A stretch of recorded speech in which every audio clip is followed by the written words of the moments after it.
originally called. 215-263-WMMR is the number. And we will go to Dave to see if we can get the answer. Hi, Dave.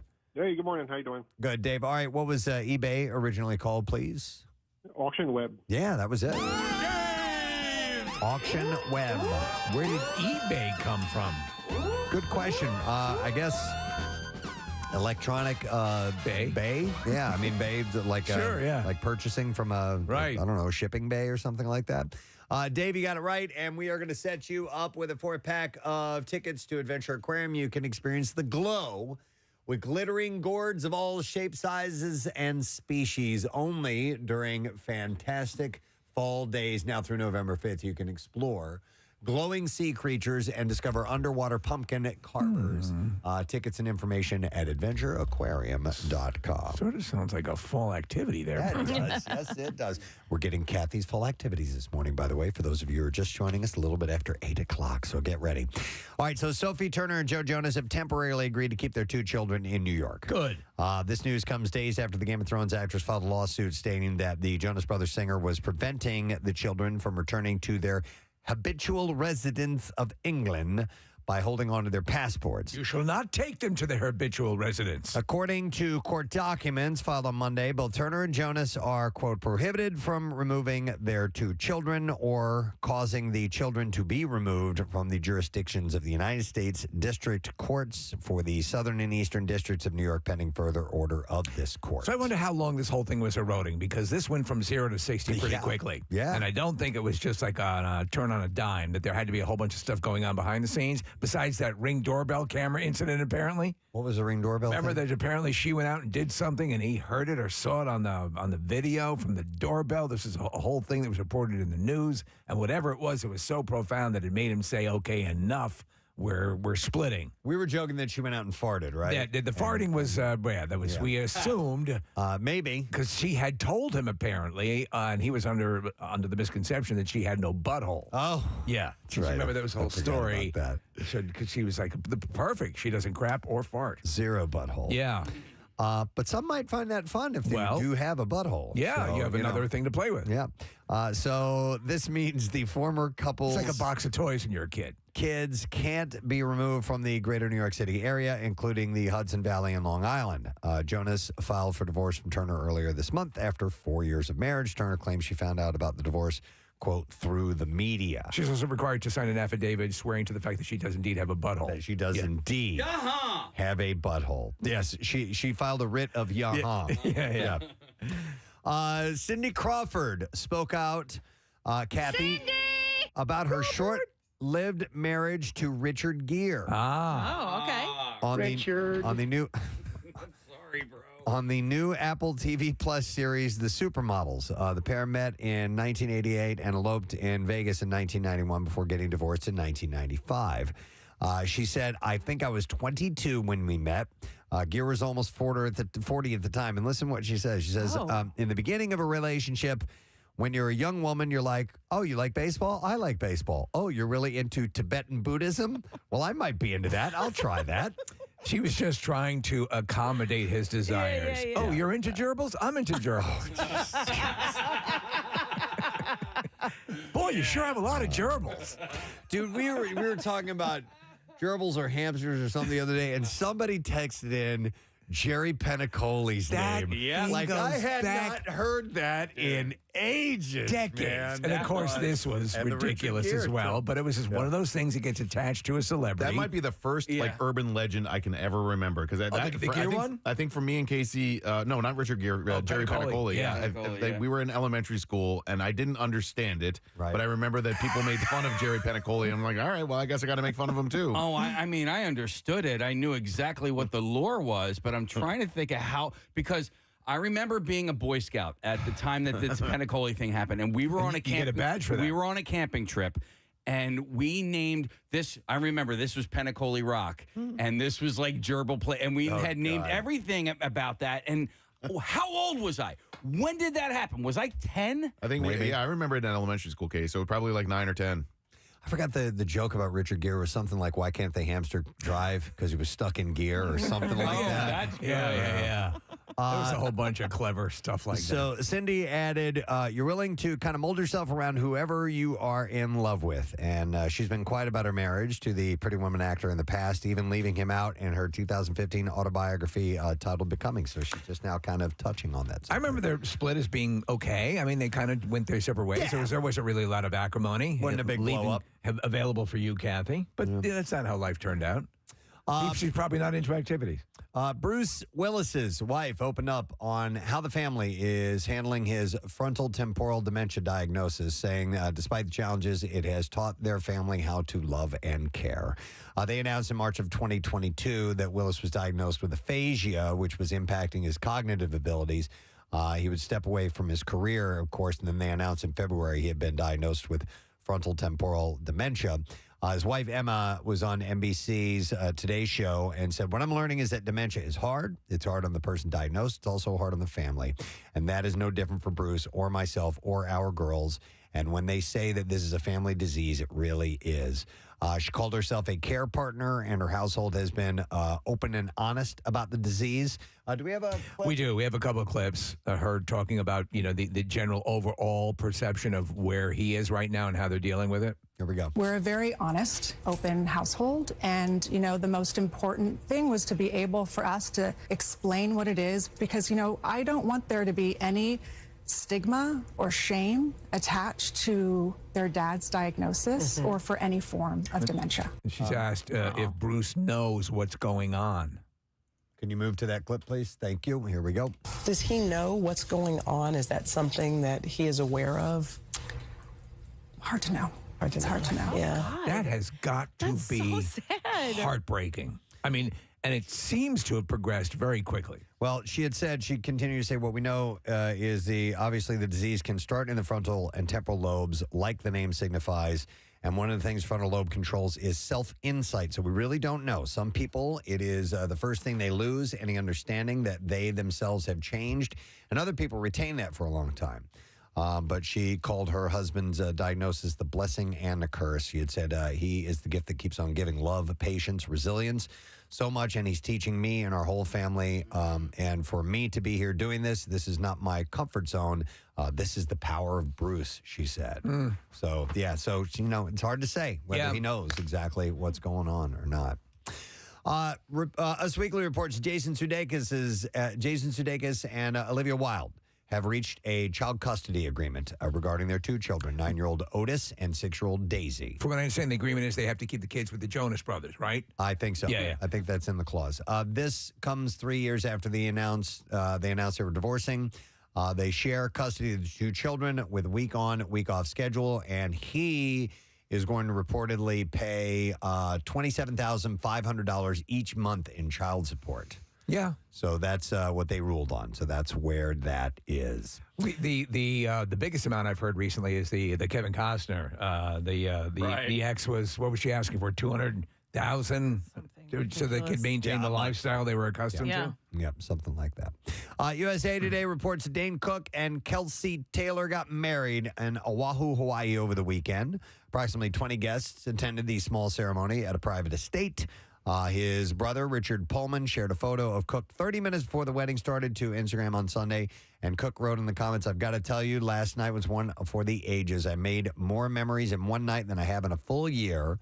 The 51-year-old actor and the 24-year-old fitness instructor dated for 5 years before getting engaged of July of last year. So she was 19 when they met. No, she was 17. What was the ages? What were the ages again? 51 and 24. Oh, okay. So Cook has faced criticism over the pair's age gap amid reports that he met Taylor during a game night when she was 17 years old. Game night? So was she friend of the family? What do you mean game? Okay. I don't know. It's what it says, quote unquote, during a game night when she was 17. The game is bang the 17-year-old. Yeah, maybe that's it. Bang the prepubescent. You mentioned the brother. So one of his brothers, I don't know if it was this brother. I don't know if he has more than one brother. But you remember there was a whole bunch of legal wrangling with his one brother who he sued for stealing a lot of his money. Do you remember that? That's the whole deal? I don't remember that, no. So I don't know if they've made up and this was the brother that... Yeah, I'm not sure if that's the same guy or not. Richard Pullman is this guy's name, so not really sure. Someone has changed their hair, sort of. Sort of. Kim Kardashian shocked fans on Instagram yesterday when she shared images from her CR fashion book cover shoot. She can be seen with a buzz cut. Really? And thin eyebrows. Yeah, you got to see this. Oh. Well, it's a wig or something. Deviating from her usual look. And people reports that the short haircut appears to be a wig. Yeah. Oh, So okay. that's why I said sort of. God, how do you get all that hair hair in a little wig like Yeah, that? You got That's to a- mat it down. Very good question. Unless they put part of it in a ponytail and hid it behind her. Yeah, it's Kath, I probably don't know. hidden. Hair reporter, did you Hair report that the Miley Cyrus situation? No, I don't know the Miley She's Cyrus gone situation. brunette. Oh, really? Yeah. Wow. Oh, yeah. What was she before? Blonde. Okay. By the way, she wrote CR fashion book cover for the 10-year anniversary issue. Crazy. I was on the first cover, and now 10 years later, still inspired by Karen Rotfield, she wrote in the caption. So, Totes cray cray. yeah. What? Oh. This is a weird picture of Yeah. her. Well, she's on the American Horror Story, so she thinks she's trying to get a little goth looking. I was going to say that first photo. Look good. Minus the thin eyebrows. I don't Yeah. like that. But yeah, it looked like she kind of looks normal. But then the other ones, she didn't. Speaking of Kardashians, Kourtney was blasted by the mayor of Malibu for allegedly lying on a permit application for her recent Poosh event. Her Poosh event? Yes. The Bruce Silverstein accused the pregnant wellness guru of misrepresenting the nature of the poolside with Poosh party being thrown at a sprawling Malibu, California mansion on Sunday. We're going pooshing.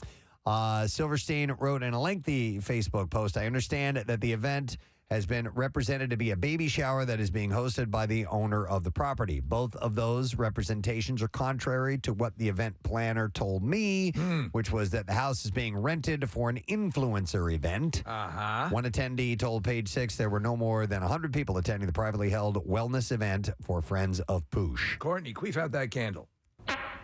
It's not clear whether the pregnant reality TV star even attended the poolside with Poosh party Saturday. Well, that would be sort of a bait and switch. And they also said the bash was negative for his constituents. He said, as an elected official, however, I am appalled by the situation, and it helps me understand that residents throughout the city are dealing with. This is an absolute travesty. Not a good look for the city, he said, although it's a great ad to non-residents who want to come here and destroy the residents' peaceful enjoyment of their homes. It's a nice little beach community, Preston. Images from the bash were shared to Poosh's Instagram page. Poosh. Mayor Silverstein is now requesting an internal investigation to determine whether any city employees were complicit in the alleged fraud. He's seeking capital punishment on this one. Yeah, we're looking for the death penalty on this. Speaking of death, this is very, very sad because we just celebrated his birthday the other day. But NCIS star David McCallum passed away on Monday. He was 90 years old. We were just talking about him. In the and I was sort of keeping a running tab. I think it's been about 3 people in the last month that you've reported on their birthdays, and then they died within 48 hours. Yeah. In What are you addition doing? to playing Chief Medical Examiner Donald Ducky Mallard for 2 decades on NCIS, McCallum was also nominated for 2 Emmys for his role on The Man from U.N.C.L.E. We were talking Which about that. I used to love. It was a response to the James Bond craze, and it was a secret agent. Ilian Kuryakin. Yep. And he was also in a lot of great movies. The Greatest Story Ever Told. Billy Budd, The Great Escape, Freud, and A Night to Remember as well. Yeah. But what a career, working all the way up to that late in his life. And he did not look 90 years old at all. So his wife or ex-wife was Jill Ireland, who was seduced away from him by Charles Bronson. It was one of the great scandals earlier on in his career. Deadline reports 32nd season of Dancing with the Stars will premiere on Tuesday as planned. So today, now that the WGA and AMPTP have reached a tentative deal, this comes after Matt Walsh paused his participation in the show in solidarity with the writer's strike. So they're getting it underway. Yeah, it's going to happen. Very today. exciting. So It gives me something not to watch. Okay. Actually, There are a lot of things I can't wait to not watch. And this is one of them. It's a lot. There was a show last night that I think debuted, but I was watching the Eagles game, so I didn't watch it, but I want to watch it. It's on Fox, and they have these celebrities going through, like, boot camp. Like, Yeah. It's supposed to be like Navy SEAL Navy training SEALs level boot, stuff. yeah. I think Tara Reid's one of them. There were a lot of people. I was like, okay, I can't, like, people that need redemption. You know, people that have made bad life choices over the years that, need a swift kick in the ass and blah, blah, blah. But I was like, oh, I think I want to watch this I'm one. so sick of shows like that, though. I'm Yeah, so but this sick one, of these. Unless they're going to really put them through. That's the thing. Not celebrity-ified, yeah. Yeah. Now, here's the show for you. And I've seen this show. The infamous UK dating show called Naked Attraction, featuring full frontal nudity. It has quietly made its U.S. debut on HBO Max, and viewers are already outraged. So you told us when we were in England, you and Rochelle had just caught it one night on... Just happened to be flipping through the channels. On one of the BBC channels, this show came on, and we were like, what are we watching? And we loved it. I thought it was hilarious. Number one is, well, let me explain it. Naked Attraction, which has gray screens across the pond for 7 years now, showcases 6 naked people to one contestant who gets to whittle down their choices and eventually go on a date with their favorite. Now, contestants are standing in a box, essentially, and they pull it up a little bit at a time. Contestants first show their feet and calves. Then a screen slowly reveals their genitals, torso, breast area, and then finally their face during the rounds. And they're asking them questions. And while critiquing the naked male or female bodies, the person picking their date also strips down to put things on an equal footing. We thought it was hilarious. Well, what I think is great about it is how outlandishly obvious and intentionally so. Like, it's what you're going for. Absolutely. And they do it, and they don't demur from doing it. They're showing it all. Yeah. The full-on nudity, while received well in the UK, has caused a stir after making its way to HBO Max in the U.S. People insinuated that it was an American problem, with UK being more open to such ideas. Conservative watchdog group The Parents Television Council has slammed HBO Max for adding the show to its service. They said Naked Attraction should not exist on the Max streaming platform, and HBO should immediately remove this exploitative pornographic program. You'd have to subscribe to the channel, and Max, there are parental guide, things in place to keep the kids from catching it. I would like you guys to watch it. Yeah, I want to see watch what you think about it. It's pretty funny because when they roll up with the guys showing their junk, it's just like, I mean, you get a close up look at it. Yeah. And they sit there and they pick it apart. They talk about what they're seeing. Right. So watch it with our kids is what you're saying. Watch it with your kids. Okay. So you remember years ago when there was no, you were looking for nudity, it was the shows coming in from England, like, Monty Python. Benny Hill. Yeah. All that stuff is like, oh, wow. Yeah. And that showed on regular U.S. television after 10 o'clock. Yeah. I would see that. Yeah. And sure enough, we saw boobies. All right. Rick and Morty are back. And in this universe, they might sound a little different. That's because the titular characters, Rick Sanchez and his grandson, Morty Smith, will be voiced by 2 new actors in the upcoming season 7. The trailer for the new season, which premieres on Sunday, October 15th on Adult Swim, dropped yesterday. So I listened, and I didn't watch the trailer, but I listened to it so I wouldn't be thrown off. And it sounds pretty close. Okay. Yeah. The identities of the new voice actors for Rick and Morty will not be revealed until the premiere. We have a clip if you want to hear it. I know you've watched the show a lot. Yeah. Here we go. Hey, look, Morty! I'm a leg! A leg, Morty! Any progress? I found the version of me that killed my wife. You just missed it. Yeah, hold on. 1 sec. Do we know anyone sober? Right? Have you been drinking? On a Thursday?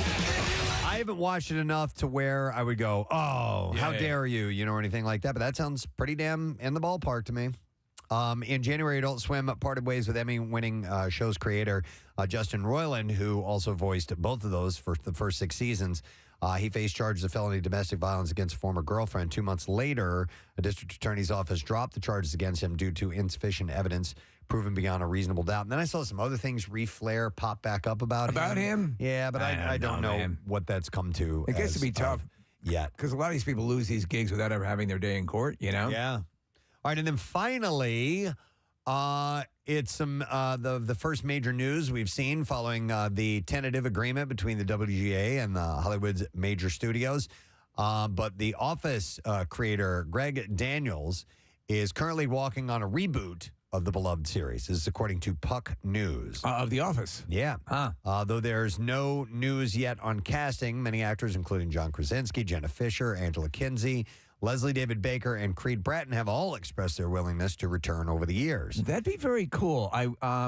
I wonder how recently that temperature was taken, amongst the cast members. But you could do it as a limited series, Daniels previously hinted at the show's return back in February 2022 during an interview with Collider. He said The Office was such a wonderful and rare experience that obviously you don't want to just go back to it and kind of possibly disappoint people when right now they couldn't be happier about it. He said, I think it would just be sort of like an extension of the universe. You know what I mean? The way The Mandalorian is an extension of Star Wars. So it's a little vague, but it's potentially something that might come together. All right, we're going to hit the clips now. A Million Miles Away is a biopic film based on the true story of Jose Hernandez, the former former NASA astronaut. And in this clip, director Alejandra Marquez Abella discusses the challenges of adapting this real story into a movie. It's impossible to portray a 50-year experience in 2 hours. So that was a big thing, managing time. I could spend like a minute in a decade and then, go slower on other parts of the story. A Million Miles Away is now available to stream. That's on Prime. Michael Pena is the starring role. I want to see it. It looks very good, yeah. All right, here we go. The next clip. Morning Show is a few episodes into its 3rd season where they cover the county's most controversial topics. I'm assuming it's countries. Yeah, they just one country they vote for. One county? Yeah. Here, executive producer Lauren Neustadter talks about working with writer Charlotte Stout to decide which stories would be featured. Charlotte came in with such a clear take on this season and really felt like these characters, we had watched them grow and evolve in such incredible ways in seasons 1 and 2. And she really sort of came to us and said, I think this is a moment in time where everyone in the world is grappling with the truth. And is the truth for you the same for me? And the answer, obviously, is no. New episodes of The Morning Show air Wednesdays on Apple TV. So season 1 was had a good audience. Season 2 kind of exploded and took off, and yet season 3 is having trouble. Oh, they're not getting a lot of views on the series. So I think people wait. Like I don't want to wait 8 once a week. Right. So I'm waiting for a few to be in the can. They're holding this against numbers the same way it rolled out last time, and it's not tracking. I know a lot of people love the show. I loved it. I loved the first episode. I mean, the first season, and then I kind of trailed off. It lost I lost the attention for it. I don't know why. I keep saying I want to go back because I loved it. There was no reason. It's there waiting for you. Yeah. I think it's one of those shows, Kathy, it just suffers from there's so much other stuff out there. So you just find yourself distracted by another show or whatever. And yeah, Steve, I love the first 2 seasons. I have not yet watched any of the episodes from this season. I'll get to it eventually. I think it's a really good show, but I haven't watched it yet either.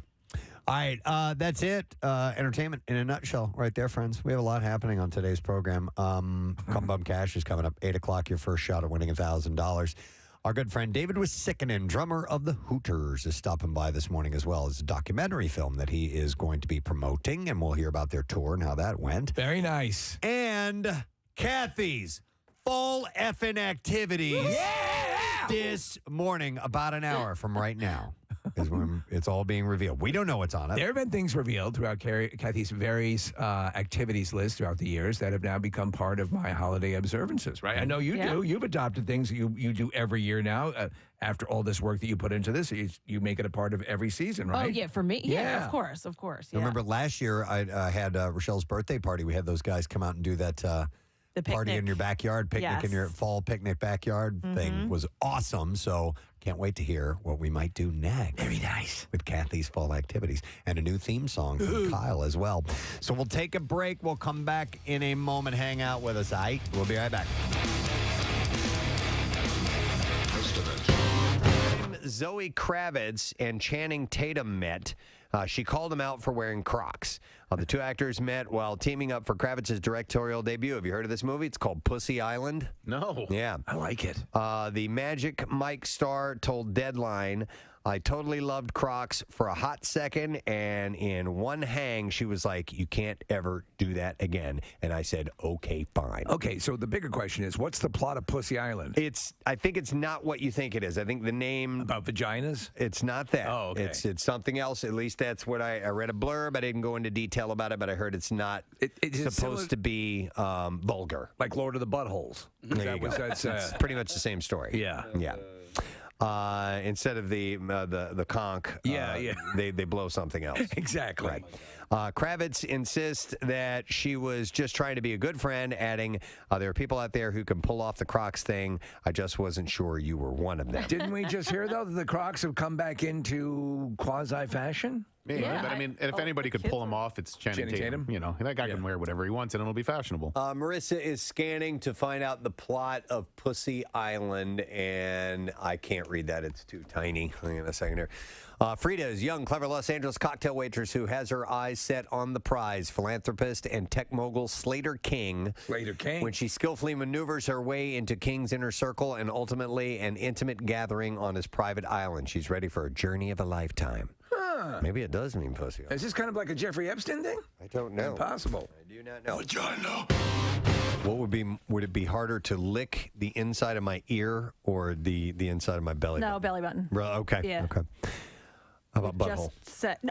Okay. Oh my God, no. Well, honestly, it's just a common thing. You ask anybody at work, would you mind licking my butthole? I'm sure that's being asked in every business. But I mean, that's just simply for a scientific test. No, somebody recently told me that guys love that. No, that is incorrect. Listen, there may be some that dig that. No, I do not. Yeah, I know. We She goes, know why. they'll go wild. What? No. Who said that? I swear to God. Who? All right, write it down. Diane, your wife. Oh, how dare. Because I thought it was Jerry. I thought it was your mom. Yeah, your mom who won't let you eat gum out of a vending machine is encouraging you to toss people salad. When does it become that act? We should call it a hobby. You should call it a blow hobby. Well, no, but yeah, right. And then maybe chicks will dig it more. Let's use. How about a hand hobby, please? Let's use euphemisms if we're going to do that. Feel free. So, when is it stop being a handy and become a hand hobby? Yeah. When does it stop being a blowy and become a blow hobby? I think they're both the same. Well, No, I know what you're saying. You're saying when it stops becoming It's a like job, anal sex right? hobby. You don't want it to be a job. correct. But when? Well, crap. All right, never mind. I can't do it. We're never gonna be able to get into the meeting. It's a nuance that we can't. So Are you talking about finishing? Yes. I thought Well, you you were talking always about, should finish any job you start. Thank you. I thought you were talking Let's about. put a button in it right there. My parents always taught me that. Finish every You job. don't quit in the middle. This I do know. Yoplait, the yogurt company, has now introduced a yogurt they call Gushers. Yeah. Man. Well, that's a candy, right? It was, I believe. Well, not a right? candy. It was a gum. No, it was like I'm Peter North, and I'm very excited about a new product line from Yoplait called Gushers. Tell me more. I've been part of the R&D on this product for quite a long time. Oh my God. It was like a fruit snack, right? Yeah, that's what I thought. And for ladies, squirters. Oh my God. Pizza Hut seems to be trying to bring in new customers by reviving old menu items, and the latest is what they call the Edge, part of the chain's nostalgia campaign. My name is Bono, and I'd like to introduce a new pizza sensation to you. It's called The Edge. Some people say this is a revolutionary pizza, but it's not. It's a pizza that's been here before, probably in your own big fat belly. You know what we say here, avoid the noid. That's Domino's. This is Pizza Hut. All right, so it's called the Edge, and It's called The Edge. Pizza Hut considers the Edge. It was first introduced in 1997, and they call the Edge a tavern-style pizza. Oh, yeah. It's cut into 16 squares and comes in a cracker-thin crust. I remember this. Geometrically perfect and a taste sensation that'll rock your world. And it will be available at participating Pizza Hut locations. Order now and receive a mid-sized Coke. Mid-size. It'll be available at participating locations nationwide for about $13. So I did Pizza Hut just not that actually that long ago. It was probably during Lent, and I did it because we had been talking about it. I'm like, I You're a haven't. man of faith. Well, I hadn't had a Pizza Hut pizza in a long time, so I ended up getting a regular pizza, and then I got the stuffed crust pizza. And I know that you guys are all out on stuffed crust. I thought the stuffed crust was. You're a filthy animal. I know, but I thought it was markedly better. I'm not out on stuffed crust, but I just don't order it. You know what I mean? Too much. I know, and I Why don't they just take a fire hose and spray cheese on you as you come in? Right. So this pizza, looking at it, I'm glad thin crust has kind of made its way around the country because I grew up in St. Louis. This pizza called the Emos. You guys know I've talked about it for years. That's what it is. It's just thin crust pizza. Version of the Edge. It's cut in squares. That's the way they've always cut it, and it's been since I was a baby, essentially that I've had that. So Suckling at your mother's teeth. I prefer this type pizza. I'm glad that it's made its way around. And so I don't actually ever remember this as a menu item. So I don't remember this from Pizza Hut either. Steve. I do. I remember Domino's. You do? I do remember this, yeah, and I remember it because of like the way that they were able to cram as much pizza on as thin a crust as possible and get it all the way to the edge. Hence the name. Well, this was kind of like you said, 97, right? Yeah. So like that was past at least my Pizza Hut days. I think the last time I had Pizza Hut, I was in like middle school. You were not in college or ordering pizza? Was the time at downtown Julie Brown. Wubba, wubba, wubba. No, Nick, you know. Wubba wubba was the battle cry as they took to the pizzas. And the ovens flamed with the fires of edginess. Wubba, wubba. So Nick, we had like the famous like pizza restaurant that we would go to in Westchester. What famous pizza restaurant was it? More's, I think it was called. More. That's Amore's. It's love. We had Oips. College towns always have the the local pizza joints. Yeah, That's fantastic. The one at University of Missouri was Shakespeare's, and it was outstanding. Original Italian pizza, Oips. Everybody ordered. Oips? Yeah, original Italian pizza is what that stood for, and that was the college town pizza. Yeah, so but you wouldn't order from OIP. You'd from Oips. That's like Oips. that. Yeah. All right, let me move on to something else. You had mentioned your mustard, Nick. Yes. You may want to try that on watermelon. It's the latest thing that people have been sampling. Lizzo kind of made a big deal about it on TikTok. So she had she made a video of her doing some funny TikTok things where there's some edits and all of a sudden the watermelon appears and so on. So this to me, Preston, seems like the old thing of putting salt on watermelon. Yeah, I grew up putting salt on watermelon. I don't do it anymore. Yeah. But they had said it was to bring out the sweetness by adding the salt. And I heard that on cantaloupe. Honeydew. Yes. Oh, yeah. Same thing. Kids. Yeah, and I like them. Any melon will do. So here's the thing.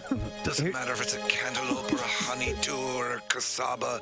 Any melon covered in salt will bring out the sweetness of the savory. Living together on one melon the way we should all live together. Now people are trying mustard. Now they're trying mustard just like Lizzo. Yeah, so, but the jury's out on whether she thought it was good or not. So she had called it, is it bussin' or disgusting? Is it bussin' or disgusting? But she never really... Is it bussin' or disgusting? In this video said whether it was bussin' or disgusting, so... No, she doesn't. And I think, so the common thing of like sea salt and caramel. Yes. So to me, that does work. And some things that I thought would never work do work. I don't know about the watermelon and the mustard. It just seems to be too combating. Yep. I'm tying it into the previous conversation. We used to do mustard on pizza. Okay. I can see that. Did I don't know. I'm not sure. Somebody. Ranch dressing, Kathy. Ew, no. That's just You for said, the, "Ooh, no," that's but for you- the crust, right? Or the whole pizza. You could do the whole pizza. Oh. Yeah. Yeah, should- I know. we I should have said, gotten ew, no, watermelon. yet I put mustard on pizza. Sorry. We should have taste tested this. Casey, when's the last time you've had ranch dressing on pizza? It's been a while. been a while? At least like 2 or 3 days. Okay. All right. Do we have something that could approximate a melon and put some mustard on it? Wait, I might. Let me see if I have. Do you keep a melon in your desk No, drawer? I might No, have Kathy watermelon. brings a ton of fruit every day, remember? Oh, She brings can we try giant fruit that? salad. Yes. Go see if you have watermelon. Yummy, yummy. We'll try it. Let's get it. I'm sure Kathy rises to the challenge. there's got to be mustard in the fridge. Yes. Connor, can you go look in the fridge and see if there's any mustard? Let's try it. Or Marissa's already on her way. But yeah, I got to believe no matter what, it's not good. And this is just a thing that people have done to make you eat mustard on watermelon. Here, try this. People are eating Tide Pods. So you have to take everything with a grain of salt. Here's a text. Somebody says, my husband always puts pepper on his cantaloupe. What? Interesting. What, in prison? No. Oh. But I've had, you know what? I've had fruit in salads before, and you put pepper. Like, there's strawberry salads and things like that. Do you know what I do? On that. So, and it's a weird. So, Honey Grow, I do the like a sesame noodle.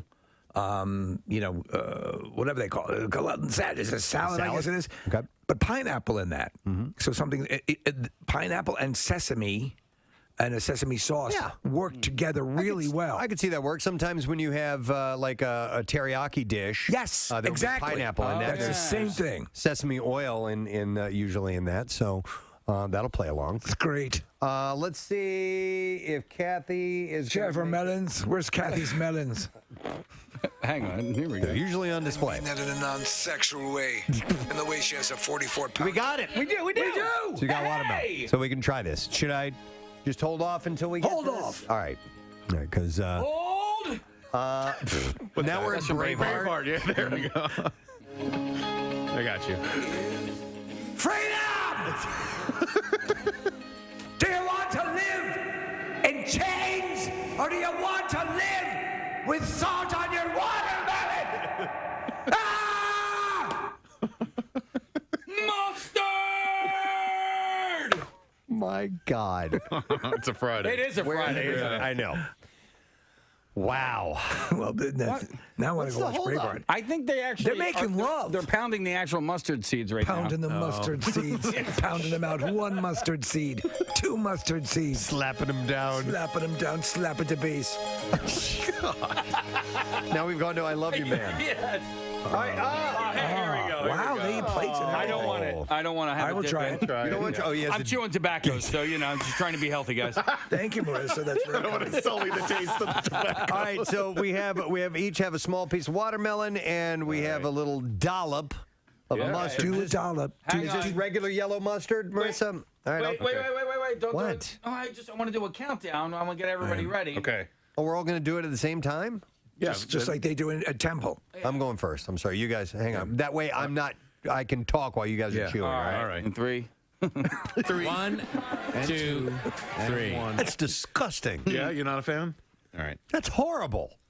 There's nothing appealing about that at all. Not in the slightest. Well, maybe it was the mustard. Get different mustard. No. No? No. It doesn't belong on watermelon. Kathy? I do love mustard, though. I don't mind And it. I love watermelon. I think it's two separate things that I like, I but agree. I don't have the reaction that you have that it was disgusting. I think it has to be marketed as 2 great tastes that are horrible together. There you go. Wait, didn't your son make you like a peanut butter and tuna fish sandwich once because he knew that you liked both? No, it was Gadzooks ice cream and shrimp. They were 2 of his favorite things, and he said they must taste great together. I let him learn that one on his own. Dogs can get sunburn. Yep, like people, dogs exposed to too much sun can develop some skin cancers and things like that, and you'll see their skin will actually get a little bit pink or red. WMMR. Thanks, Kath. Don't forget, less than an hour from now, Kathy's fall activities. Yeah, make sure you're listening. You're going to get that list a little bit after 8 o'clock. And also, speaking of 8 o'clock, your first shot at Crumb Bum Cash is on the way. But before all of that, I saw this article and thought it was quite interesting. And it talks about language evolution, how new words and phrases enter our collective vocabulary through pop culture and current events and things like that. But terms have also been around for decades or longer that can fall out of regular use because either they are disrespectful of a particular culture, for example, or they describe technology that's no longer in use. And a couple of examples given are like mimeograph and ditto. I use a phrase from time to time that I realize, man, there are some people that have no idea what that means. And I'll say carbon copy. Yeah. And I'll be like, man, that is a really outdated term. I know. There's going to be select few people who are going to understand carbon copy, but it was an accepted a phrase, and you just by default knew what that meant. Yep. Yeah, a lot of that stuff just by sheer, progression of time makes it antiquated. So the article goes on to say that slang moves at a much faster pace. It says these casual words and phrases are constantly falling in and out of fashion with each generation leaving their mark. I still say 23 skidoo. Is that in the list? You actually do say 23 skidoo. Using data from Google Trends and surveying more than 1,000 Americans of varying ages, the team at Preply learned how baby boomers, Gen Xers, millennials, and members of Gen Z used and responded to slang. And so they've come up with a few different categories, like the most popular slang words for each generation. You know, it's one that I find interesting. It's the truncating of certain words to create words that are, for example, sitch is one that's used a lot these days. Is that on the list by any chance? You know what? I don't know. Yeah. Let's find out. So sitch is short for situation, right? Situation, yeah. What's the Sus. sitch? Yeah. Or sus. Suspect. You know, people are suspect. doing Yeah. that, Right. Same thing. What about Riz? Is that short for charisma by any chance? You guys understand? I haven't heard that one, You guys no. haven't heard the Riz? Oh, I would have said ka. No, but he's got the Riz, meaning like he's got the charisma, like the girls dig him, and I haven't heard that one. Yeah. You're right, Case. I've heard bite the weenie, Riz. Yeah. But With a no. relish. Riz is short for charisma. It simply means the ability to charm and woo a person. Walked into that one. I'm gonna woo you. That's never going to go out of fashion. Ric Flair still is commands our language. Yeah. All right, Riz, charisma. All right, no, Case. Did not know that one. Yeah, I mean, so if you have somebody who isn't like classically like hot, like good looking, but is still good with the ladies, Charismatic, they say yeah. he's got the Riz. Absolutely. Okay. What about women? Do they have the Riz too? No, they got boobs. So okay. boobs. All right, so boobs, Riz, boobs. All right, so here are the most popular slang words for each generation. All right. Baby boomers' most popular slang words are bummer, mellow, and wannabe. So I don't use bummer. I use bummer all the use time. bummer. I don't use mellow, No. and I don't use wannabe. I use mellow and what was the first one? Bummer. Bummer, yeah. I use bummer. Bummer. Definitely I use Yeah. I think I'll say that sucks. So Gen X has a couple in common. I'm sorry to interrupt. No. Nick. I was just going to, going back to carbon copy, you know what I'd forgotten, Preston, is that when you CC an email, the CC stands for carbon Stands copy. for carbon copy. Yeah. All right, so Gen X, the most popular slang terms for Gen X are chill, lame, and bummer. All right. Bummer makes it. there we are. It's Bummer's cross generational. Now, I'm Gen That's the X. fortitude of bummer. I'm Gen X, and maybe that's why I still say bummer. I don't know. But lame, I'll throw it every now and then. It's not an overused word. And I use chill still to this day. I use lame more. Like I won't verbally say it, but it'll be in my text vocabulary. Yeah. Like if No, somebody, like, hey, do you want to hang out tonight? No, lame. Lame. Yeah. I verbally say it too. I don't know if I texted as much as Not I. psychically as much. Yeah. Some of the throwback ones, though, from my earlier days of Gen X were like radical Radical and yes. bitchin'. Bitchin'. Literally used to say things were bitchin' or bitch. Yes. Even more so. Dude, That's so bitch. That is so bitch. What is it? You watched the Flash movie, right? Yeah. He's trying to deal with the vernacular that his multiverse version of himself, and there's a word that he used, beeve. Yeah. Yeah, that's so beeve. That's right. You don't even know what that means. All right, so that's bitch.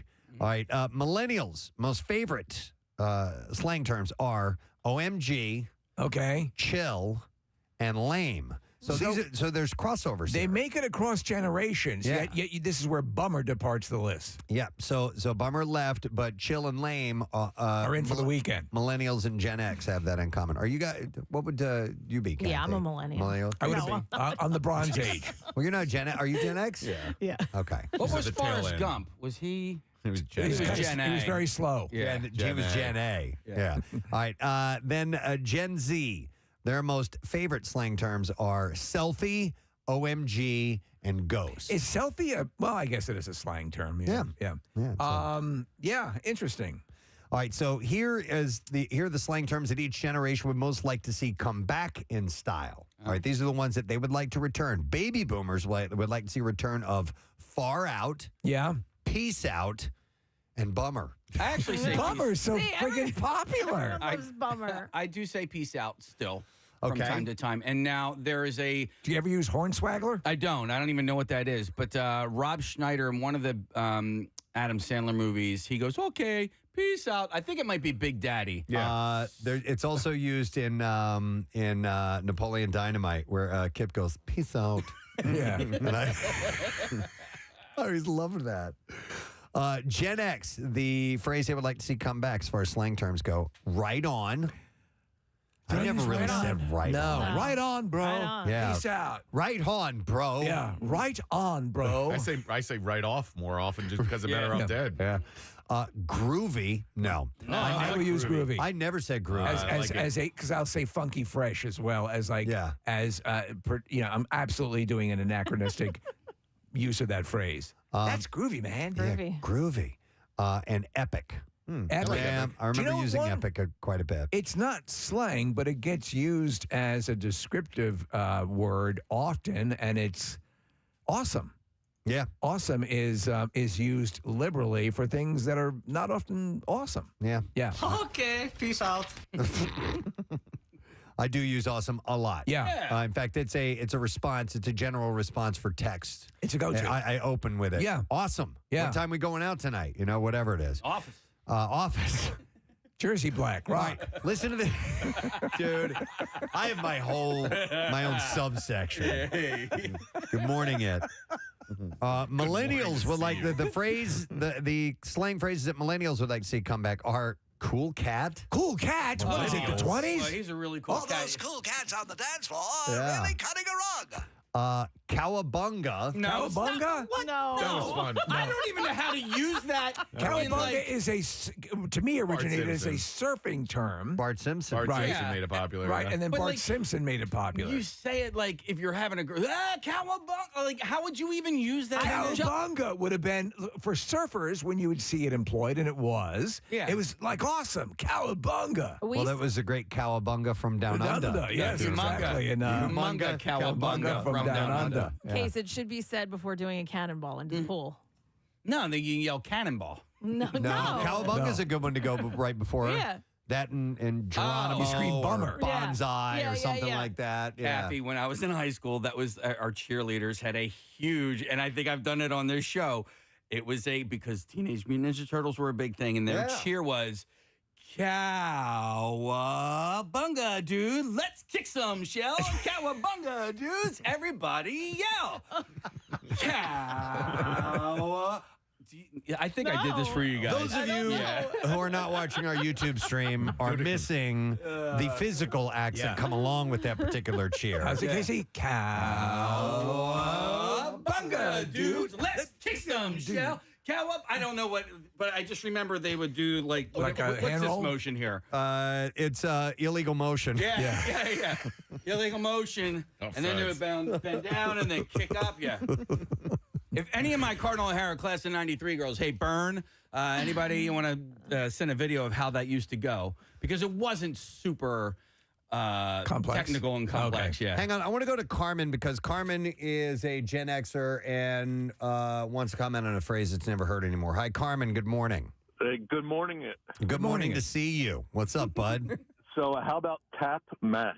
Man, my wife Oh, yeah. still says tap Mac. Yeah, I am not familiar with this I do phrase. really? Means hit the ATM. yeah. Oh, because you're New York. Yeah, money Yeah. access. Yeah, you know what? So I moved from the Midwest, and we hadn't heard of a Mac machine. It was just an ATM. Yeah. When we got here, everybody's got to hit Mac, got to tap Mac, got to tap Mac. And so still to this day, Rochelle says tap Mac. I will say it sometimes, and I say like, wax that ass. Yeah. people will I laugh wax at me. that They're ass. like, come on now. How did you get tap? Oh, Yeah. from being down Just here.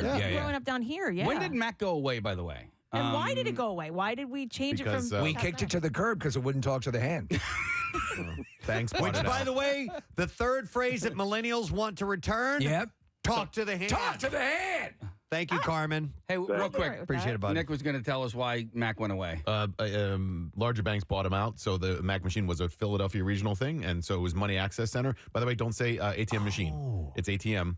or it's automatic Automatic television. Yeah, and don't say hot water heater then, you know. But Wait a minute. So what did MAC stand for? Money Access Center, and it was. That's a great stupid question. I think it was coined by. Yeah, save that for tomorrow. I think it was coined by like core states or whatever. There was a local Meridian, maybe, I don't know. Anyway, a local bank. That local bank got bought out by a larger national bank, and once that happened, they eliminated the term Mac machine. Mac went away at that point. Yeah. Huh? Interesting. I saw a Mac sign, I want to say it was in the spring. I was at like up by Muhlenberg College, and I saw, because it was like an old,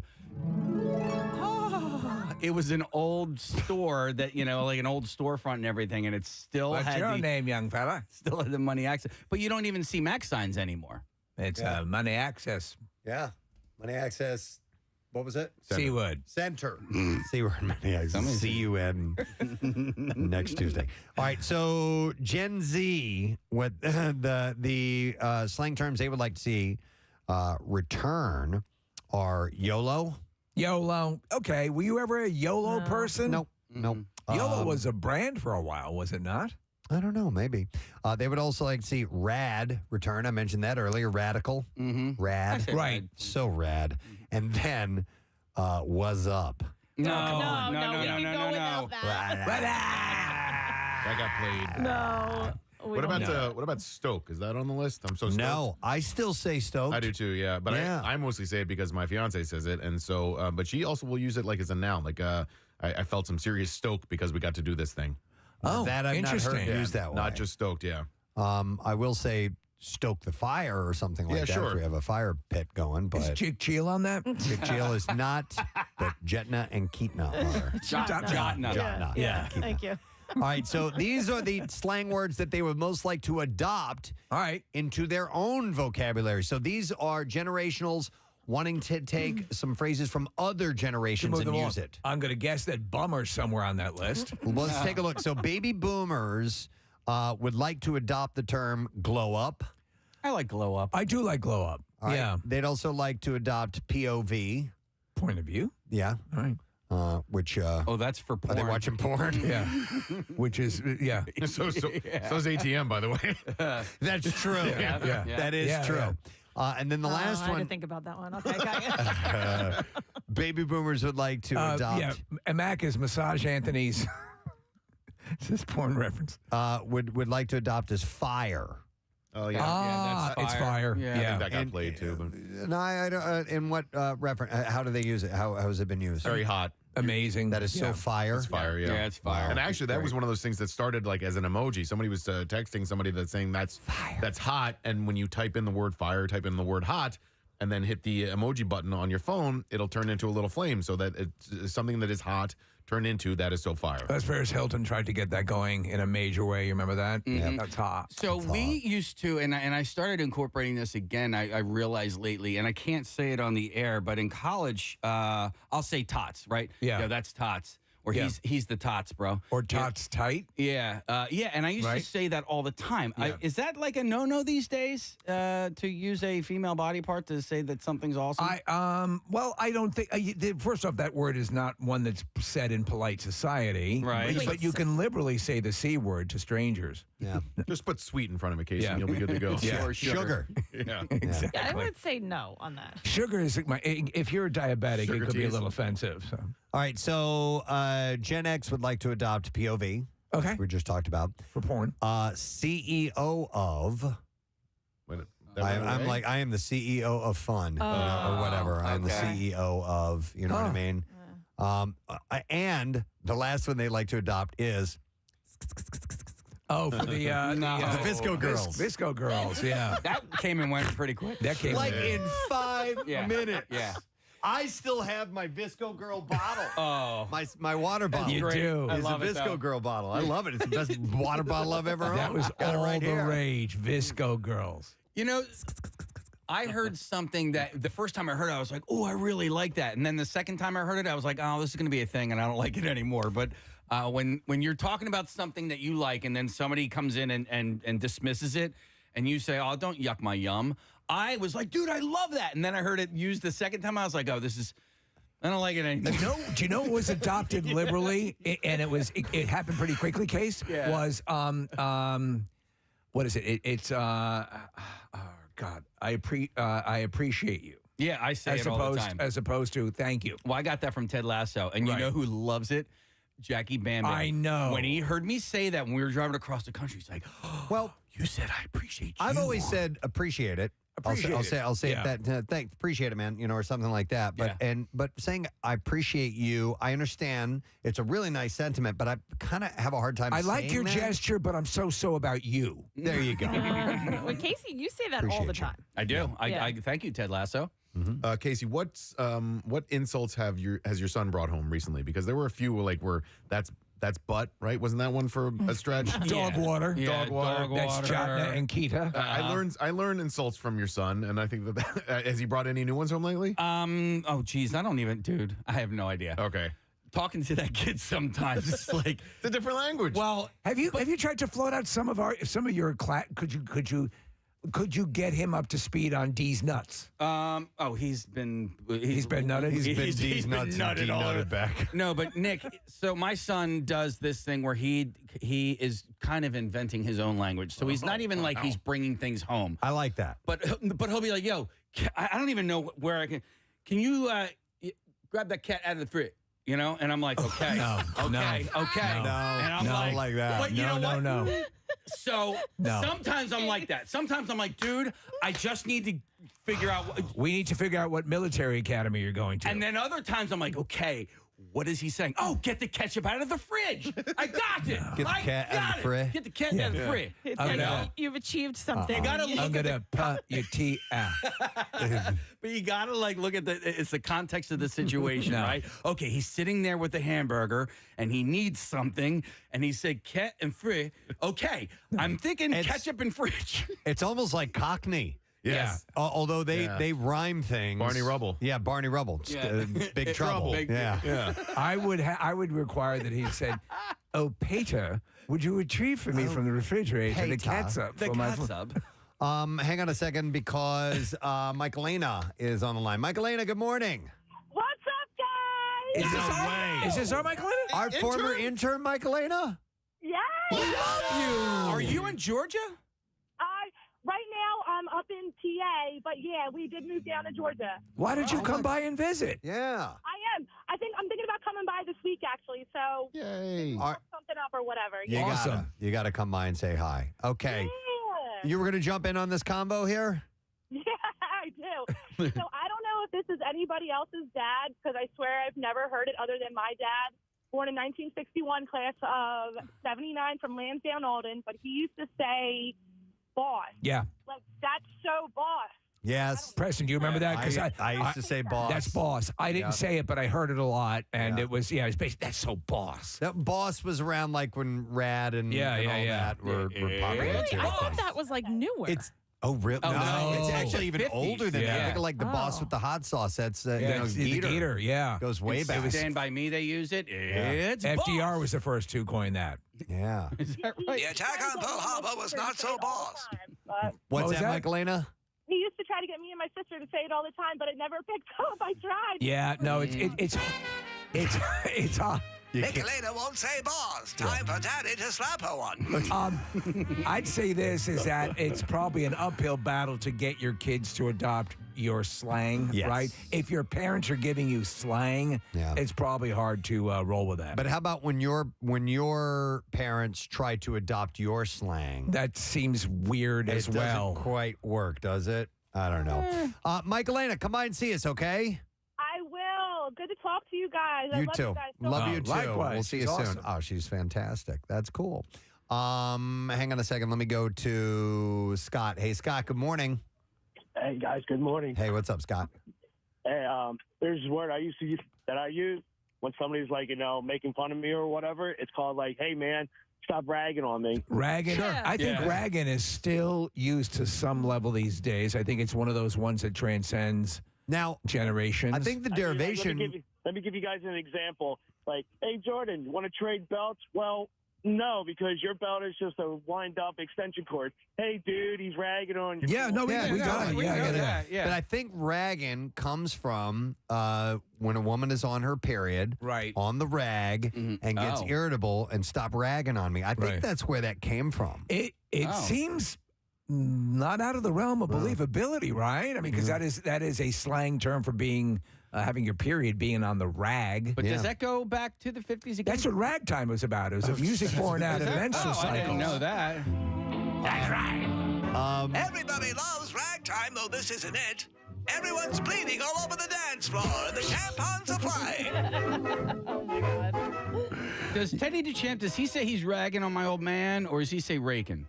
I don't remember. In Stand By Me. But probably ragging. Okay. Maybe. By the way, going back to this, these are the slang terms that certain generations would like to adopt from other generations. I find this interesting. Millennials would like to adopt CEO of, which we mentioned earlier. Okay. They would also like to adopt guap. Yeah. Yeah. Anybody know what guap means? No. Guap. Guap, I am not familiar with. I like guacamole. And they would also like to adopt. That is such an ephemeral. Why do you say? It's supposed to be camera, people right? taking pictures like paparazzi. By the way, there's no I that kinda like shutter that. sound. I know. Yeah. But it's still used in, sound effects and things like that. Then you could say carbon copy, damn it. Guap is a slang term for money. Guap. It can mean that you have money in your hands. Well, Jack. Make a lot of Jack, coin, smack, scratch. What about the drip? I like that one. That one came around. A in the last loser, year or so. right? You're a drip. No. You're wearing a lot of fancy clothes. You look great. Yeah, you have See, that's me. So I'm coming from the Bronze Age, which is my. So drip. Nick Castellanos is wearing a lot of drip tonight, or Nick Castellanos is drip tonight, meaning like he looks great. He's wearing a nice necklace, that kind of thing. So if you were to describe someone as a drip, they'd be a loser. Yeah. All right. Gen Z would like to adopt sheesh. Oh, sheesh. Sheesh. The Fred Flintstone. Guap. Yeah. And clap back. Okay. Haven't heard clap back in a while. But Talk to the Hand made it and back into popularity. How about that? All right. And then these are the slang words each generation would most like to see go out of style. Oh, starting with the boomers? Ones that they don't like. Yes. Baby boomers would like to see woke go away. They would like to see Gucci go away. Okay. And sheesh. Huh. Okay. I haven't really thought about all those. Gen X would like to rid thirsty. Thirsty. I see that a lot. Clap back and slay. Slay, queen. Yep. Like when the little kids though, like my friend's daughter says that she's in elementary school and I forget what Is it was adorable. It was on my birthday. Oh, she made me a birthday card and she drew a picture of me with the microphone and all that, and at the bottom it just said slay. Oh yeah. One day I will slay you. Let's see. Millennials would like to see slay. Okay. Sus. Sus. Okay. I hate that. What You is hate sus? Yeah, suspect. Suspect. Right? Right, yeah. You're suspect. So how do you feel about sitch?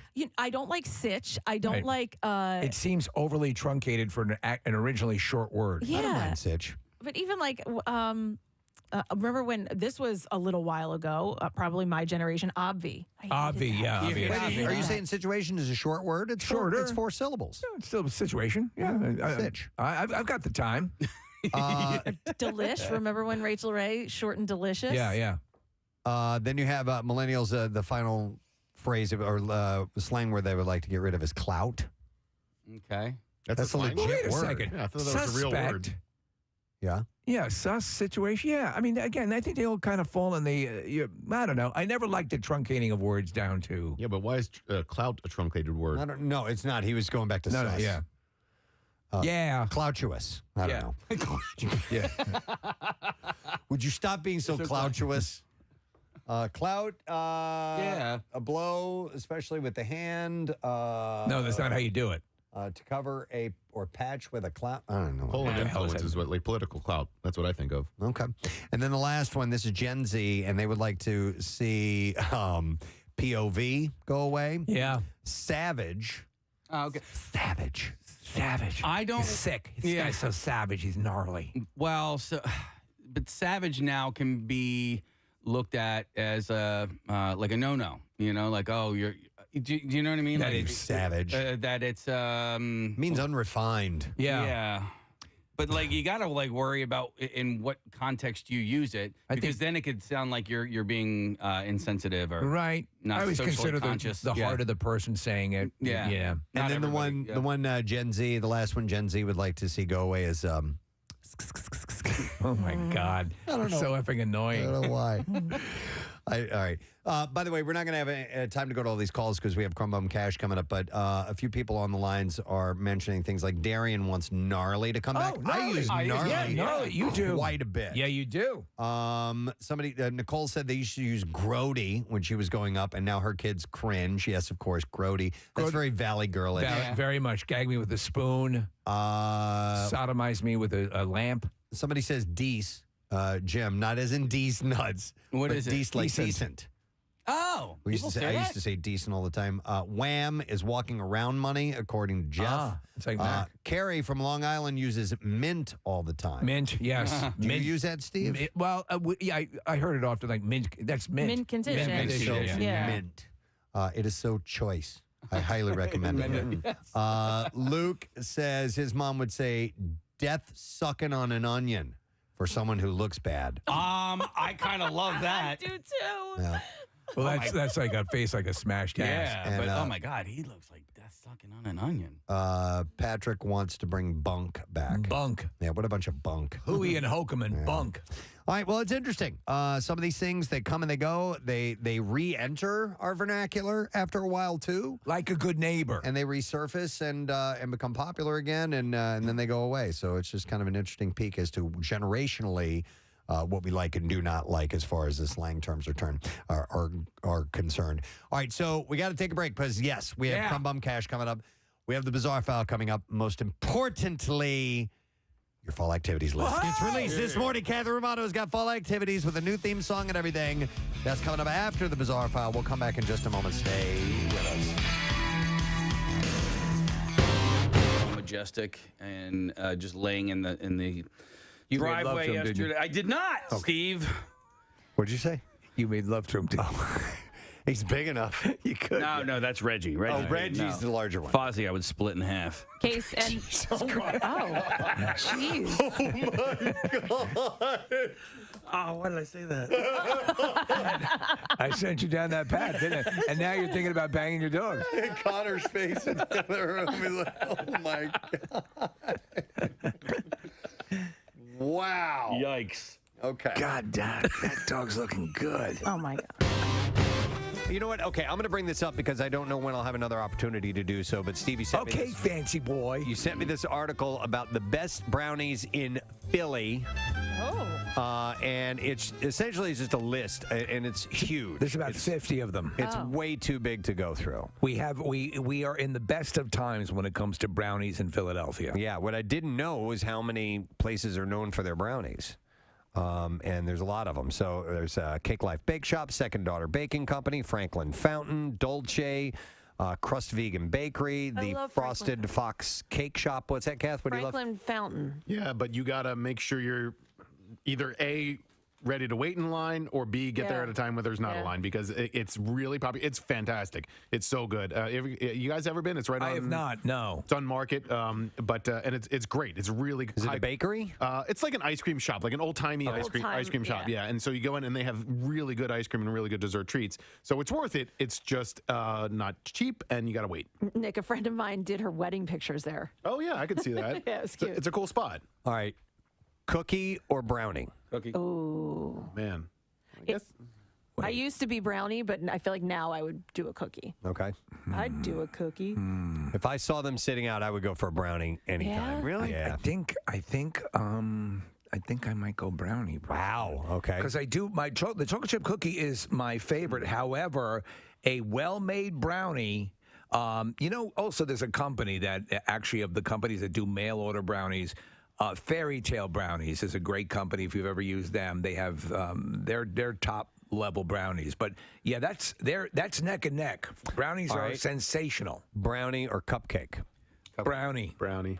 Yeah, I'd go with brownie. For your cupcake? Cupcake. Okay. The thing with the brownies, though, I feel like, and I don't know if it's like as I age, my sense of taste gets even more sensitive. I don't know. But like, I feel like if it's not super well made, I can taste like the mix Really? instead of You see, after you get a hysterectomy, that goes away. Stop. I hate you. I remember seeing the history of brownies and why they were created, and it was I forgot the name of the place, but it was so that people could, I think, take them to the beach or something like that. Seriously? And so the brownie has a thicker consistency than a piece of cake. Like the cake would be too crumbly and fall apart. It's more cohesive. And yeah, so there's a little more to it. In case if you want to have some fun with that. Goo. It's I need that sound clip from Billy Madison. Yeah, when he notices a kid peed his pants.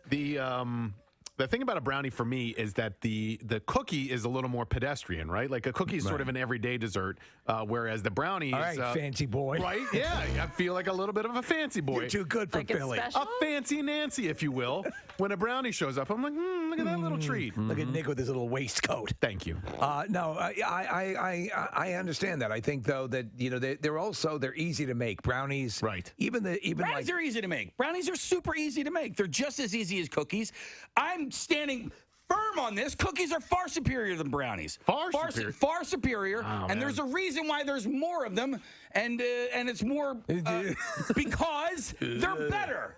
They're just better. And it's not to say that brownies aren't good. They're good. They're just not as good as cookies. I think they need more of them to make up for the fact that they're not as good as brownies. They say, hey, we have diluted the market with this product, and we're going to try to catch up to the brownie people. I think the tough part about, and the reason there are more cookies is because, and if you're talking like when you go to the grocery store, cookies are more rigid, they're easier to package, you can put more of them together. Yes. Brownies can kind of, there's a shelf life on them. Some cookies can last for a while. Brownies don't Chips have Ahoy. that luxury. No. And even if you do the brownie bites, which I think are sensational, brownie bites do have that preservative taste to them. Let me ask you a question. Why do brownies have to be as thick as they are? You can kind of cut them in half first, right? Before you cut them into their little squares and stuff like that. You could essentially cut the tops and the bottoms like a off. piece of brownie cake. Yeah. You can do whatever you want with your damn brownie. Yeah. I don't know. Make thinner brownies. Yeah. At your home when you make them. Yeah, our brownies are usually pretty thin anyway. Yeah, okay. You okay? You all right? I'm fine. Everything good?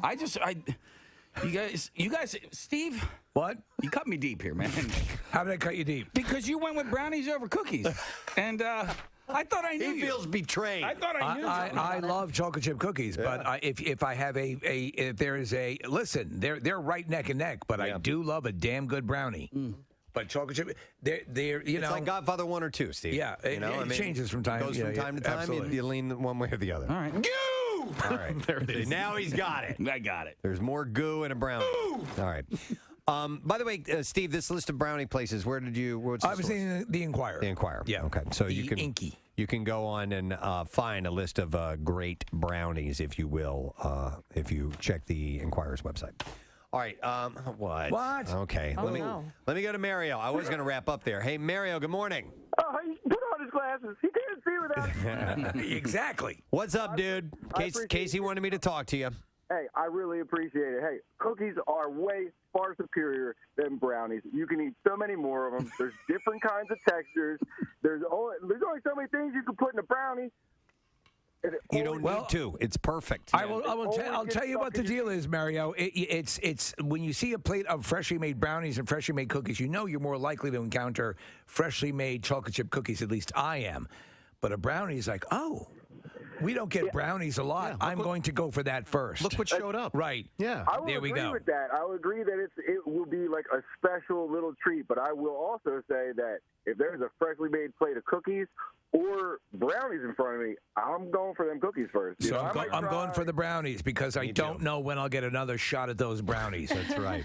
That makes sense. Carpe diem, man. Carpe diem. Yeah. I appreciate you coming to the phone call. I just want to say I'm a cookie lover. All right, Mario. I mean, you can enhance a You're not brownie alone. by putting a cookie in it. You can enhance a cookie by putting a brownie in it. No, you absolutely can. No, I've had brownie cookies. Yeah. I don't even know you've what had that cookie means. brownies. Putting a brownie in a cookie? Yeah, you don't do that. But I've never heard of putting a cookie in a brownie. You've never heard of a blondie, bro? No. Well, you know what? I have heard of a blondie. I just didn't know what that was. It's a cookie brownie. Okay. It's cookie brownie. All right, so some stories to run by you. We'll start with Prince Harry. He has returned to the UK ahead of the unveiling of a statue in honor of his late mother, Princess Diana. I'm black. At Kensington Palace on July 1st is when that's coming up. Is anyone home?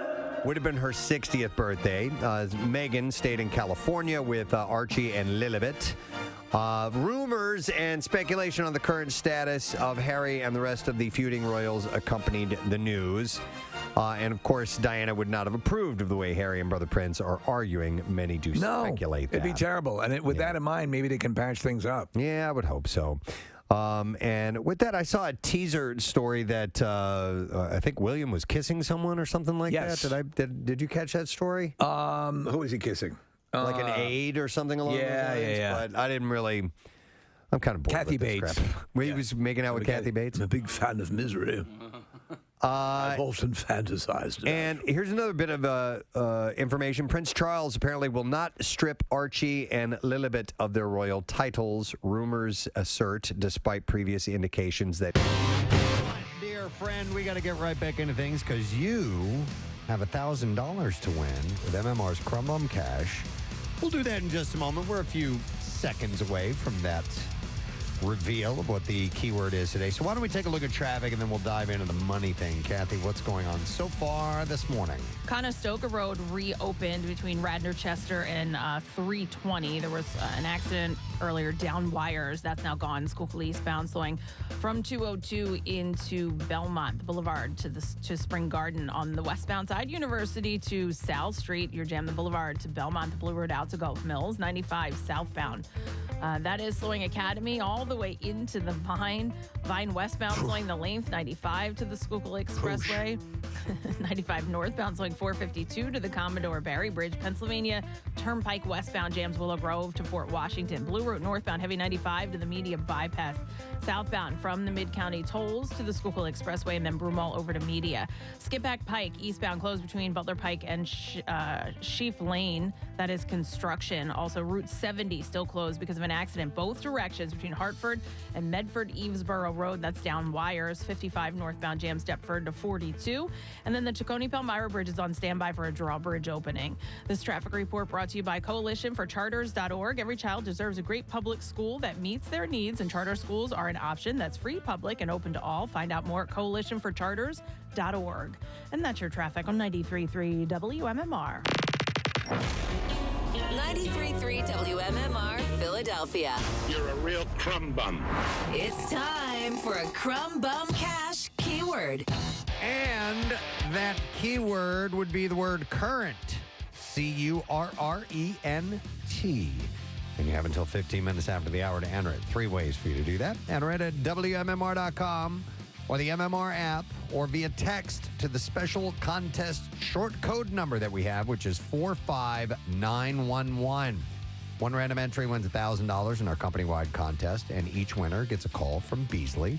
Make sure that you answer your phone. Contest rules available at WMMR.com. Sponsored by Horizon Services. The word again, current. Current. We got $1,000 over here. Come and get it. WMMR presents Preston and Steve's Bizarre File. All right, let's get right into a Florida story. Human remains were recovered from a Florida waterway where authorities also found and killed a nearly 14-foot-long alligator on Friday. The Pinellas County Sheriff's Office said that it's investigating after the gator, clocking in at 13 feet, 8.5 inches, was spotted in a waterway in unincorporated Largo, Florida, in the Tampa area, and the body of an adult was pulled from the water. Deputies responded to a report of a body seen in the water. The deputies euthanized the alligator and removed it from the waterway. One witness told local news stations that the alligator was seen with the body before going into the water. Yeah. Jamarcus Bullard said that he saw the gator, quote, holding on to the lower part of the torso and pulling it underwater. It's just horrific. He said, Alligator bit my hand off. Oh my God. He said, I never thought I'd see one out here. I thought it would be in the swamps and all that, but it was a big gator out here in our water. The gator's size approaches some of the largest alligators by length recorded in Florida since 1977. The record for the longest alligator in the state was 14 feet, 3.5 inches. This thing's a monster. By the way, but yeah, I think they've identified the body as female. I haven't seen too much more on that. They did. It was, a woman who had gone missing. 2 men ruffled feathers after getting into a fight over chickens roaming a Florida street on Friday. The sheriff's office arrested 65-year-old Robert Douglas Barraza and 43-year-old Dashiell Gonzalez after the fight broke out on a Fort Myers beach. Can't we all just get along? The men first started yelling, but the situation escalated into a physical altercation. You think you're bad? Neighbors said the chickens have been roaming their Fort Myers neighborhood for a few weeks, and some even leave food and water for them. Others clearly aren't welcoming towards them. The video shows officials taking 3 chickens away from the area. Goodbye, boys. Where they were egg-scorted. Egg-scorted. Chicken jokes. A Lee County Domestic Animal Services van. Listen, we're not clucking around. The police said, we're guessing taking a ride to jail over chickens isn't all it's cracked up. Oh, an egg joke! Both men were arrested for 1 count of misdemeanor battery, by the way.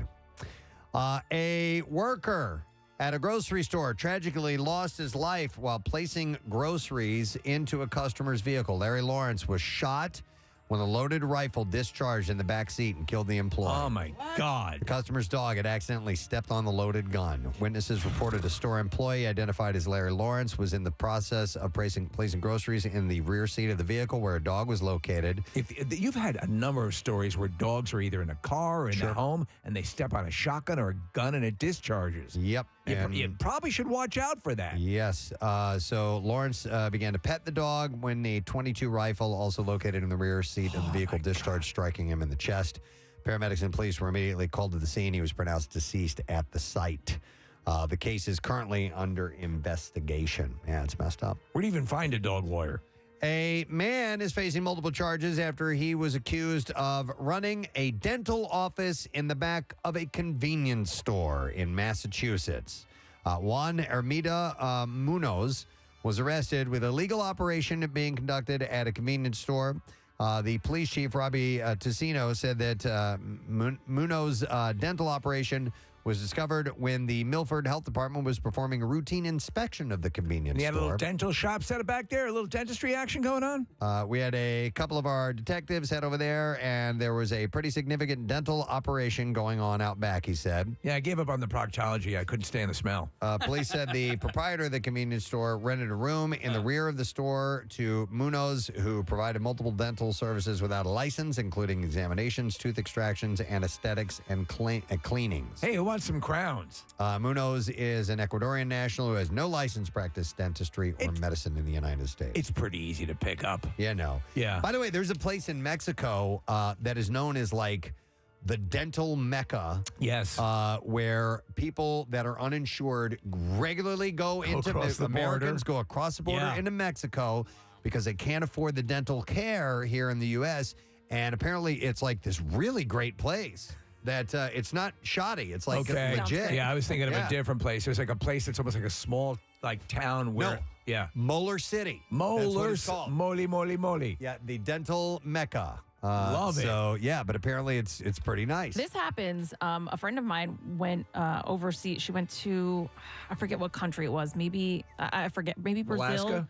Or no, it was Colombia to get like massive plastic surgery. I mean, from like head to toe, had a whole bunch of stuff done because it was so cheap over there, and it was similar. Well, to you run a risk too. There are a number of stories of people who've had died from bad Well, you plastic got to do surgery. your do your research and make sure you're getting legit medical help. But it was similar Can to you get this a reference from Molar City? Well, but when they were finished, like it was more of like a spa recovery where you're like they have like the surroundings for you, and so you can that's not bad. recover there instead of getting on a plane and trying to come home. I mean, you can also save money by going to a dental school. Can you not? You can do that, and some people will do that because the students need to work on actual patients. If you're okay with that, you can save money. All right. On to another story in the Bizarre File. The city of Palm Springs, California, has agreed to revise a proposed AIDS memorial sculpture after locals complain that the original design looks like a butthole. No. The 9-foot limestone sculpture proposed for a downtown park was designed by sculptor Philip K. Smith III. It looks like a donut with ridges on it. The opening, he said, is at the center. It is eye level. It allows a view through, he said, offering a connection, a sense of hope, a view beyond what is directly in front of you. So to be honest, if I just saw it like that, I wouldn't automatically think butthole, but once they say butthole, that's all you can see. The sculpture and memorial space is supposed to add great beauty and provide the opportunity for reflection and remembrance. They need to have that audio of Steve saying butthole. There it is, yes. We turn to evoke a feeling of connection. God, that's louder than it's ever been. However, Gene Brake, a local resident and founder of the Jose Sarria Foundation, said that it looks like a graphic depiction of the backside of a human being. More blatantly, the AIDS memorial looks like a butthole, he said. Or Twitter user did. Another local resident said, it's become a laughingstock because it looks like what it looks like. It's become a joke, and that's the last thing we want. So the Palm Springs AIDS Memorial Task Force, a group planning the sculpture, said in a letter to residents, please know we have heard your concerns and a revised design is in the process. I think you could easily modify this and eliminate the butthole concern. The task force will reveal the new design later this year. Put an anal bead in it. It looks more like a tire or something like that. It sort of does. But, you know. Because of the lines in the design. Yeah. Of the butthole. Of the butthole. All right, and there you go. That is what I have in the bizarre file for you. We still have a couple of minutes left, about 5 minutes for you to send over the word current for Crumb Bum Cash. So if you haven't done that yet, do it now or forever hold your peace. All right. So you can enter it through WMMR.com, through the MMR app, or you can text it for the through the special contest short code number, which is 45911. Now, after you enter the word current, then if you want to win the Preston and Steve Show tattoo for the day, for Tattoo Tuesday, different number, different word. Text the word tattoo to 39333. Yeah. We'll get a winner by the end of the show. Floating World Tattoo and Piercing on South Street. They do the handiwork, of course. When we come back, the much-awaited list for you. Kathy's fall activities for 2023. We'll be right back. I tend to think we get a lot of misinformation. Yeah. And according to an insider, they said, I don't think he will make the unpopular, hostile move of removing the royal status of his grandchildren. And then you have basically people just comment on this Absolutely. stuff. I feel sad for the royal status because at this point in time. Agreed, sir. Exactly. So, why would you do that anyway? Hang on a second. What does it say? Oh, Prince William promised to give a 96-year-old woman a kiss once. The rules relaxed more during his mini tour of There you Scotland. go. So that was I it. would like a lot of tongue, please. You misunderstood. You were thinking of a more provincial kiss where I was looking for something more sexual. Hey, she's 96, man. Oh, I guess so. She can ask for whatever she wants. All right. Open. Give me more. Give me more tongue. Gross. Dear God, woman, I can taste your pancreas.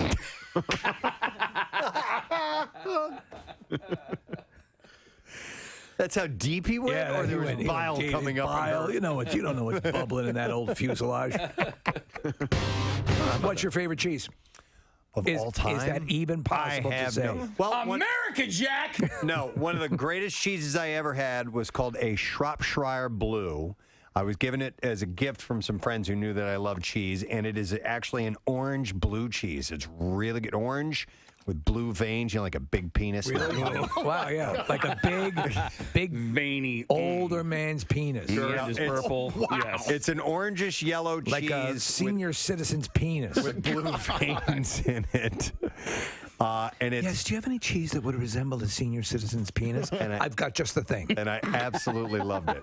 It's from Shropshire, England. Now, something that would resemble an older woman's dried out vagina. Oh my God. Dear Lord. We don't have cheese like that, but we have plenty of meat like that. You know, sir, perhaps you're not interested in cheese. Yeah. My little cheese place in Chestnut Hill closed down. It did. I was devastated. That sucks. Yeah. Wow.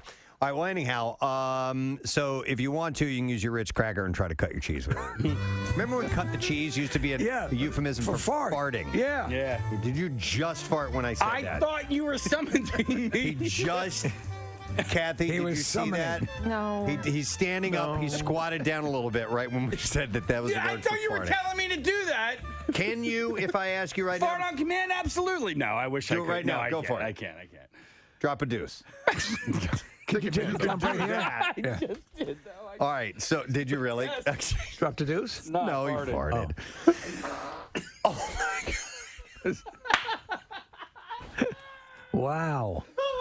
Please tell me that the microphones picked that up. Could you hear that, Marissa? I could hear it in my headphones. I'm telling you. It is This is the person we work with. Isolate it. This is the person we work with.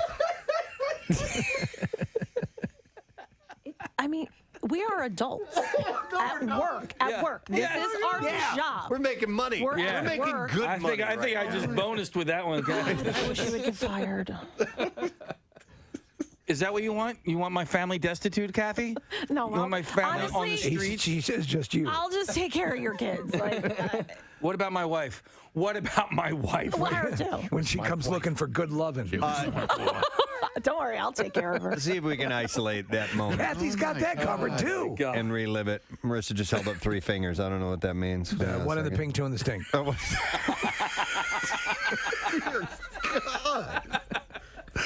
It wasn't that 3. What? 3 minutes, I can get it. Okay, thank you, Marissa. So 2 in the stink. So maybe we'll kind of reinvigorate this thing. But we have decided to return with Battle of the Self-Proclaimed Experts this morning. Yes. And when I tell you that the passion was high for people to that have sent in requests to be a part of this, it's an understatement. It was just fanatical. It is a global phenomenon. Yes. Has been for a long time. People have been raised in this Harry Potter realm, and so we knew we were going to get some staunch competitors. I read a lot of the submissions that were sent in. I read all the submissions that were sent in, and I read several of them. I was on the plane the other day flying out west, and I was brought to tears by some of these submissions because this world means so much to so many people, and the way that they articulated it was really moving to me, and I'm just impressed. It was so difficult to narrow it down to 2 final contestants. I mean, put it in perspective. A tick came into the studio to watch. That's right. That's how popular That's how this is. popular. I am currently reading the Harry Potter books. Are you? I'm on the Sorcerer's, or no, I'm sorry, I'm on the Chamber of Secrets right now, so I've just gotten started. Reading or Audible? Audible. And who's doing it? Who's doing the I've forgotten the actor's name. Jim something or other? He's excellent. Hey, there might be a question coming up. Okay. So I'm about 3/4 of the way through the second book. Awesome. So I'm underway. I'm starting to learn. I've seen all the movies, and I found them entertaining, but I wanted to know, because there's so many people that you talk to about this story. There's so much more underneath when you dive into the canon of it all. When you get into the all the details about it, and I want to know that. I mean, I want to know. I think it's a kind of a club that you're in. So all of my nieces and nephews, like I remember when the movie started coming out, and I was like, "Oh, that's friggin' awesome! I loved it." Yeah. They were like, "But they left out. But they left out." And there was so much stuff that so they were able to enjoy them, but they were so. They were a little deflated because the books, they devoured. They were ravenous for them. So I think you're entering a cool realm here, Preston. By the way, Nick McElwain wearing his Gryffindor attire this morning. Yes, sir. He has pajamas. Yes. That look like a robe. It's the closest thing I have to a robe, but they are officially licensed Harry Potter pajamas, and so I am a Gryffindor, and that's why I'm Mr. Potter, what happened to your head? You have taken the online quiz to find out which house you belong in? Yes. I'm a Gryffindor. Oh, you did? Okay, Yeah. Pottermore was a great website. I don't think it actually exists anymore, which is too bad. But I mean, I've been in the Harry Potter universe for a really long time. I think I got into it maybe when the 3rd book came out. And Steve, I love the movies as well, but the books really do add layers and levels and these just the intricacies to this universe, and it's why people keep coming back to it, because there's so much to read, there's so much to rediscover, and maybe you didn't even notice it the first time around. And not only has Nick worn his pajamas, but he brought in his wand, and so did Steve. Yes, I did. And you guys both got those at Universal Studios? This was a gift for me from Universal Studios, yeah. So my friend that went and knew how much I loved Harry Potter and brought it back for me. And you haven't been there? I have not yet, no. Oh, my God! I know. You've got to go. It's incredible. I did a couple of the tours in London, which were amazing. But yes, I absolutely have to get to Universal. That's the only thing I know about Harry Potter is that the rides were fun at Universal. Right. Literally. Kathy, it is a whole world. I went to Ollivanders. You did as well, Preston. On your recommendation. My daughter got a wand fitting there. And yes, and when you go around the town, the wand activates certain things in that's town, cool, which is awesome. Yeah. I've been to both. I've been to the one in California and in Orlando, and they are outstanding. I gotta go. You won't, if you're a fan, it's real. You're going to cry. That It's world real. is real. All right. Some of the people that sent in submissions said that when they got there, then they saw the Hogwarts castle, it brought them to tears. You know, I believe that's how moving it is. Yeah. All right. And by the way, Harry Potter fans are adorable. Look at these guys here this morning. We're going to meet our contestants. Preston and Steve present Battle of the Self-Proclaimed Experts.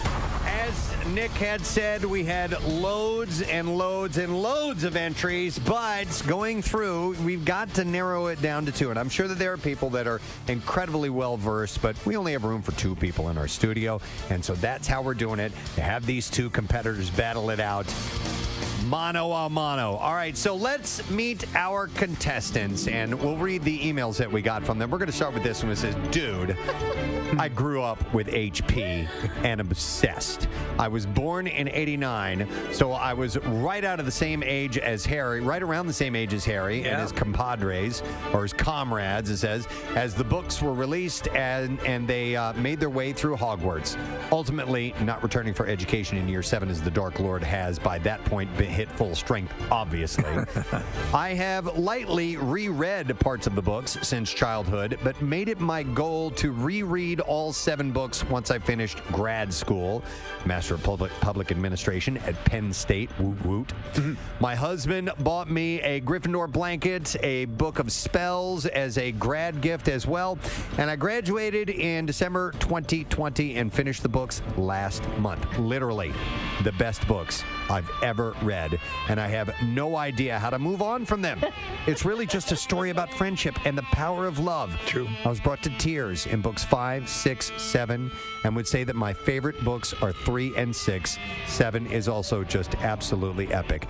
My next goal is to rewatch the full versions of the movies. I went to Universal Studios California back in 2017 and wore a Harry Potter costume to Hogwarts. For the above reasons, I would say I am the Harry Potter expert. It's about both knowledge and sheer passion for the story. The most epic tale ever told. Please welcome Steph Rosenblum to the show. Hi, Steph. How you doing? Oh, wait. Your microphone is not working. Let me try that again. Go ahead. I am so happy to be here. Yay. Steph, where are you from? I'm from central New Jersey, Hopewell Township, right across the river from Bucks County. It does exist. Okay, so is that north-south Jersey or south-north Jersey? Right in the armpit of the Delaware River. There you go. All right, I want to ask you, Steph, because Steph is wearing a shirt that's got all 4 houses on it, but it says Hogwarts on it. She's also wearing a robe. She brought her owl. Is that Hedwig? It's Hedwig. Nice. And tell me about your glasses. They are round glasses. Are they prescription? They are not prescription. Okay. They are just merely for this competition. Yes. They look great. And social events. Nice. So you recently reread all the books. I did, yes. It was my goal, and I still don't know how to move on. Interestingly, while rereading the books, I was also rewatching Lord of the Rings extended version. So I was in quite the wizarding world. Well, there's the amount of minutia, the amount of stuff to keep track of. But I mean, that's the books, the extended movie versions of the original Harry Potter, the movies, and a lot of times they're tacking on an additional half hour, 40 minutes. Yeah. Which character do you identify with the best? Wow, Or which most? character? Probably Luna Lovegood. Okay. She says whatever's on her mind. People kind of think she's weird, but once they get to know her, they realize she has a heart of gold, and she's actually very important to the story and to Harry's success in defeating Voldemort. I love that. Great answer. All right, that's Steph. Our next contestant writes, I was hooked on the series the first time I read Sorcerer's Stone and bawled my eyes out the day after my 11th birthday when I didn't get my invitation to attend Hogwarts for the upcoming school year. I read the series countless times as a child and still reread my favorites every year. I read the series countless times. Nope, I read that part already. Let me go back to this. And I reread the story every year, every Christmas, to get in the holiday spirit. Growing up, my family and and I went to the premiere screening of the latest movie, and what started as my obsession turned into full-out family affair as I got the rest of my family hooked on the magic of the Harry Potter universe. We traveled to Universal Studios' Wizarding World of Harry Potter when I was 19, and I remember seeing the top of the Hogwarts castle and instantly burst into tears. I can definitely recite every movie from start to finish, and I'm always the go-to person when someone has a question about their Harry Potter timeline or whether or not Snape really was a good guy. For years, my friends and I would watch the full 8 movies in a marathon event. We would bake snitch cake pops, craft sorting hat cupcakes, and brew our very own butterbeer, all while playing Harry Potter trivia and discussing our favorite moments from the series. There really is something special about the magic that J.K. created, and I would love to put my knowledge to the test. Gang, welcome Lauren DiStefano. Love it. Hi, Lauren. How you doing? I'm good.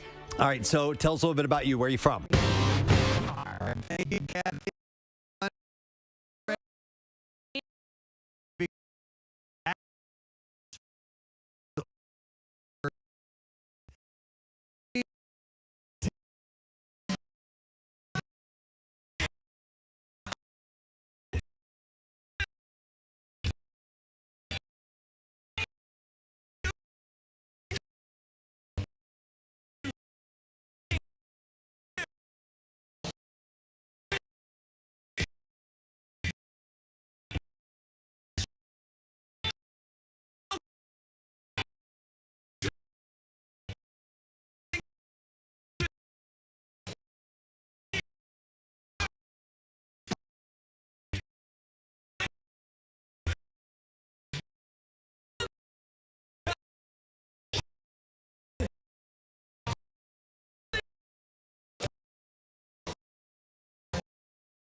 Let's go and get this started. Sit tight. Now here is what you wanted. Kathy Romano's all new. Fall activities.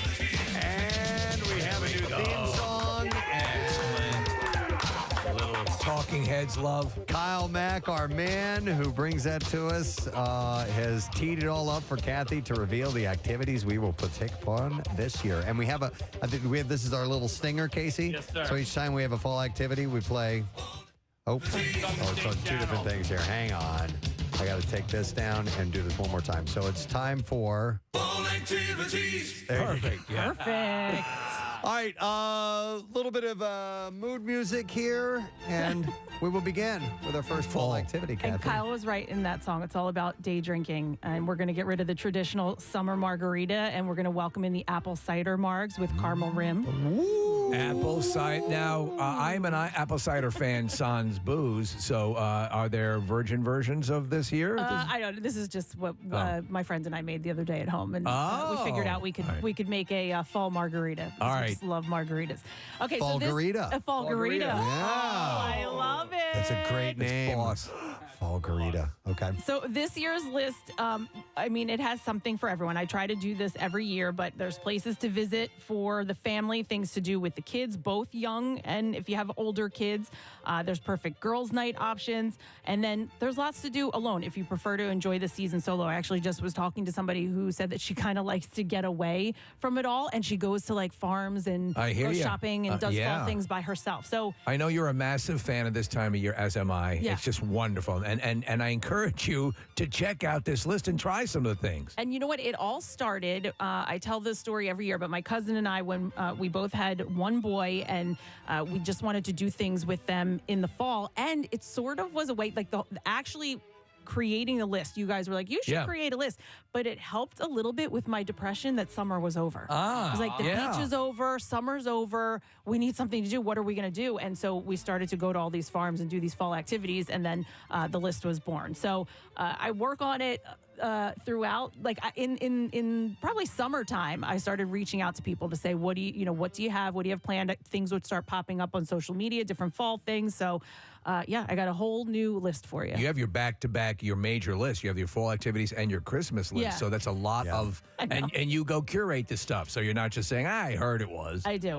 Yeah. So, okay. And if you do any, I'm going to, give you the whole list. You can check it out on PrestonandSteve.com. If you do any of the activities, make sure you tag Preston and Steve accounts and my social media accounts as well, because I want to see, everybody out and about and what you guys do. And then obviously you can follow along with me because I'll post, anything I do as well. So the first thing up on the list this year. Fall activities.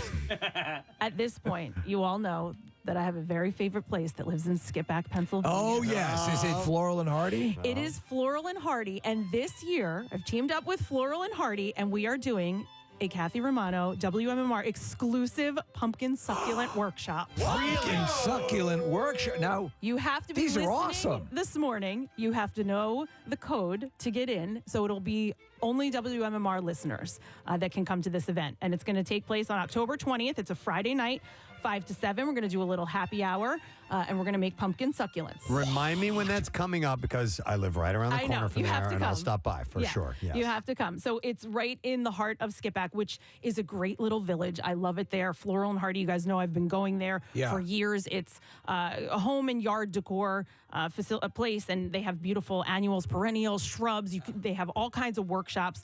But this year, we're going to create our own gorgeous fall centerpieces at Floral and Hardy's WMMR exclusive pumpkin succulent workshop. And you're the host, and Preston might stop by. Yep, I'm going to be there for sure. And they do this workshop on other dates as well, which you can obviously sign up that. But there's a few added goodies if you come to this. So we're going to do the large pumpkin, but we're also going to do a mini pumpkin succulent centerpiece. So just a little bit added. And then the Blossom Cafe, which is actually inside Floral and Hardy now. They're going to offer up a cookie, a snack, a drink for after our workshop. And then a little drinky poo. And then you also get 10% off if you shop at Floral and Hardy that night. Do you guys remember Amy Buckman from 6ABC? Yes, absolutely. Amy Buckman is who owns and runs Blossom Cafe inside of Floral and Hardy. So I'm really excited to team up with her as well. And for this event, so her cafe is going to offer up some goodies, but they're non-alcoholic. For the event, it is BYOB. You can bring a bottle of wine, you can bring champagne, you can bring little snacks, whatever you want. So here's how you sign up, because it is only for our listeners and people listening this morning or maybe podcasting later. Just go to PrestonandSteve.com. You'll see the list, and you want to click on the Floral and Hardy page. There's going to be a link there that will take you to Floral and Hardy's website. You have to enter a code. The code is WMMR Fall. All this information is on the blog that's on our website, but you enter WMMR Fall, and you can sign up for this workshop, which is going to be on October 20th at 5 p.m. So that sounds like a blast. Yeah, and again, if you can't make this event, they do have other pumpkin succulent events and other events throughout the fall. Pumpkin and sucking is great. Throughout the fall and the winter as well. All right, that's activity number 1. Fall activities. Second on the list. So this is this year's farm recommendation. You guys know there's a number of farms throughout the area. Great I've been farms. to a lot of them, and I love all of them. But this one, it's a little different this year. So it's called Hortulus Farm, and they have a Harvest Fest weekend.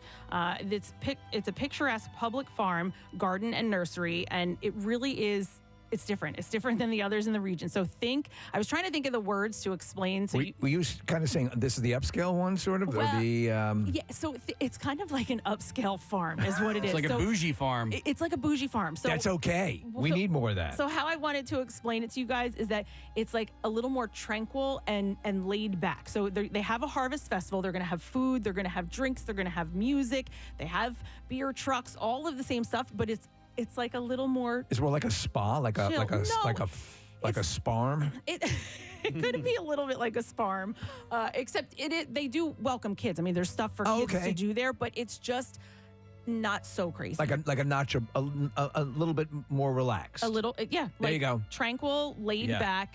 And more relaxed. I went for the first time just a couple of weeks ago, and I pulled into the parking lot. My friends and I, we were like, oh oh my gosh, oh wow. Like right the second you pull into the parking lot, you Where is this again, Kath? This is, sorry, I don't even think I said where it was. It's out in Bucks County. It's in Newtown, Pennsylvania. Newtown, okay. Yeah, and the farm. This is actually their only second fall season open. So it's been there for years. But this guy came in, him and his family. John Cons is his name, and they revived the place. He's a landscape designer. And John, I spoke to him. He actually talked to me. He said, not this job, a job years ago, early on in his career. He said it was one of the worst jobs he ever had, and the only thing that got him through it was listening to our show. Wow. Yeah. Oh, that's cool. Yeah, so he's totally revived this entire property. They've got an awesome shop that's there. They have flower cutting. You can, cut your own flowers. They've got everything you need for fall, the pumpkins, the gourds, the corn stalks, all of that kind of stuff.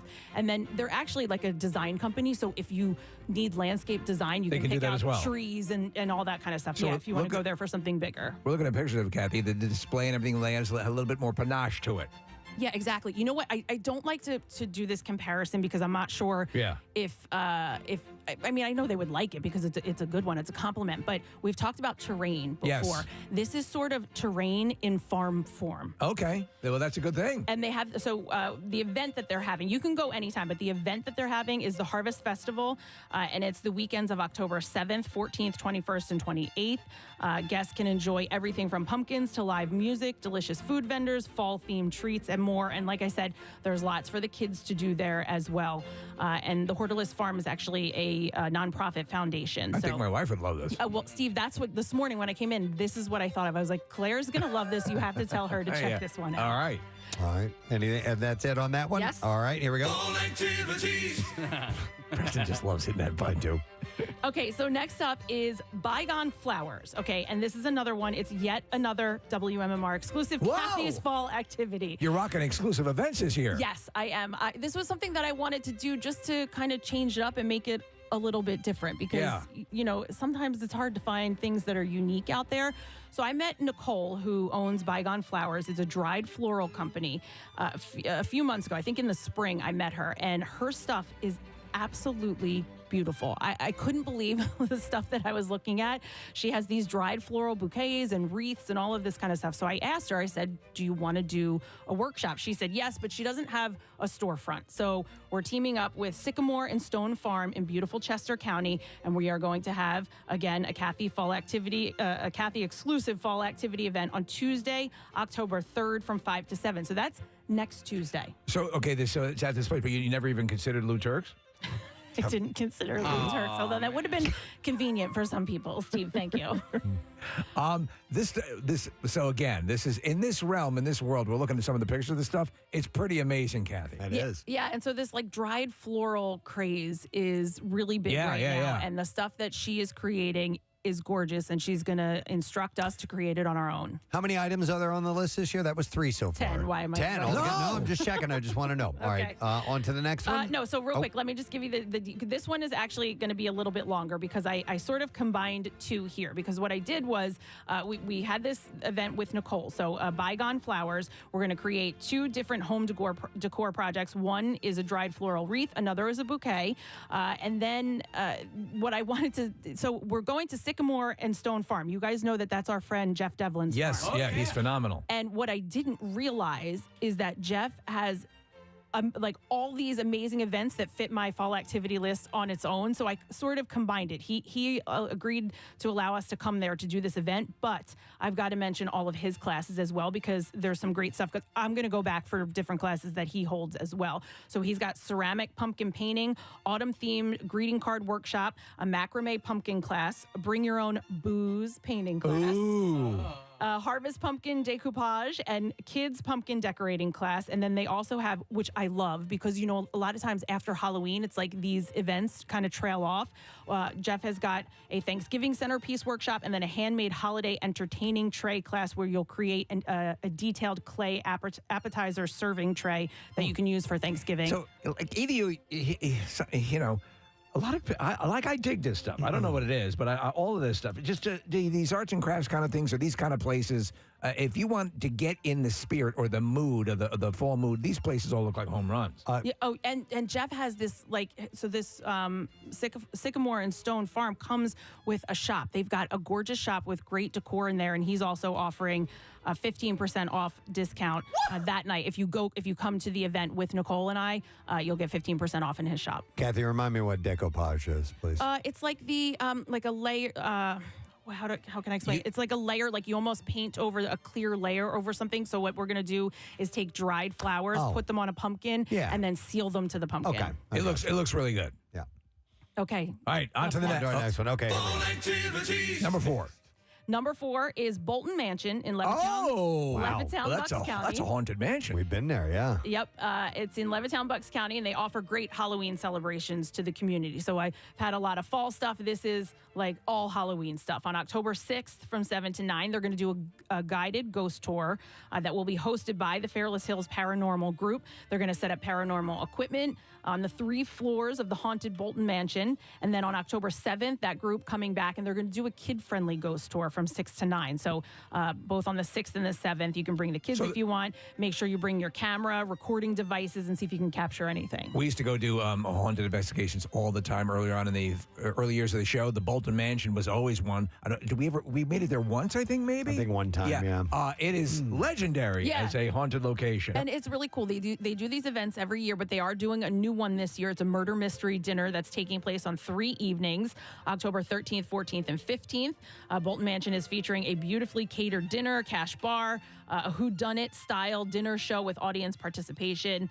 And the dinners will be outside in a cathedral style tent on the lawn. And then on October 21st from 11 to 4, Bolton Mansion will have the largest event that they put on for the season, and it's Boo at Bolton.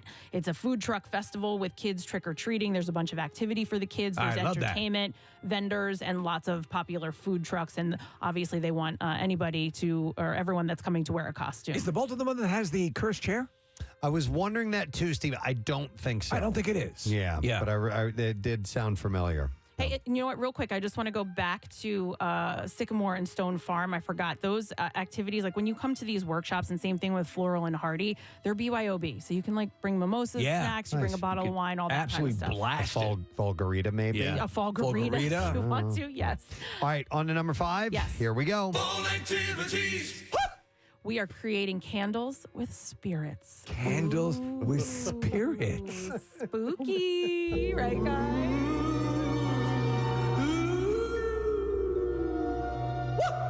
Cork and Candles is a scent bar that opened last year in the King of Prussia Town Center. And as part of this year's Kathy's Fall Activities, we're going to create candles with spirits. Now, you guys might think scent, candles, not Kathy's thing, right? Yeah.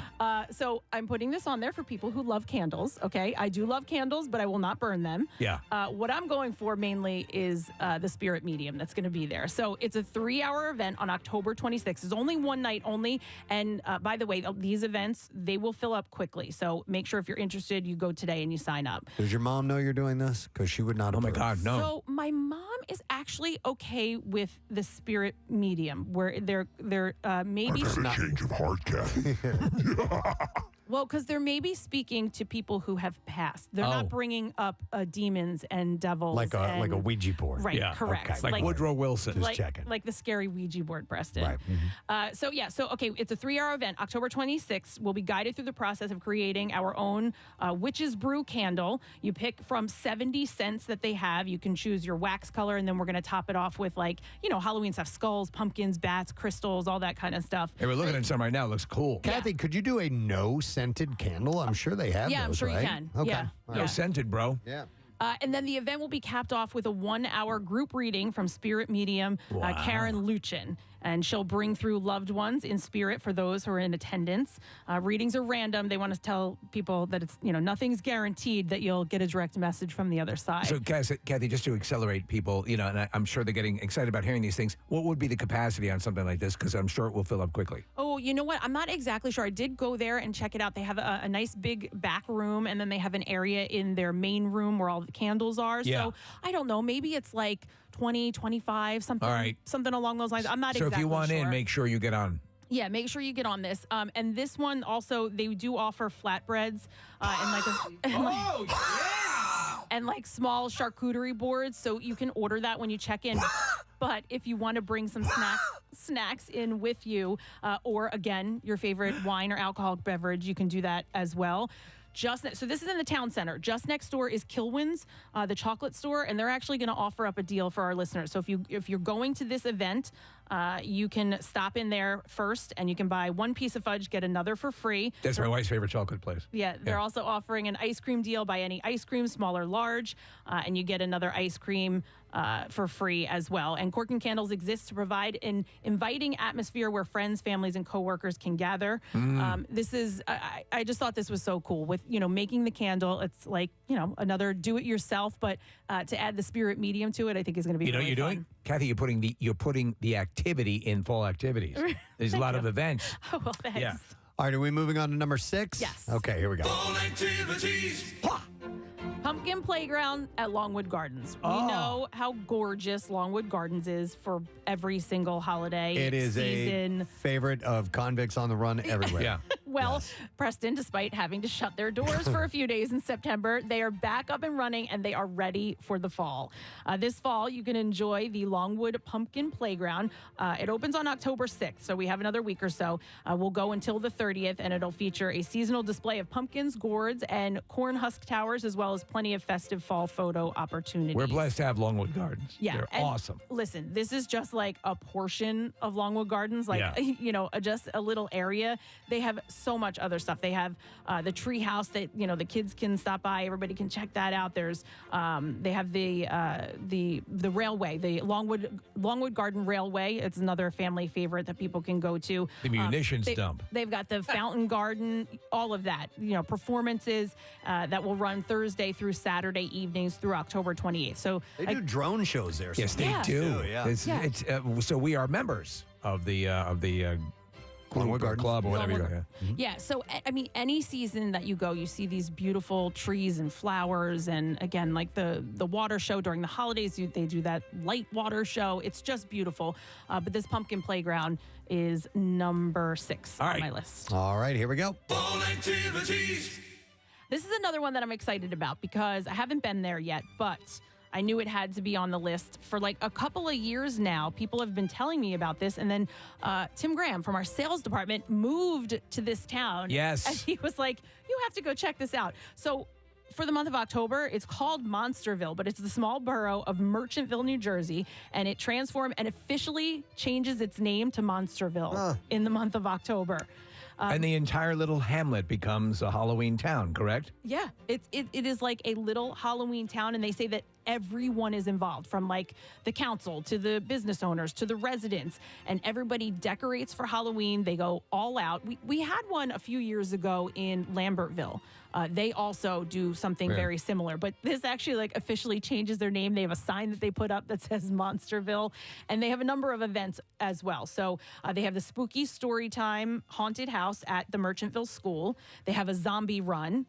They have Monsterville. In Monsterville, they say they have something for everyone to enjoy. So the Monster Mash Bash is adults only. It's a ticketed event, live music, signature cocktails, tarot card reading. So that's for the adults. Then they have the Monsterville Zombie 5K, which is a costumed run or walk. Participants creep and crawl their way through the borough and then end up with a beer at Eclipse Brewing. And then the main reason to visit Monsterville, or at least according to Tim Graham, is to see this year's entries to the Haunts of Monsterville home decorating contest. Merchantville residents go all out creating elaborate scenes to transform the quiet Victorian town into a hauntedly frightful destination. We're looking at a Beetlejuice setup here. Pretty cool. You can tour the town and vote for your favorite on October 30th and 31st. You can tour the town anytime, but that's when the voting takes place. And you can actually get a map of the participating homes, and that's available at the borough website inside the borough hall. And a lot of the businesses will have that map too. So you can kind of just walk around. It's very small, so you can walk around to all of the different houses that are decorated and check them all out. And then the winners receive the coveted golden broomstick and, more importantly, bragging rights through to next Halloween. And on Halloween itself, the borough welcomes thousands of trick-or-treaters to draw close to another month of Monsterville. Centerville. Awesome. A reminder, Kathy's fall activities list is brought to you by Acme Markets, fresh foods, local flavors, and we have set up at PrestonandSteve.com a webpage that has everything you need. Marissa has meticulously putting this together with photos and information and links and all that stuff to every bit of this. It looks amazing because that's what we're looking at on the screen here in the studio. They're just going through the webpage. It looks amazing. So go to PrestonandSteve.com to get Kathy's fall activities list. Fall activities. And next. Up next is the Suds Factory Haunted Car Wash. We had one of these last year, but now they're popping up. This is another one at a brand new location. So there was a vehicular accident in the parking lot of Suds involving 2 cars. One had a casket in it, and guess what, guys? Now it's empty. Oh, my God. Holy hell! What the F? So enter the tunnel located at 3046 Westchester Pike in Broomall. At your own risk. Dates for their very first Delco. I had to give Delco something. Thank you. Give us a car wash. Dates for the very first haunted experience are the weekend of October 13th and 14th, the 20th and 21st, and then the 27th through the 30th. It will run from 7 until 9. Dozens of haunted characters will be wreaking havoc around the car wash and inside of the tunnel. A body carving station manned by a not-so-pleasant butcher will be on site as well, and watch out for villains with chainsaws. That way we're looking at pictures. This is amazing. Yeah, really cool. No tickets are needed for the haunted car wash. You pay when you arrive. But if you mention Kathy's Fall Activities, you'll receive a $5 off coupon to your entry fee. Awesome. This is brilliant. Yeah, and 10% of the proceeds for the event will be donated to Toys for Tots. So this is the Suds Factory Haunted Car Wash.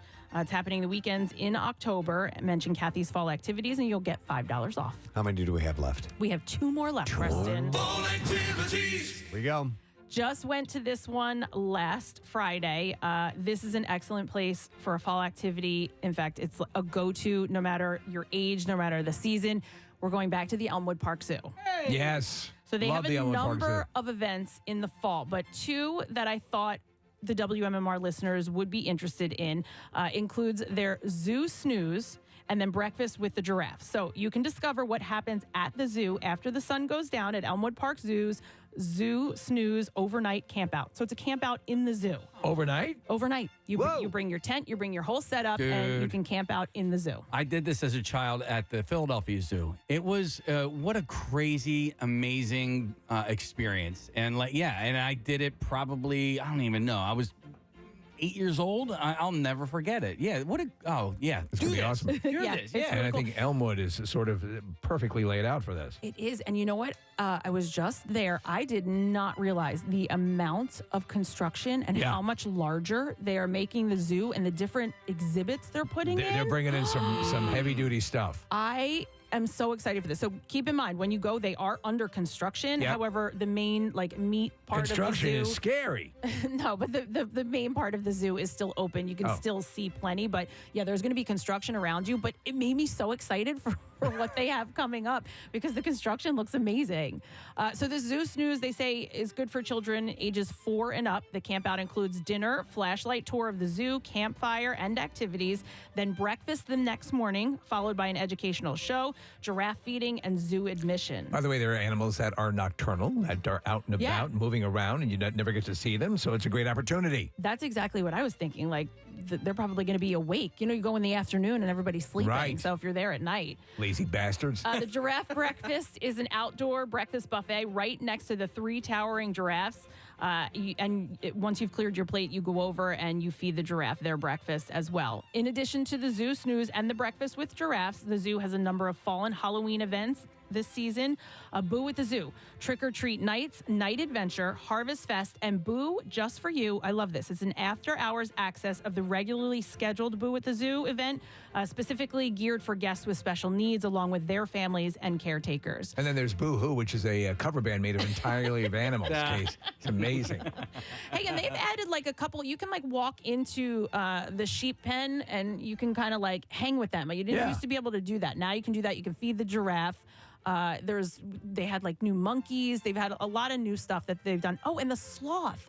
You walk into remember the old birdhouse? Yes, It's yeah. now, there are still birds in there, but they have a sloth in there. Well, that's cool. Hanging out? Oh, just Literally? climbing above you, climbed down a tree and sat in like a little hammock bed that they had for it. Like right next to me. Yeah, he was right there. It was really cool to see.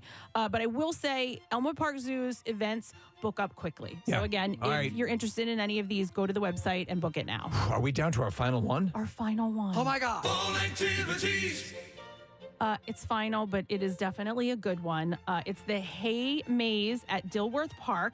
So if you want to do something for the fall, you want to feel like you're on a farm, but you don't want to leave the city, Marissa, this one is for you. You can stay in the city and you can do a fall activity. Hay Maze at Dilworth Park. So what's involved? Yeah, so for a limited time, the Albert M. Greenfield Lawn transforms to a fun for all ages experience to welcome the arrival of autumn. Harvest Weekend is October 6th through the 8th, and we'll have lots of hay bales, corn stalks, pumpkins. The 3-day experience embraces the best elements of fall for visitors.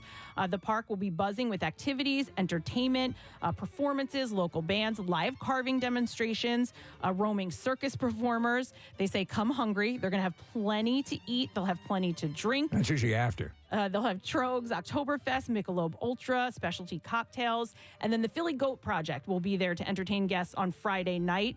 And then on Saturday afternoon, visitors 21 and over are invited to participate in a Stein hoisting contest. We're looking at pictures of this. How many years have they been doing this? They've been doing this a couple of years Well, now. it's huge. Yeah. On October 14th, a not-so-scary Halloween celebration will feature a scavenger hunt complete with a candy treat, free Wow. pumpkin painting, spooky story time with the Free Library of Philadelphia, and a magic show. Don't forget to wear your costumes.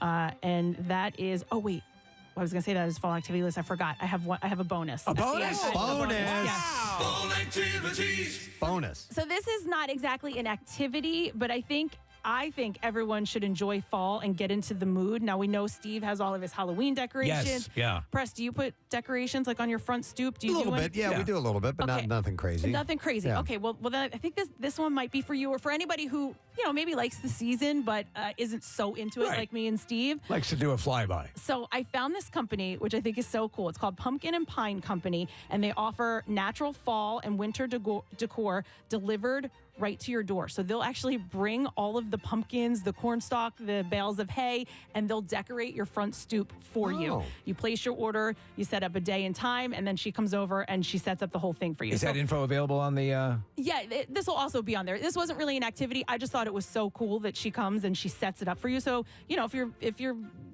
don't want to do this yourself, you want to, have somebody come out and do it for you, she'll do it. It's called Pumpkin and Pine Company. She's on Instagram, and we have a link on PrestonandSteve.com that's where cool. you'll find the whole list. Just want a reminder of the Floral and Hardy event that's taking place. There's going to be a code that you need to sign up for that.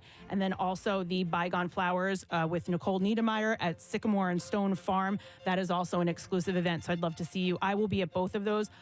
I'll be at a number of these, but those are the two, where there'll be a date. I'll be out there doing the class with you. And a number of these are time sensitive. So check the list out. Yeah. Make sure you don't miss something you heard and wanted to be a part of. Yes, definitely. And there it is, Kathy's fall activities list.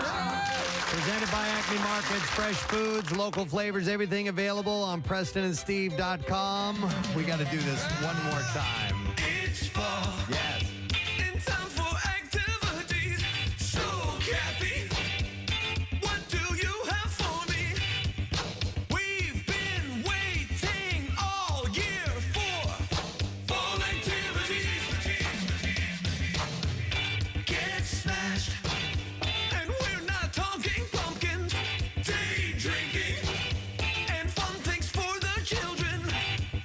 Kathy got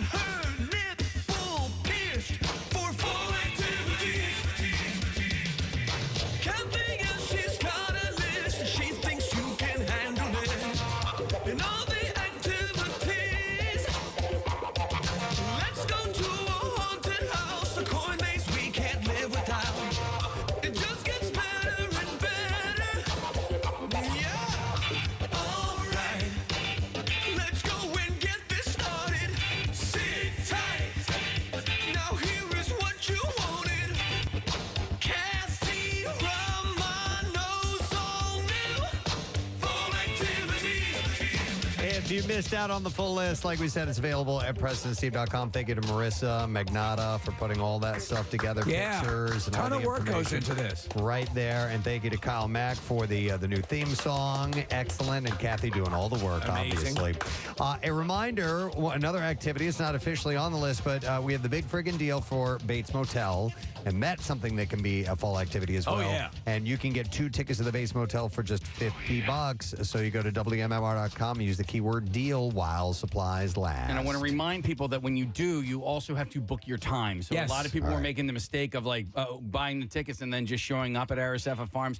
It is a timed event. And it's better for you to do that. And it's That means better you're not gonna, for you to do you're that. gonna wait. No doubt. Yeah. All right, we're going to take a break. We'll come back in a moment. Our buddy David Uosikkinen from the Hooters is scheduled to join us in a little while, and we got more chances to win money with Crumb Bum Cash, of course.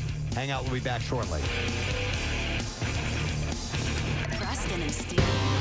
From Downingtown, Pennsylvania, what do you do? I work at a law office now. Oh, really? There you go. Okay, nice. You can employ spells in changing a witness's testimony.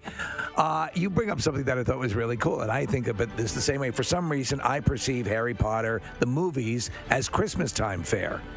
Every single movie has a Christmas scene. Right. And so it's always applicable. Yeah, no. And so, Lauren, how long have you been listening to the Preston and Steve show? Probably my whole life. My parents are Y100 listeners, and we had like the CDs, and I was like, oh, that's the only station is Preston and Steve. So I just didn't know. We were our own station, the Preston and Steve station. So you're wearing a Hogwarts School of Witchcraft and Wizardry shirt this morning, and you're wearing some funky-looking glasses. Yes, what are they those? Luna Lovegood's glasses. Those are Luna Lovegood's glasses. Oh, wow. So she can see everything. Okay, that's beautiful. And would I'd asked Steph who she identified with, and she said Lovegood. What about you? I think, my favorite character is Sirius. I love him so much. I love his arc of being the villain to the good guy, but never getting the redemption of it. But everyone who loves and knows him knows he was the good guy. You mean Severus? No, Sirius. Oh, Sirius. Black. Oh, Sirius Black. I'm sorry. Yeah, Okay, out right. of prison, and everybody's like, and then he finally at the very end, they're like, oh yeah, he was a good guy all along. Okay. Wow. I just loved him. Oh, you guys are the real deal. Well, we're going to put you to the test, guys. All right. Are you ready to get this underway? Ready. All right. Ready. Let's test your. Now we have. You guys are going to be buzzing, and I'm going to explain the rules. But let's just test your bells and see how it sounds. Steph. That's Steph's bell, and this is Lauren's bell. So a little bit of a different tone to each, so we can tell the difference, and we should be able to hear that. Okay. All right. Let's get this underway and tell you guys how we're going to be rolling this out for Battle of the So-Called Experts. There are 3 rounds, and they increase in difficulty. We will begin with the easiest questions, and they will be worth 1 point each. There are 4 questions per round. Okay. Second round, the questions are worth 2 points, and the third round, the questions are worth 5 points. So even if you're behind going into the third round, it can really change, and you can end up winning because of the difficulty level. Now, I will ask you a question. You have to buzz in to answer. If you get that question correct, you get points. Now, here's what I want you to keep in mind. If you buzz in while I'm asking the question, and I haven't finished the question yet, I will stop, and you will have to answer based only on what I've said so far. If you're incorrect, your opponent will get to hear the rest of the clue and also answer that question, and they get a benefit because they'll hear your incorrect answer. They'll hear the rest of the clue and might have a better shot at getting that. So keep that in mind as I ask the questions, whether or not you're ready to buzz in. And by the way, we will have a tiebreaker if necessary. If we have a tie at the end of the game, we'll have a tiebreaker question that is ready to go. And the winner gets our porcelain Tri-Wizards Cup here this morning. Gorgeous. It's actually a bi-Wizards Cup because we only have 2 Wizards in the studio this morning. But that is from our friend Eva, who created this. She is the ceramic studio manager at the Wayne Art Center. She's so talented. She's so incredible. She recently had an art opening out in Westchester at Westchester University. Eva's a great artist and a really cool person. She actually submitted to be in this contest because she loves Harry Potter so much. But when she wasn't selected, she made this trophy for us instead. That was very cool. And you can check out our Instagram account. We'll make sure we post that. It's at arts.by.eva. If you want to take a look. So thank you, Eva Josines. Is that how you say her last name? Josines. Yeah, All she's right, awesome. So thank you, Eva. All right, we are ready to get the battle underway. Oh, boy. Let's begin. All right. Let's get Steph and Lauren in place. Hands by your buzzers, by your bells, I should say. Are we doing Practice questions first, or are we just getting right to it? You know what? All right, I'll do a practice question just so you know what it's like to buzz in. I will. And by the way, the questions are difficult. I'm currently reading, and I've seen all the movies. I didn't get any one of these correct. All right. So, but that's, hey, I'm a neophyte compared to you guys. So let's try a very, very simple question and buzz in if you know the answer. What street do the Dursleys live on? Okay. So then we would go to Lauren for that answer. Privet Drive. That is absolutely correct. So that's just a test. And that is how it's going to work. So we can clearly hear the bells. Yes. We know who's in. All right. And we can decide who gets to answer the question. All right. Wait, here we sorry. go. Did you say where their hands need to go? They can hover. Okay. Hands can hover. We covered that off air. So, all right, first question, stand by. Here we go. And these are the easy questions for 1 point. In Prisoner of Azkaban, Snape commands his students to turn to... All right. 394. That is correct, Lauren. Which page 394. 1 point for Lauren. I'm keeping score, right? That was Okay, excellent. yeah, Yes. All right. Next question. After Dumbledore's passing, he gifts Harry the very first snitch that he ever caught. All right, we're going to go to Steph for that answer. I open at the close. She is correct. The rest of the question was, what was the sentence that appeared on the golden sphere? Wow. I open at the close. These guys are good. 1 point each. Next question. What are the full names of the 4 Hogwarts house? All right, we're going to go to Lauren. Lauren. Salazar Slytherin. Godric Gryffindor. Rowena Ravenclaw. And Helga Hufflepuff. That is correct. Wow. Those are the full names of the 4 Hogwarts house founders. So far, all my questions asked have been buzzed in early on. Yes, they have. They're extremely confident. Now, these are the easiest of the questions. Final question in the first round. Harry Potter's birthday is July 31st. Which character was born one day? Let's go to Lauren. Neville Longbottom. That is correct. Born one day before him. Oh, my God. And the total so far in round 1, Nick. Lauren with 3, Steph with 1. All right, 3-1. 3-1. And these two are jumping in before every single... before I had a chance to finish every They're single good. question. I mean, we have absolutely the best competitors you could possibly have. Most definitely. All right, on to round 2. Right now, Lauren leads 3-1. Here's your next question. These are medium, and these are 2 points each. 2 points each. What is the name of Lavender Brown's rabbit? Oh my God, that's literally the one pet I did not make a flashcard about. Flashcard. Steph was doing flashcards. Everyone else is. You did flashcards? Lavender Brown. What is the name of Lavender Brown's rabbit? I'll give you guys about 5 more seconds to think about it. Like flashcards for this contest? Yes. Yes! That's what a competitor looks like, Kathy. High level flashcard. I played Trivial Pursuit last night. There you go. Running through the cards. Yes! These guys are serious. All right, Kathy interrupted. So your 5 seconds starts now. Hold on. 5, 4, 3, 2, 1. All right, they're not going to take a chance at it. It was Binky. Didn't know that? Doesn't even ring a bell, does it? Okay.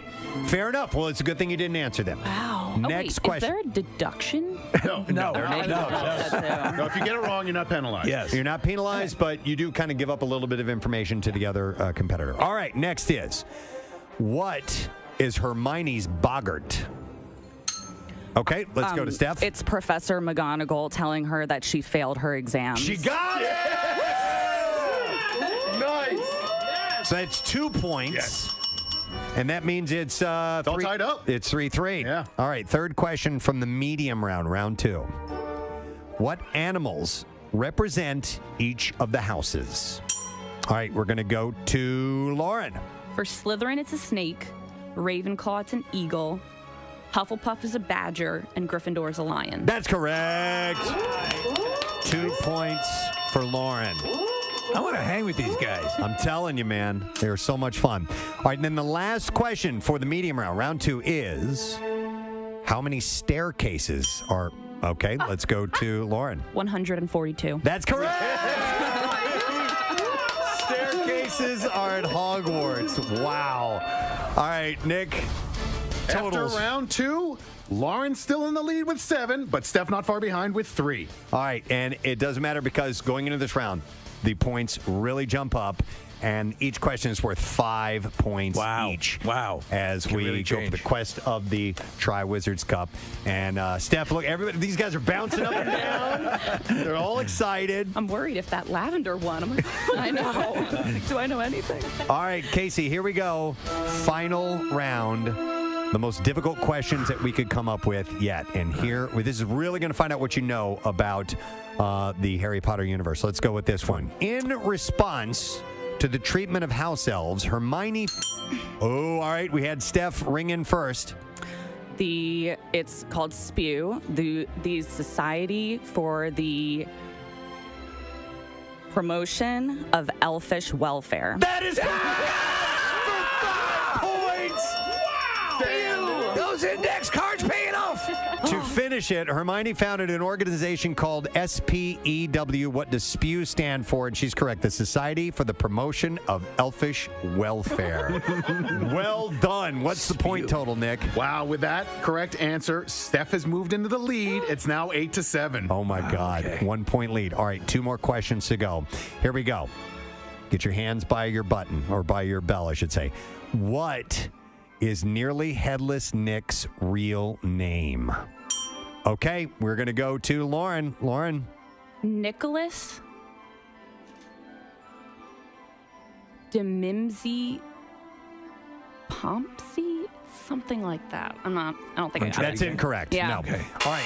So that means that, Steph, you can take a free guess no matter what. Even if you get it wrong, it's no big deal. I know it starts with Sir Nicholas the rest of it. All right. You guys aren't going to get that right. Sir Nicholas Demimsey Porpington. You guys were all around It's that name that you're like, Sir Nicholas, moving on. You don't I read know, the right? full name. It's so British. so many syllables, and it's exactly. That's a classic Harry Potter name, though. This is the last question that we have here. And it's anybody's game. It's anybody's game right now. So this is in the past contests we've had runaways. Yeah. This time around, it's down to this last one. Here we go. Final question. On his 11th birthday, Dudley Dursley's parents take him and Harry to the zoo and also bring along Dudley's best friend. What is that friend's name? You're looking at each other. Lauren almost cursed right into the microphone. It's a super minor character from the first book. I know that. Repeat the question, Preston. On his 11th birthday, Dudley Dursley's parents take him and Harry to the zoo and also bring along Dudley's best friend. What is that friend's name?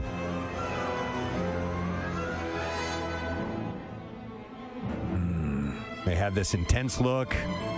Steph looks like she has no idea.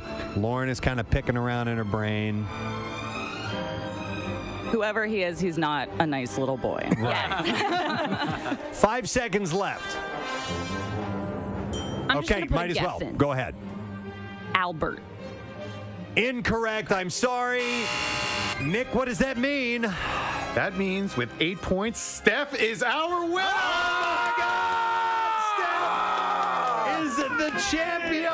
They are so evenly matched. Oh my Wait, what was goodness. it? Yeah, who was it? Piers Polkis. Loser. Please. I mean, I don't.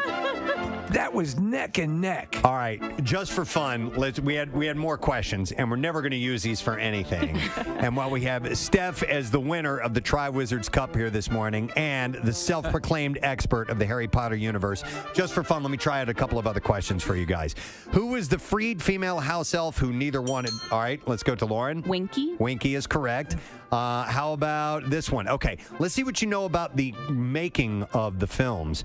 Christopher Columbus directed the first 2 movies. David Yates directed the last 4. Who directed 3 and 4? All right. Alfonso Yates? I know it's Alfonso. All right. I know it's Alfonso. There were 2 people. Prisoner of Azkaban and Goblet of Fire, respectively, was Alfonso Cuarón and Mike Newell. Okay. All right, and then one last one. Let's see. What'll be a good question? Oh, yeah, this one. Okay. What are Snape's very first words to Harry, and what is it believed they allude to? That's a hard one. All right, thank you very much. Kath, let me see. No? No? Okay. I thought there was a phone call we were going to go to. We'll try. Work on that a little bit later on. We will have, joining us in a little while, David Uosikkinen of the Hooters. He's got a new documentary. It's called Heart of the Beat. It's about him. His life. Drummers, his life. Yeah. And all that stuff. So I can't wait to talk to him about that. But right now I want to talk about fruit flies. Fruit flies. Oh, yes. Apparently, they're just taking over the entire country. I don't know. That's what you guys told me. So Well, it's like fruit fly season. This is when you. Why is it now? I don't know. I find it worse in the summer, to be honest. I always get in the fall. If I'm going to be honest. In the fall, I always get, and it's not like I have rotting fruit in my house either. It just, You don't keep rotting fruit in your house? I don't keep rotting fruit in my house. I got some more rotting fruit, guys. But I have like. I think, the bugs tend to become more active, I think, at, I don't know, the heat, the house being warmer, or who the hell knows? Fruit flies can be a problem year-round, but are especially common during the late summer and fall because they are attracted to ripened or fermenting fruits and vegetables. Oh, sons of bitches. Tomatoes, melons, squash, grapes, and other perishable items brought in from the garden are often the cause of infestation developing indoors. Is like a green pepper a fruit or a vegetable? I would always consider it a vegetable. A vegetable. That's what I thought. I don't know what differentiates fruit and It comes vegetables. from a flower, doesn't it? I mean, I would think that if it comes from a flower, it'd be a fruit. Yeah. Okay. Oh. Because yesterday I had to throw a full one away, and I think it was there was a hole in it, right? So it opened up the packaging, and there was a full-on hole, and I was like, What was in the hole? Well, I think maybe fruit flies got to it or something. I was like, well, I'm not going to eat this one. Perhaps I'm not one of gonna... those escaped minks. Yeah, but I didn't realize it was fruit fly season until you guys had said something. I'm like, yeah, I see, because I have like a little fruit basket by my sink, and I've seen them. The funniest thing is the fruit basket in our house with the bananas. We bring fruit there to rot. And it's perfect because it's right next to the garbage. We buy it from the store, put it in the basket, and then throw it into the garbage. That's what we do. Yeah. See that like if that happens to me, I get annoyed. Like I have to have the right amount for the amount of time and all of that. Yeah, I find it successful if nothing rots. We're good about our fruit. We cut it up and make a fruit salad and stuff like that. We should Throw do that in the that. fridge. We don't. But I have a method for getting rid of fruit flies. Oh, yeah. Please. Me too. Yes, and it absolutely works. I read it years and years ago, and I do it all the time. I think maybe that my method, I think you told me about it and I did it. So And I you wanna- adopted it. Yeah, tell me. So take a glass, and you can fill it with I do one or two things. You either put it in wine. You don't have to fill it up much, maybe an inch, wine or whiskey. And then you take some cling film or, saran wrap or whatever you want to call it, put it over top, and you just poke a hole in it with your finger. That's it. It goes They in? go in, and they can't get out. That works. Yep. Yeah, They check in, but they don't check Don't out. check out. It's like the Roach Roach Motel. Motel. So mine is similar to that, Preston. It's not exactly the same, but it will clear all the fruit flies out of the house. So I use a wine glass. Flood the house with nerve gas. I use apple cider vinegar, and then I use a Ziploc bag so that it comes. So you take like the corner of the Ziploc bag and you just snip the top of it. You put that over the wine glass, and then you push that little cut part down in. So supposedly it's so that the fruit flies can fly down into it, get to the liquid, but then they can't find their way back out. Yeah, it's the same principle. Yeah. The They're plastic, checking in. The plastic wrap does the same thing. For whatever reason, they can't find their way back out. And it clears them out. We got ourselves an electronic one, Kathy, and it's got a light attached to it. And so when I come downstairs in the morning, it's got a little blue light, and it's called the Zevo Flying Insect. What does it look like? It's right here on the screen, Steve, if you want to take a look. And it works really, really well. Every now and then. What's that? I have a similar. Yeah, every now and then, it's sort of like it feels like it's not working, but then you come back downstairs the next day and they're all gone. Do you need to put it right by where the fruit is? We have an outlet by the back door, by the kitchen door, and so we plug it in right there, and that's in the kitchen. And you clean it out once every few weeks or whatever, and it's fine. Because I set the glass down like right next to where the fruit is. Yeah, There you go. Yep. Mine is sort of like a black cylinder. It has a fan, and it has a sticky element at the bottom, and it has that blue light, Nick, which draws them in. Yeah. And basically, they check in, but they don't check out. Check out. Can never leave. It's so satisfying, though, to poor things as they're suffering and drowning in Screaming. apple cider vinegar. But Yeah. it's so satisfying to see all of them in there. Oh, Like, yes. to kill I things. got you. I Lord. agree. Sons of bitches. I agree. I can't stand them. How dare you attack the fruit I'm throwing out?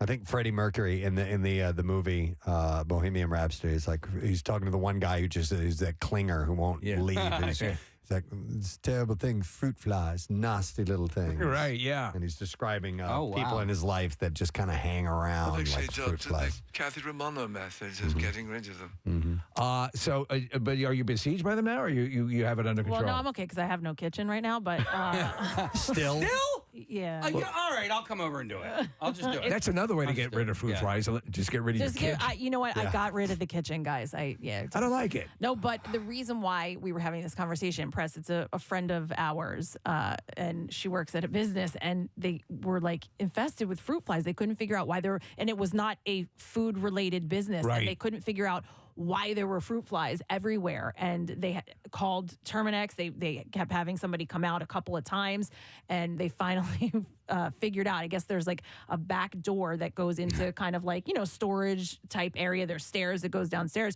Well, they are in the middle of two restaurants, and one of the restaurants must have thrown a bag of trash like down in the basement and forgot about it. She said it was like there was millions of them. Oh, my and so God. They were coming up from downstairs horrific. into her place of business. Wow. That's gnarly. A bag of rotting garbage will do it. I said gnarly, didn't I? Yeah. Cool. Did it, man. All right, well, yeah, those methods, I think, they're tried and true. They work, no problem. It works. Yeah. All right. Well, handle your fruit flies, accordingly. With caution. Am I noticing I things? think you've noticed things. Yes, I don't know. You noticed Kathy's thing. Yep, I I did. noticed you're just spraying out of nowhere, Yeah. like the noticers want to do. He's an expert fruit fly killer, too. I do have my method. So as fan violence continues to rise in stadiums across the United States, a new report reveals the startling numbers behind conduct of supporters across America. Yeah. A survey conducted by Sportsbook Review found that roughly 39% of NFL fans have witnessed a crime at a game, with over 7% saying that they were victims themselves. 7%. That's a fair amount. The only place I was a victim was in San Francisco. Mm-hmm. So. What, did someone hit you? Yeah, somebody attacked me from behind, Okay. and then the coward ran away. Oh, get out. Because you Because had... I was wearing a green man suit. Okay, got it. It turned out to be Pierre. Yeah. This poll of about 3,200 American football fans comes just a week after a Patriots fan died of an apparent medical event following an alleged altercation with a Miami Dolphins fan. Sportsbook Review found that Lincoln Financial Field, home of the Philadelphia Eagles, is the stadium where most fans have reported witnessing a crime, with 63% claiming to have seen some criminal activity. The most common crime scene there is physical violence. So, you know what? I have to say, we do a morning show in this city. I don't, and obviously we're tied into these things. Am I missing a lot of these stories? Yeah. People don't. I mean, they're just, there's fist Altercations. fights. It happens all the time. Well, I know Marissa's friend got attacked last year, not in the stadium, but outside of the stadium. I don't know if she's gone, but so I don't have the details. But it was deets. I don't have the deets on it, but I personally haven't seen much. At Lincoln Financial Field. I mean, I vividly remember as a child walking back to the car with my dad, and I watched this Redskins fan just get pummeled by like three dudes. That was That was at the vet, right? That was vet. And if you know where Cheeky's and Pete's is, it was like right there. I think it used to be in Acme. But I vividly remember that. And I have not seen like a fight. I don't feel like I've seen one since then. So that's why I think you would tell me in the morning we have time to chat, and that doesn't mean it's not happening. No. I just haven't heard a lot of people talking about altercations. The puffing of the chest is a big thing there, Steve. Like a lot of people, like everybody goes in there like tough guys. Look and at that stuff. chest. Yeah. But have I seen? I've seen people get like drinks thrown at them or thrown on them. So I think that falls on this list, though, does it not? So that would be an act of aggression. Physical altercation. Right, so that would be a physical altercation.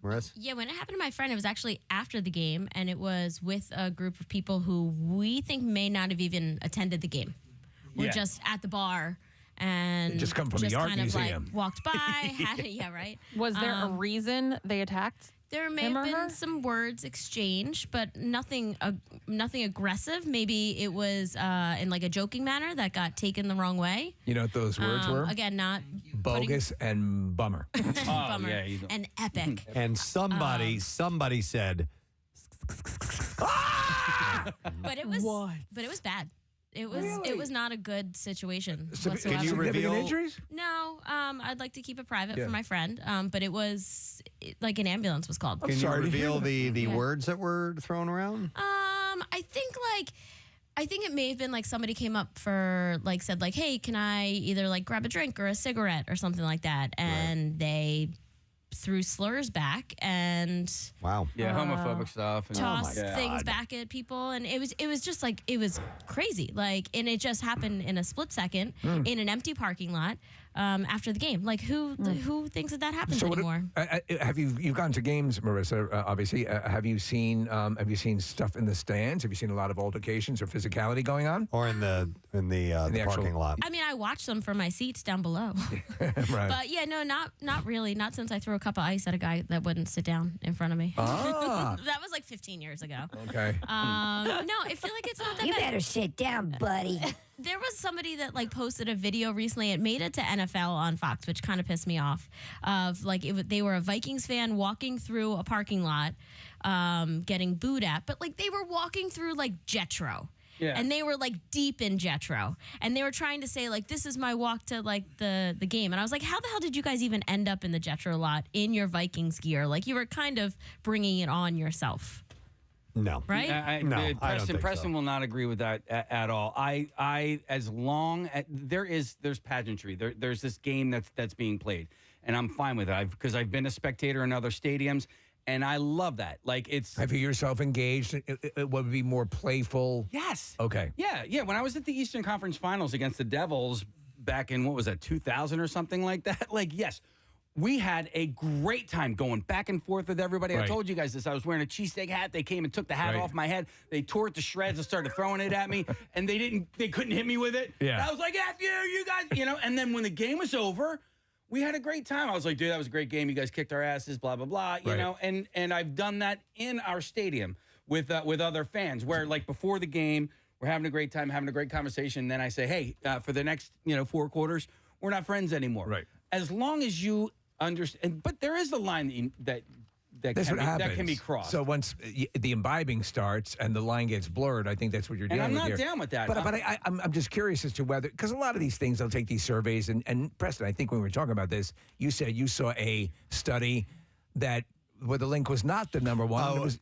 no, you know what? It was the same one. Oh, it was the same I one? misread the headline because it had said that where the Commanders play was in the top. So it was on this same list. I thought it was being named as the top one. So the other ones on the list, by the way, are AT&T Stadium, the Cowboys, Gillette Stadium, the Patriots, MetLife Stadium, the Giants and Jets, and Cleveland Browns Stadium. So those were the top 5. By the way. So they make the point that they would say that the people that they talk to would not be comfortable having a wife or a girlfriend or somebody go solo. That was something that was in the article. Do you put any credence in that? No, I go with my wife. I take my kids. Yeah. Right. So here's so I can back up because Casey was about to say something about me and that I'm not down with any of this. And Yeah. I hope you weren't insinuating that I don't think this doesn't happen in other cities. No. I think it's stupid, period. Yeah. And that if you happen to support, let's say I'm a transplant or something like that, and I want to go see my team who's playing in a different stadium, you should be able to do that without having to actually be worried about getting hurt. Agreed. It's stupid. It's silly. And I'm preaching to my words go to no one. They will not penetrate. It doesn't matter. I know that. Yeah. It's just I think it's dumb. I think it's stupid. I think there's no reason for you to actually hate or be angry or want ill will to someone just because they like another team. I think it's moronic and mookish, and you can F off. I don't play. Playfully, if somebody wants to engage in that, and that's something that, as you said, the thing that's fine. Yeah. I don't think you should expect to have that happen. I do think it's a little loudish to have that happen if you're going with your family and you hear or whatever, and you're assailed by people who feel a certain way. But I also think that large stadiums full of people. Yeah. the odds increase statistically that you're going to find someone. The problem is that it seems very easy for that line to be crossed. Yeah, and I think, listen, if you are a supporter from, for another team, whether you're from that city or not, you should be able to wear those colors into the stadium. How often do you see, for example, when you're at the game, do you see people wearing opposing jerseys that go unassailed? All the time. Sure. I mean, listen, there is chatter, right? And I see people play into it, so I remember seeing this guy in a Witten jersey play for the Cowboys, and the Cowboys were winning, and he was living it up, right? Yeah. Turning around to the crowd, pointing at his jersey. Right. So he's playing the game as well, Right. And I would expect the same thing. But the second you start throwing things at him or getting line. physical or Yeah. whatever, that line does not need to be crossed. This is just a game. There should be, I think. I propose this, Preston. Yeah. Every stadium should have an octagon. There you go. Now, listen, if somebody is with the away team and they're turning around, they're yelling at local fans, screw that guy too. Yeah. Dude, the game is happening down there. It's on the field. You've done nothing. Yeah. Well, they've done nothing. Not these people behind you. So whatever. I remember being at my kids' soccer game. It was the beach blast down on the sand in Wildwood, and there was a penalty on the field. And this lady starts yelling, and I knew. But anyway, I said something to the lady. I'm like, no, it wasn't a penalty or whatever. And she started coming at me, and I'm like, listen, lady, I'm not going to fight with you over what our children are doing on the field. I'm not. I want to fight. I want to make love. No, but you know what I did say? I said, back off, war child, seriously. Seriously. And she backed off. You gave her the warning. President, I have to agree more. There should be zero violence. There is the seats next to me usually get sold, and they tend to be away team fans. And as soon as I see them, I turn to them and I say, hey, how are you guys fans of whatever team? And I make nice with them immediately because that's how it should be. And then we can have the joke back and forth, but you have to make people comfortable. There should be zero violence whatsoever. I also sit next to the section of away fans. Casey, who do we play Monday Night Football during camp out? The Packers. We played the Packers. Yeah. There was something going on where they all had whistles. And you should have seen there were 6 sections who were all sitting like police dogs waiting to be told that they could sick these people. We knew this was a whole section of Packers fans and family, the family section.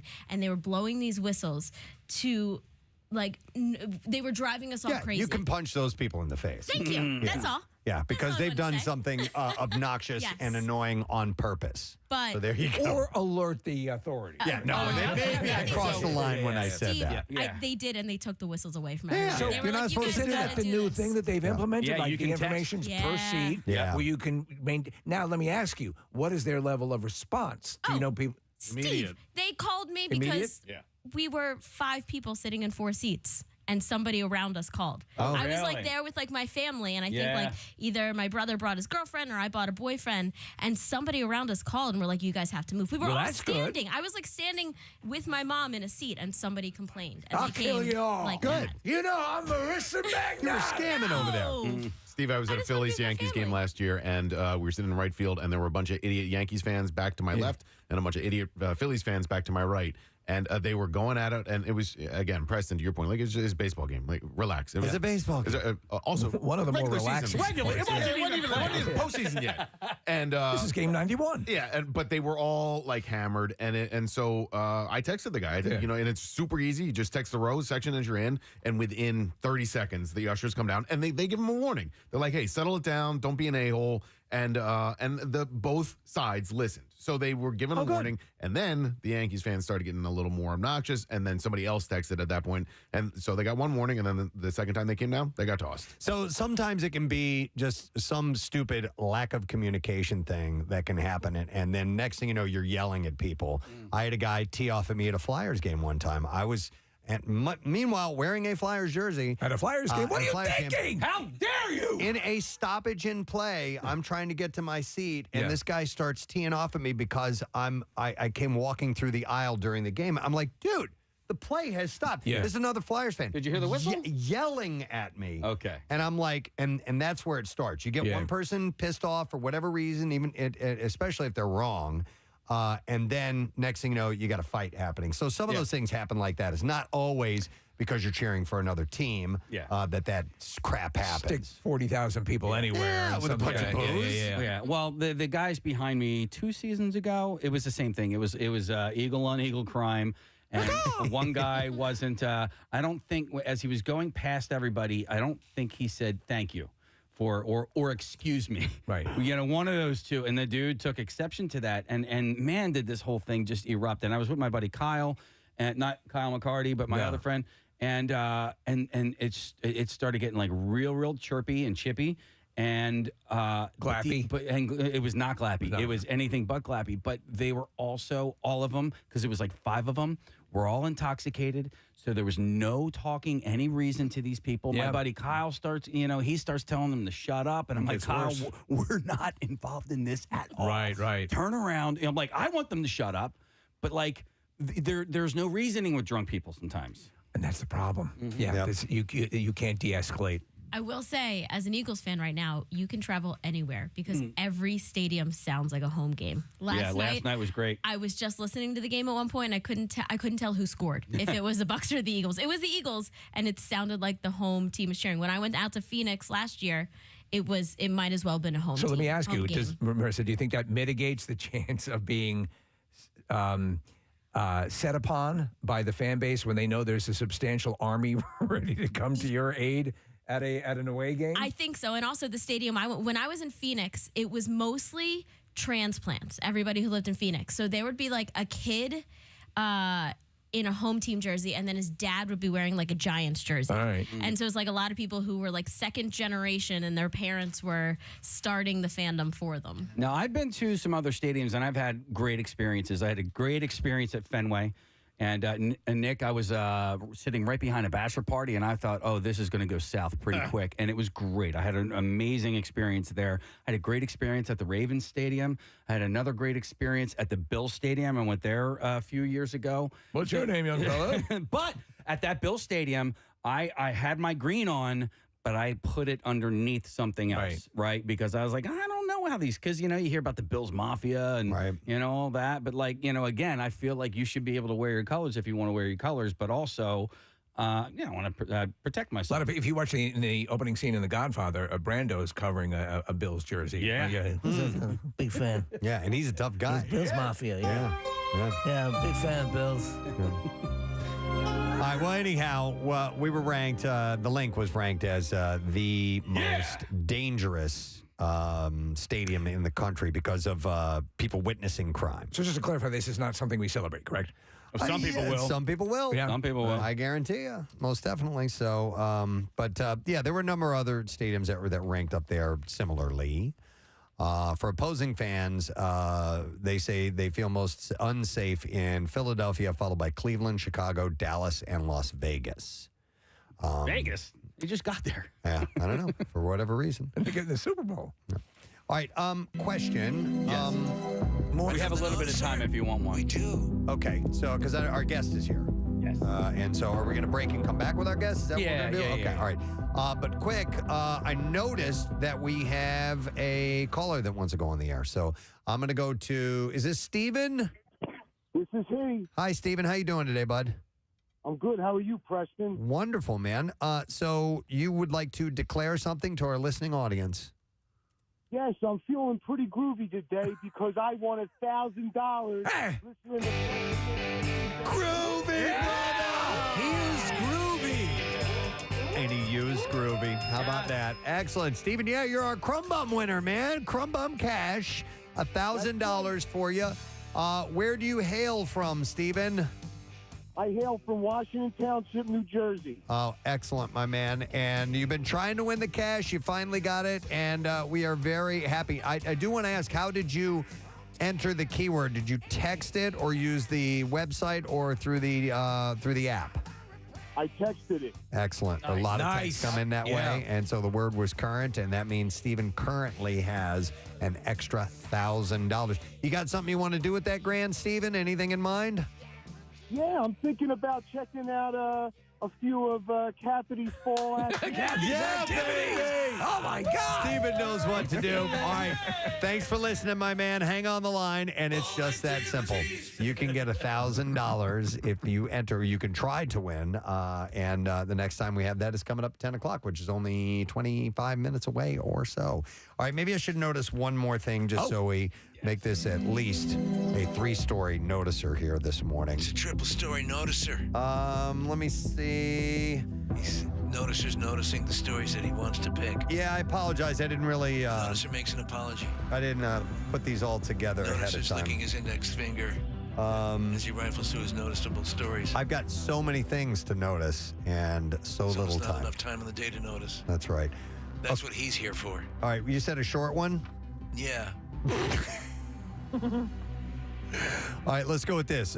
Cracker Barrel. Yes. Is facing a challenge as it attempts to attract younger customers without alienating its aging base of loyal fans. I read this article, and Preston, I was just thinking about that conundrum because you pass by it all the time. You go over to Plymouth Meeting, it's there, and it's always packed. Yeah, but it's always people who are, there's 100 plus. There are a lot of funeral home employees that sit in the parking lot just waiting. I mean, their freaking logo has a dude in overalls, an old guy in overalls, leaning up against a barrel. And where do you wait, Nick? It's not exactly beckoning a younger crowd. In rocking chairs. chair. Yeah. And so you get all your food is served in a bedpan. Oh, but I would hate for them to change to the rocking chairs and the big giant checkers you can play outside. I think there's a way that you can make that sort of kitschy and appeal to a younger audience by doing that. They've been working on it. So some 43% of Cracker Barrel guests are at least 55 years old, while just 23% are under the age of 34. The recent quarterly earning results were underwhelming, with traffic during the key summer travel season coming short of expectations, and revenue that was roughly flat from a year ago. In response, the chain now serves alcohol as an enticement for the hip Sunday brunch crowd.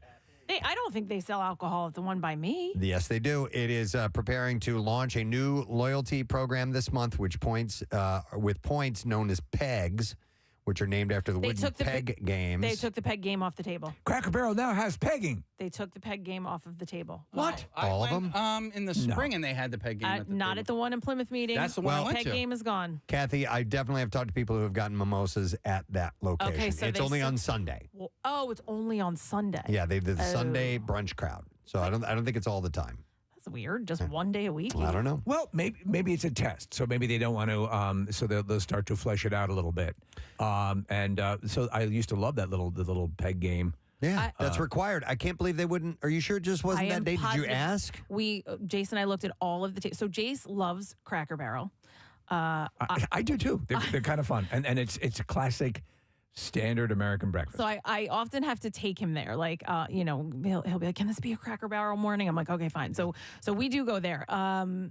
Yes, we looked at all of the tables, and the game was off all of the tables. We did not ask about it, but it was not on any of the tables. Maybe they were steam cleaning them. I actually almost sent you guys a video. We went, I think the last time we went was the end of summer. I am not joking you. I have the video of it. There's Christmas decorations. Wow. Up in the Cracker Barrel store. I was like, I saw some. Are you kidding? I think I saw some at Costco the other day.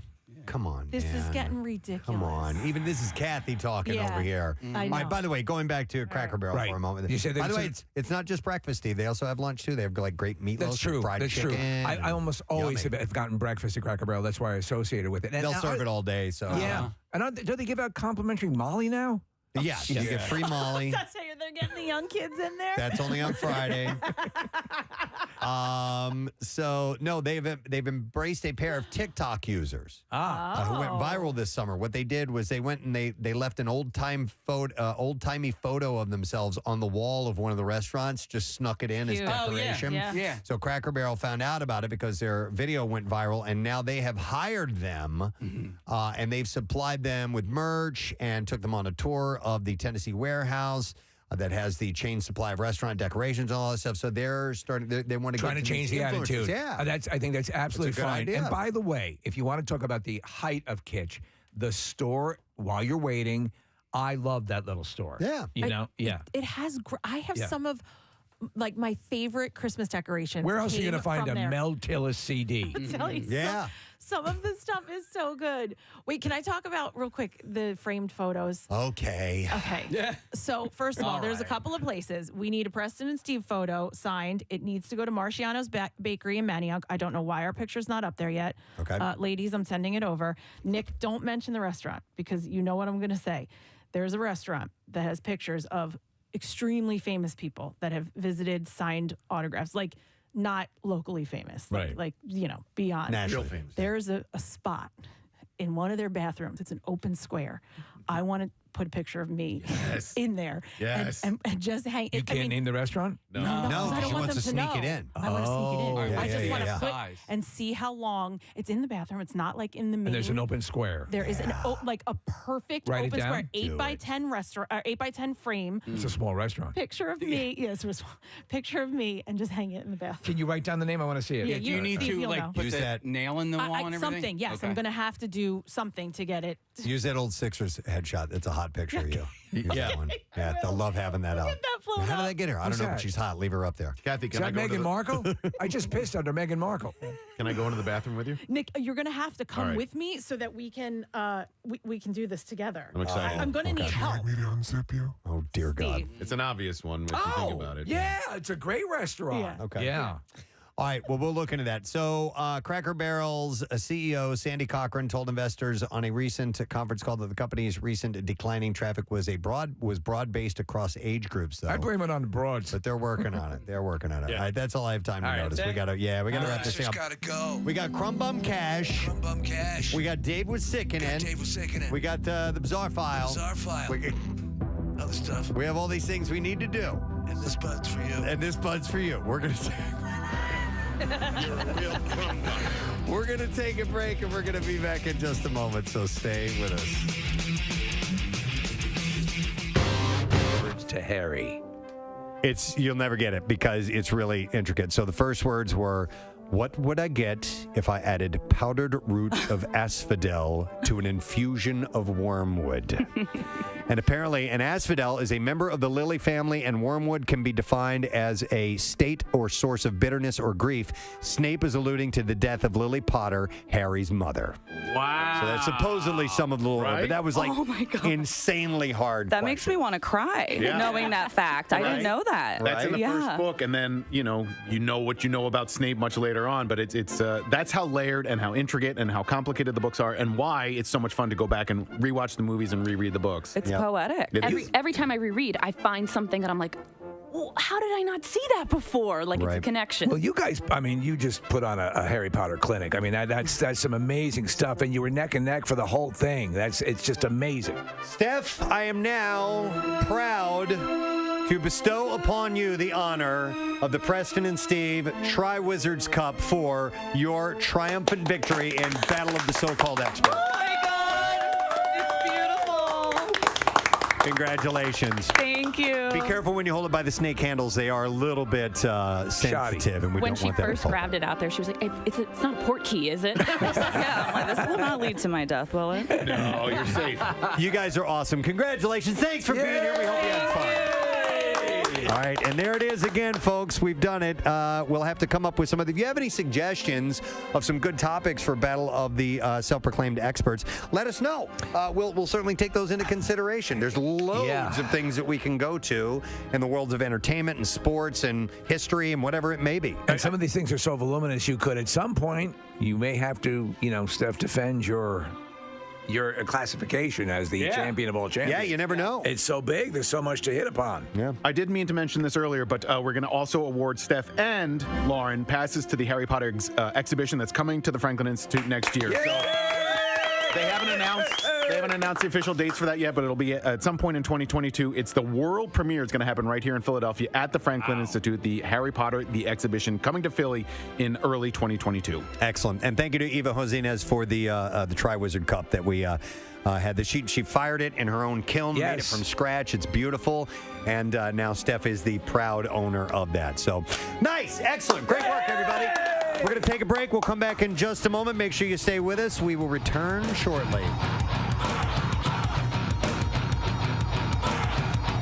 Preston and Steve on 93.3 WMMR.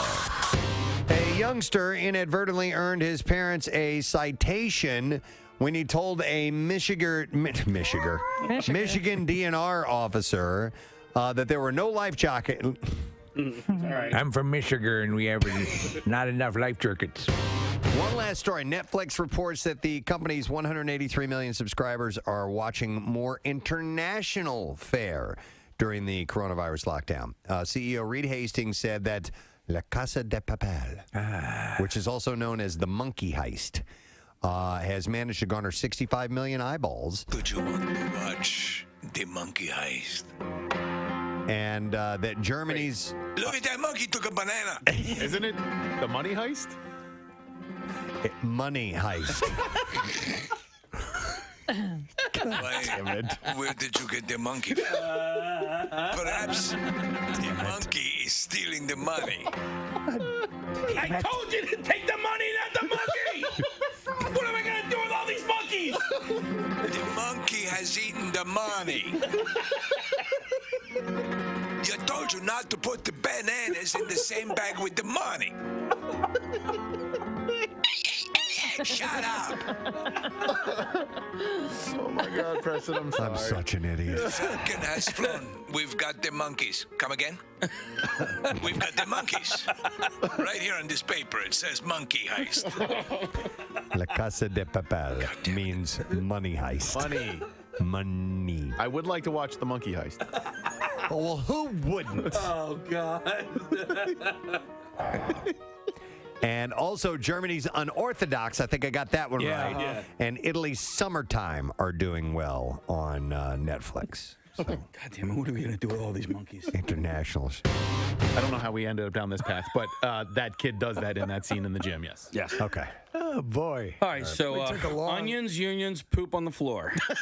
If we do the backtrack, we'll find out where we went. Shouldn't we do that to jump rope, Casey?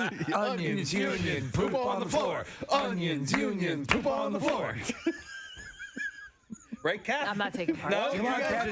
Come on, Jump in, Kathy. Come on, Kathy. Onions, union, poop on the floor. Onions, unions, poop on the floor. No? No, I'm mad at you. I can't believe you're You're part mad? of What? this. No, that's a good chant. Vito Spatafor. My mama said that you want more. Onions, unions, poop on the floor. We're double dutching now. Come on, man. Can you double dutch, Kathy? I can't. I've Me always neither. wanted to learn. And Okay. I can't. Could Were we you try too that in the afraid- studio? Because I can't do it. Were you too afraid to jump in the middle? I couldn't time it I out just- right. Yeah, I can't time it. I can jump rope. I'm an amazing done jump it. roper. Can you do it?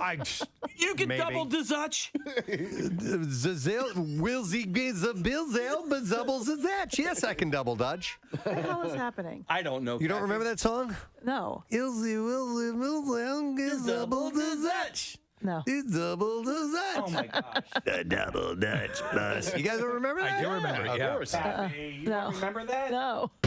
That's the story that you remember on the air the other day, and I was about to crack the mic, and I come on out of the song, and I go, Casey, don't ever say something to that like that to me right before I turn the microphone That was on. it? Imagine That was what he was telling me. You travel that way, but it's good to know. It's good to, Yes. you come prepared. It's You don't go outstanding. camping without a shovel. That's hilarious. Good for him. All right. I know somebody who has to get those sheets too. Really? Yeah. Rubber sheets? Yeah. It's like a sex mat. Wow. You? Okay. I know. Why? Why? It's just that Why would your mom share something like that? Not cool. not Listen, we cool, bring up her dude. dad all the time. It's fair game. No, yeah, and she has to buy a sex mat. Wow. Yeah. Okay. Well, yeah. Some of those videos might be real. The woman was reportedly uninjured and escaped without a scratch.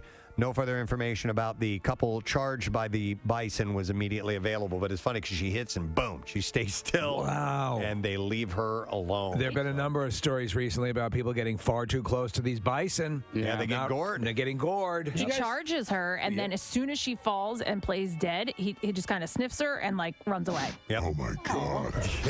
Jesus. Oh, Christ. Yeah, I got a word for you. It's called douche. Oh my God. Oh my God. I mean, there's some nasty smelling stuff out on the plains there, but Yeah. come on. I live in the wild, and nothing I've ever smelled smells like your crotch. Jimmy rides a motorcycle, and he's got something to say about as far as getting used to driving. Hey, Jimmy, good morning. Hey, good morning, guys. What's up? Hey, yo, bud. Yeah, go ahead. No, I was going to say what threw me off real quick is I've been driving bikes for 25. He just crashed. He just crashed Oh my his God. motorcycle. Jimmy? He might have. We lost him.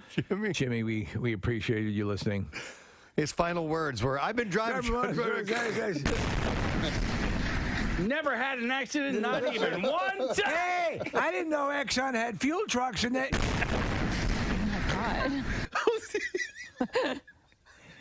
I'm sorry, I just got to turn into the mobile station. Terrible. God, I hope he's actually okay. Our next guest wrestles with the WWE, and he is from the area, and we were surprised to find out that he grew up listening to our show. And we're stoked to welcome Mr. Drew Gulak to the program.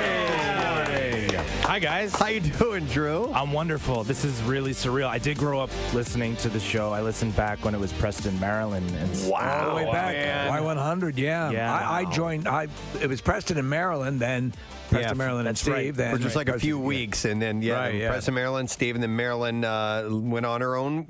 She'd bailed from the show, which we're still buddies with her to this day, and then it became the Preston and Steve show. Well, there's a step in between where it was the McNeil-Lair report, right between that and when Maryland left, and then we became our show. Yeah. We don't know why we did that. It was very stupid.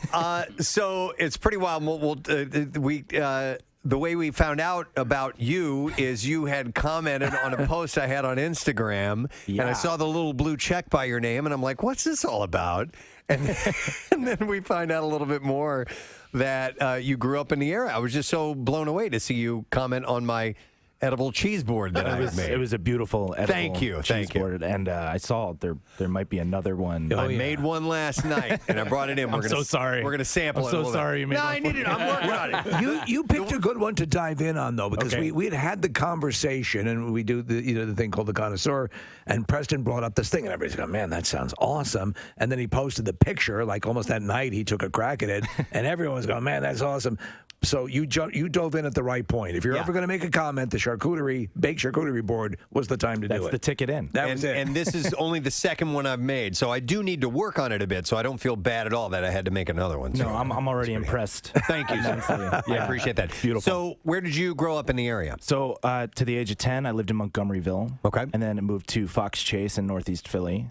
And then was there through high school, went to Drexel for 2 years. Was it Northeast High that you went to? Yeah, Northeast High School. Right. Most were you popular studying- high school in the city. Where were you studying at That's Drexel? 164. At Drexel, I actually went to be an architectural engineer. Okay, yeah, that's the school to go to. That lasted 1 quarter because I did quarters there. Yeah, dude. Was it just too hard? Or It's hard. It wasn't so much it was hard. I just wasn't interested in like all the math. Okay. Do you know what the great part of architecture is? Building the little tiny replicas of what you're going to build. To me, that was it. That was always so I'd cool. still be doing it. Yeah. Drew, when my very brief college moment, I took astronomy. I'm like, I've always loved the stars. Yeah. This would be really cool. It'll be really interesting. My God, was it hard? It's physics. It was all physics and math, and I'm like, this is not what I signed up for, man. Yeah, that's So I what had it was to bail like. on that. No That's exactly what it was like. I switched into film for a little bit, and just decided I wanted to focus on. Real quick, Steve, you wanted to mention a charity event. Yes, thank you very much, Preston. It's Kegs for Cats. This is the third time we're doing it. It is an event with Morris Animal Refuge. They're actually behind it, and it benefits their Community Cats program. It's an afternoon hang. It's at the Philadelphia Brewing Company. It's October 8th. Kegs for Cats. If you've been to the first two, you know it's really casual and cool. Philadelphia Brewing Company is awesome. It's from 12 to 3 p.m. For $25, you get free beer or cider from Philadelphia Brewing Company, food from Algorithm Food Truck, raffle tickets. It's really cool. I think there's a game later on that day, so you can kind of pre-party or pre-tailgate there and have a great time. And all of it benefits, as I say, rescuing these cats that are out, and you see them on the streets. And Morris Animal Refuge does tremendous stuff with helping all these animals. So I'll be talking about it more, but it is October 8th. It's a Sunday afternoon from 12 to 3 p.m., and we'd love to see you there. Excellent. All right, before we welcome our guest, we're going to do a short Bizarre File. All right. And we'll do Crumb Bum Cash, and then we'll talk to our guest. So let's do this now. Here we go. WMMR presents Preston and Steve's Bizarre File.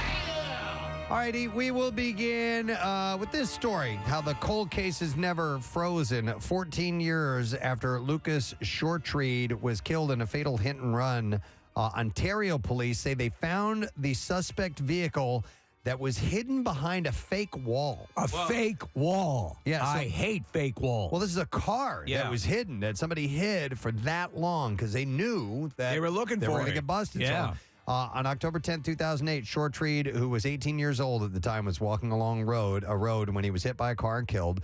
The vehicle fled the scene, and investigators were looking for someone driving a 95 to 97 white Dodge Neon. Wow. They followed up on hundreds of tips and searched hundreds of similar vehicles over the course of their 14-year investigation. And last September, police announced that it had led them to a home where they recovered the suspected vehicle before they made a pair of arrests. The white Dodge Neon recovered at the scene with significant damage located inside a disabled semi-trailer behind a false wall. Wow. The Neon had been confirmed by the Center of Forensic Sciences as being the vehicle that struck and killed Lucas Shortreed. A 55-year-old man was charged with failing to stop at the scene of an accident causing bodily harm or death, and a 53-year-old woman was charged with accessory after the fact and obstructing justice. So they must for have hiding it. Yeah, quickly walled that sucker up then. Yep, and then had it stashed that long. You would think within 14 years they would have found a way to dispose of it or something, Right. but no, they held But on they're to it. stupid, and that helps. And it was their undoing. Mike's Car Wash of Indiana needed help when workers discovered a groundhog in a car's bumper. The customer had brought the car in after a bird got stuck in the front grill, but she had no idea that the other critter was trapped inside. Car wash workers and Jiffy Lube employees eventually contacted Fort Wayne Animal Care and Control, and the front of the car was disassembled. Jiffy Lube, you still have that 1995 special? According to Dalton Brenke, the worker said he was cute, but definitely mad that we were trying to take him from his warm home. Pain don't hurt. After we got him out, that was Dalton. He ran to the back of the car and hopped up to the rear suspension. He had to take off the left rear tire to get him out. Oh, wow. The groundhog I'm not going to make this easy. nicknamed Mike, was taken by Animal Control to be checked for injuries, by the way. So they got Mike out of there. Hi, Mike. Let's you see. doing?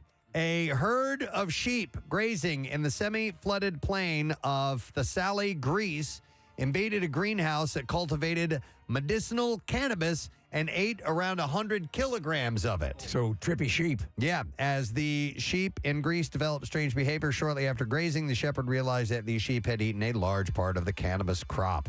The owner of the greenhouse saw that his production, which had already been heavily damaged by Storm Daniel, had now been consumed by the sheep, which were struggling to find fresh grass due to floods.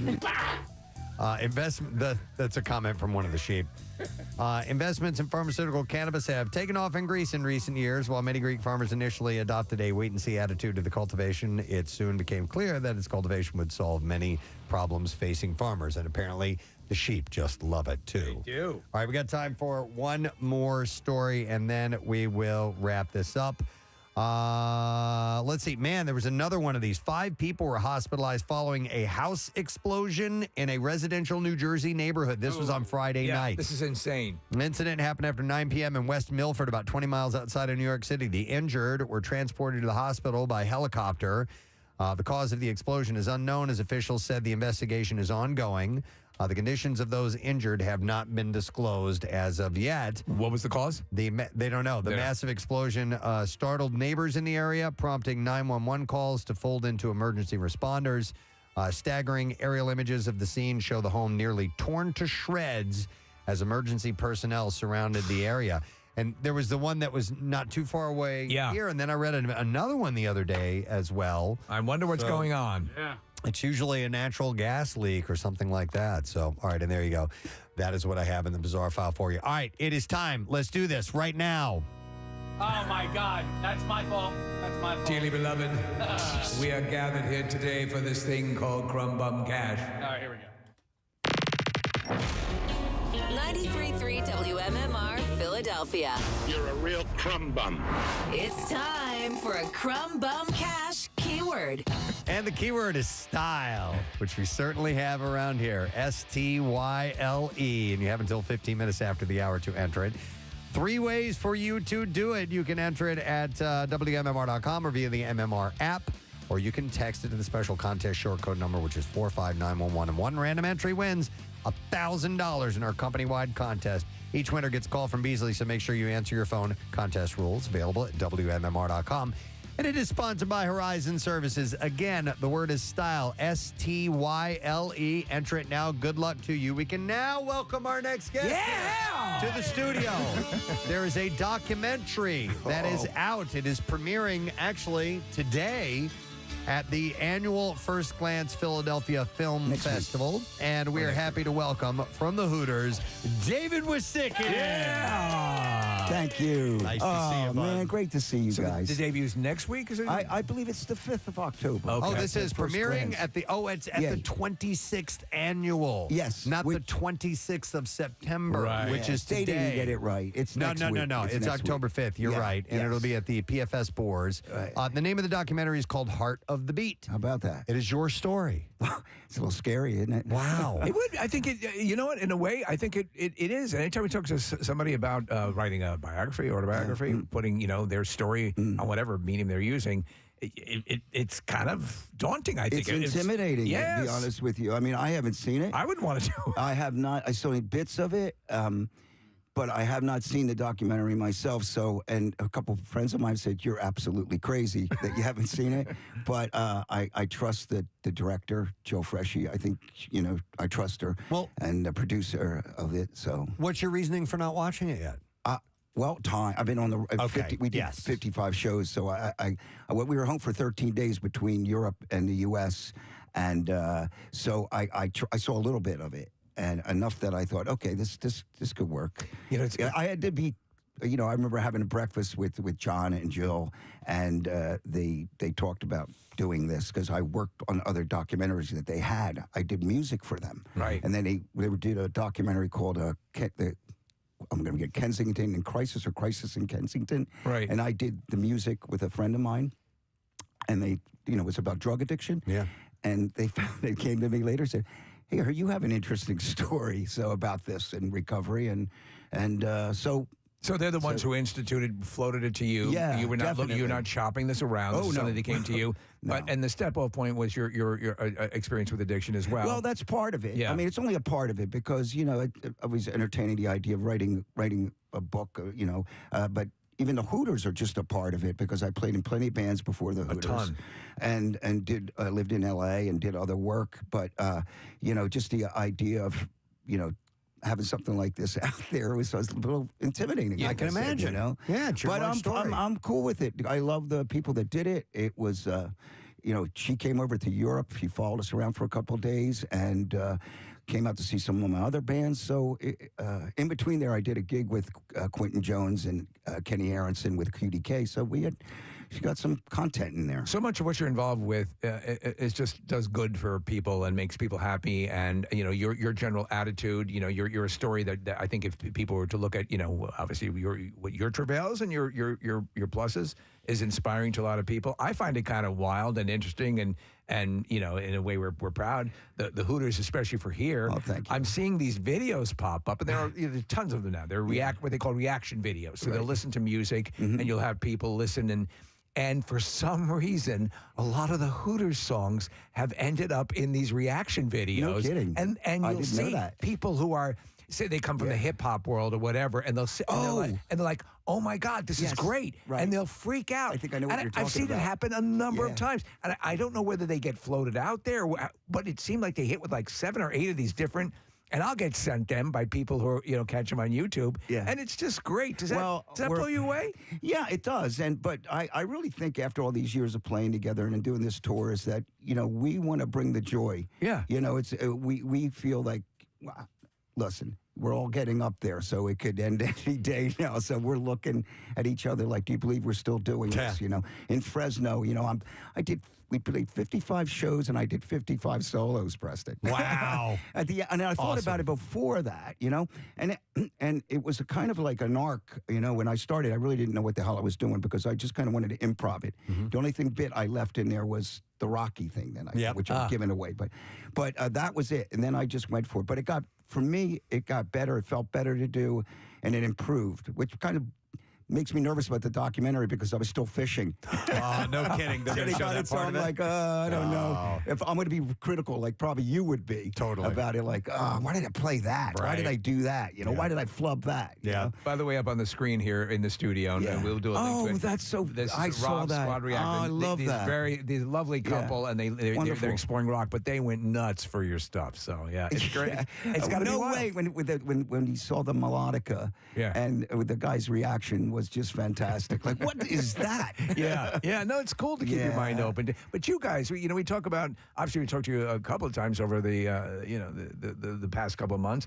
Obviously, with the new music coming out and everything like that. And but that's also your story is a Philadelphia story. It is it's a snapshot in time that thankfully is continuing with the new material. But it's a really cool. I think people are just really re-embracing that period and the achievement. And I think it happens a lot of times in bands that have and artists who have the enduring fortitude to stick with it, where you start to become appreciated, hopefully in your own time. Wow. And I think that's happening now. And I get it feels re-appreciated. good. And it feels pretty good. I mean, as you guys know, I started in the pocket with Dallin over 10 years ago. Right. And that was after I lived in SoCal, California for 20 years. Yeah. And I'd always be back 5-6 times a year because of the Hooters. But when I came back, it started hitting me what an amazing city Philadelphia is. I mean, it was after the Phillies won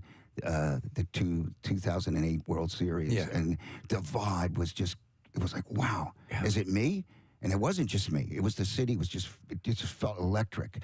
And then we started talking about, and the great music. And where it's really different is that we have such an eclectic sound that comes out of this city, because I think because of Philly International and also because of the Philly Folk Festival.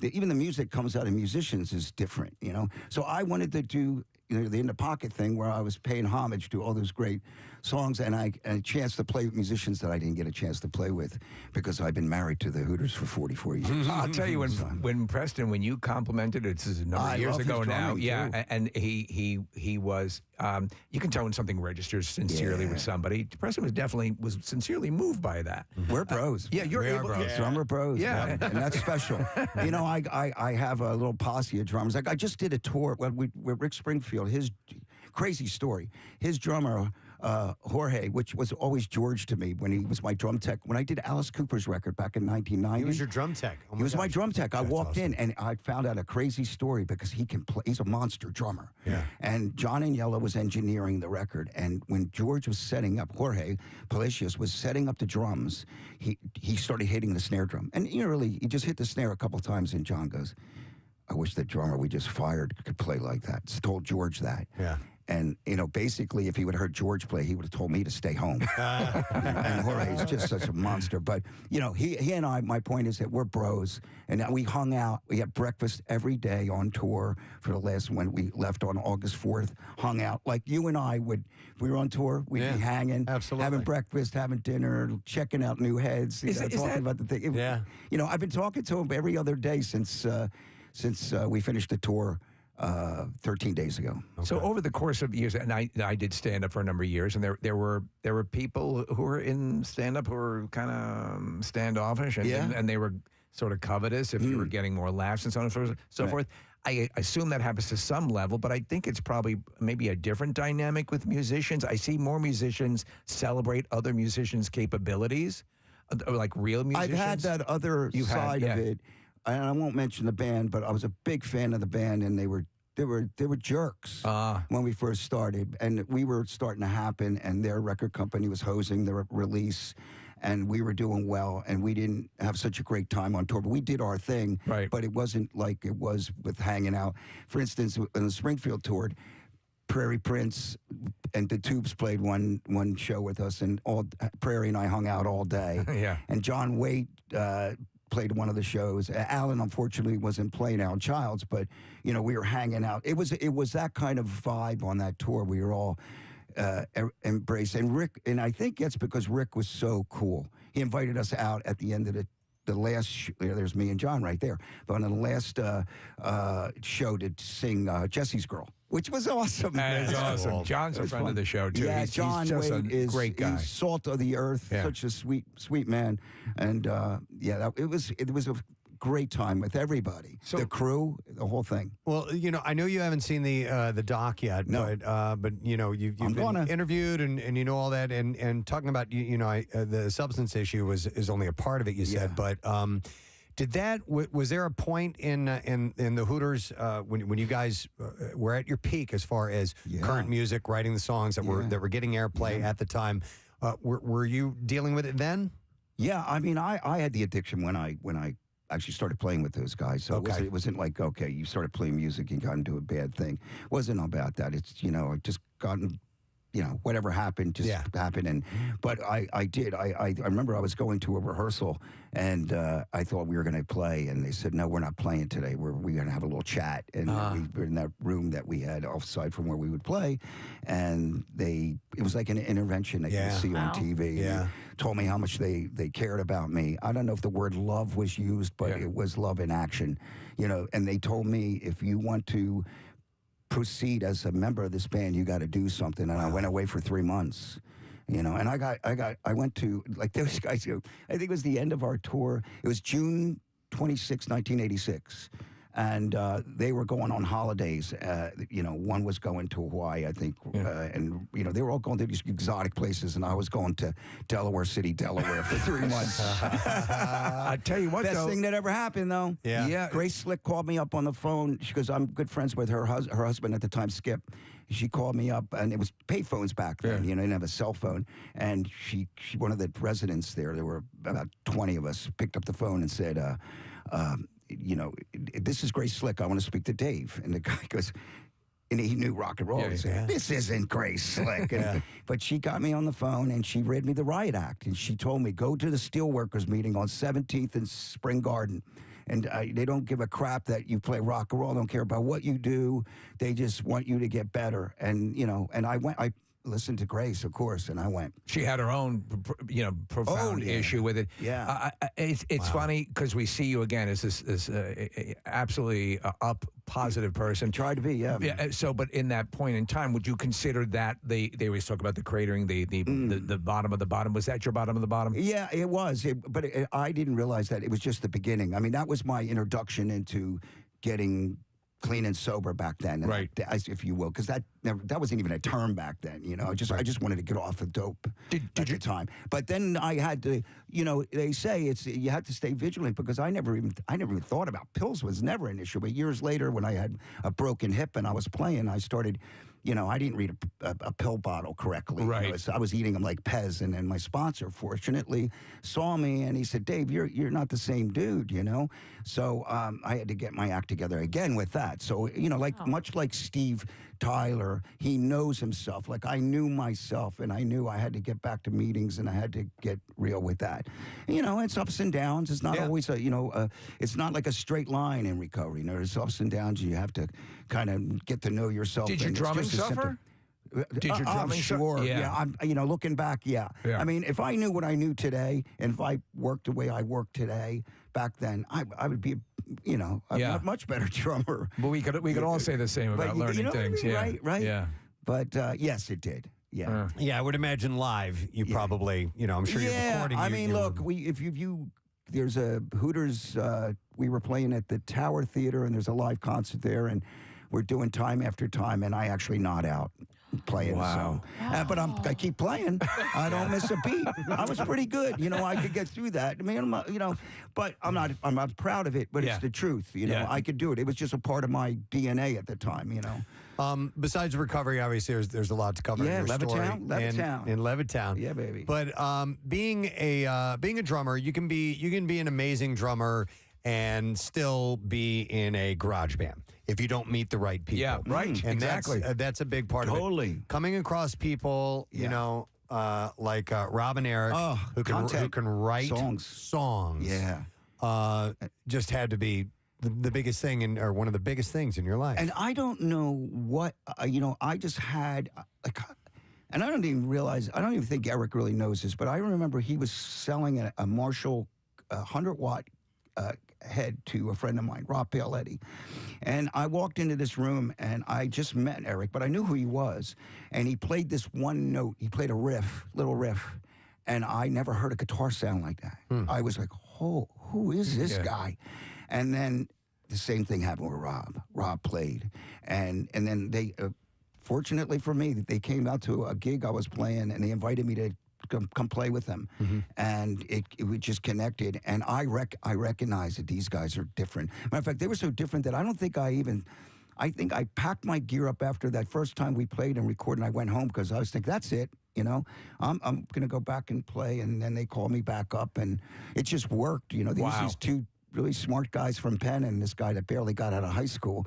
And it just worked out, man. Were you the source of that kind of ska beat for them, or did they have some ideas about that too? Rob was really into it. He visited Jamaica throughout his lifetime with his family. So he had this record collection. Like he was the first guy to play me like British guys playing like a reggae ska groove, and it just came very natural to me. And I don't know if it's because I thought backwards, but I started playing like I could play like a one drop feel very easily. Yeah. And that maybe might have a defect of mine. It's like I just because I'm dyslexic. It's something I would have to work on to learn. Because I saw you play. I mean, you are like down like me. I embraced like Charlie Watts. That's why you ever hear guys say like, you think Charlie. You don't hear it anymore, but back in the day, people would ask if I thought like, I'm sure you heard it too. Charlie, a good drummer. Yeah. Wait, are you kidding me? Yeah. I mean, he created his own style. He created his thing that we all embraced. You know? Yeah. But it was like, but that's what happened with me with playing ska and reggae. It just felt like an old shoe. I could put on an old shoe. It felt right. It felt right. David, I spent some time with Don McCloskey over the weekend, and he was telling funny Hooter stories because he loves you guys, and Don's a great Philly musician. And so he got a chance to open for Eric Bazillion one time. Eric was doing a solo project. Yeah. And so he asked Eric a question that I want to ask you. And the question that he asked Eric was, what was Live Aid like? And Eric's response to Don was, I don't remember. Yeah, So I remember everything. Okay. And I was pretty full on in my addiction at the time, and and listen, it was the first time premiere. Yeah, I did my not the other business, but I got off in the porta potty. Yeah, at Live Aid. At Live Aid. Yeah, and because I knew I was going to be sick if I didn't. I knew that much about myself, and I did it. And I walked out, and the first person I walked in is Joan Baez hugging Rob Halford. Oh my God! I thought, what's in this stuff? Interesting. Yeah. This is a different kind of Joan drug I'm Baez taking. and Rob Halford, the last pairing you'd expect to see. Yeah. And then I remember the 4 times. I guess it was one of the because the Temptations did something with Daryl and John, and one I think it was. What was his name? Levi. Levi was there from the 4 Levi Thompsons, Stubbs. and he was talking to me, and as if he knew me, and I think he thought I was somebody else. Okay. Because the way he was talking to me, it was just odd. And then I had coffee later with my girlfriend at the time, with David Ruffin and Eddie Kendricks. Wow. They came over and they said, "Do you mind if I join you? We join you?" I was like, "Oh my God! Like Legends. I know who you guys are. You Yeah. know? I mean, you're the best of the best. You know. I mean, it was Live Aid for me was." An incredible day. I spent the whole day. Chrissy Hine was just such a gentle. That was the first time because I see her up there rocking and she's beastly, and then all of a sudden she's this very gentle, very nice person that was like it kind of threw me off a little bit. I didn't expect you to be like this. And I met some really fantastic people. Petty had those, at the time, had the beard with the jowls. Yeah. And he came in and just some fantastic. And Clapton was playing his guitar, and I was in front of it. And I happened to be on the stage at the time, and he was testing it, and I didn't realize, but I was standing next to him, and he played this note, and it was really loud. And I remember he apologized to me for like blowing my ears. I said, best sounding guitar I ever heard next to Eric's. It's unbelievable to have those memories, obviously, of that. Did you have the perception of? I mean, everyone had it was the event. The buildup was huge. In the moment, could you perceive? Besides the massive crowd, I'll tell you, I knew it was big because when you have Jack Nicholson, like, shaking your hand before you hit the stage, and all those giants in comedy, and then it was remarkable to see Bill Graham and Larry Maggot, who was so instrumental in us being there. Just backstage, you knew something special was happening. It was incredible. Larry's a part of this interview. I mean, the documentary, right? Yeah, Pierre's in it too. The Godfather, man. I love Larry, man. Low Cut Connie, Adam Wiener. Yeah, Adam Wiener's in it. My buddy. A lot of good people in this documentary. Which, by the way, October 5th at PFS Boers is when that's going to be playing. It's Heart of the Beat. Come David see it with me. First time. Your set at Live Aid had to have been like that, and it could have been so different because I was the only drummer using in-ears that day. No and kidding. And now it's just it's so for those who don't know, standard. In-ear monitors are essentially these earphone plugs that you wear, and so that you can hear the other instruments. You're playing on a massive stage, and normally they would have these wedge speakers that play the signal you need to hear in order to hear the other musicians to play along with them, but. This technology came along. Did you get it through Future Sonics? Marty Garcia, who started Future Sonics. Okay. It was me and Willie Wilcox who played with Todd in Utopia at the time. We were the beta testers. Utopia. The band he had, and we were testing them. Now the way to, and I'm honoring this when I played at Ardmore Music Hall this Saturday, which I hope if you could come, you could sit in, man. I have. My drums, hopefully can do this because I haven't talked to the production manager, but I sent him a stage plot where my drums are set up like I had them at Live Aid at the front because I'm emceeing the gig. Okay. So we're going to do that. But at Live Aid, Rob was completely all across the stage. And I just had this thought because some days I'd use them and some shows I wouldn't. So I decided this one, I'm going to put him in because I had the wedge behind me. Yeah. And I said, if it doesn't work, I'll rely on the wedge. But All You Zombies was a song that you got to catch that downbeat. If you're not, you're done. And our career could have been a lot differently if I didn't hear him. You know what I mean? People have no idea. Gliss, I cued off his gliss with his keyboard. And unfortunately, I can hear him. Now, Bob Clearmountain was in the truck. There's these videos that you can hear. I don't know if they fixed them up since then, but I play a cross stick in All You Zombies. And he was a big guy on triggering samples at the time. And I was doing a cross stick, and he was in the truck going, what the hell's going on? And he goes, it's this guy from Philly. He's playing the cross stick. But I was... so he was getting it confused. So you could hear a backbeat come in there once in a while where I'm not playing. Somebody that hears it as a musician goes, man, that guy's really wild. He plays a cross stick and a backbeat. Now, when you're up on a stage and there's a lot, even if you've just ever spoken on a microphone on a stage where you're not getting that kickback, you can't hear a damn thing. Well, on this tour too, we had a weird thing happen. We're playing in our bus broke down. I think it was the second show, and we almost had to cancel Indianapolis. And we all rented cars and we drove to the gig. We got there 15 minutes before the show. Wow. An amphitheater, big. 15,000 seat joint.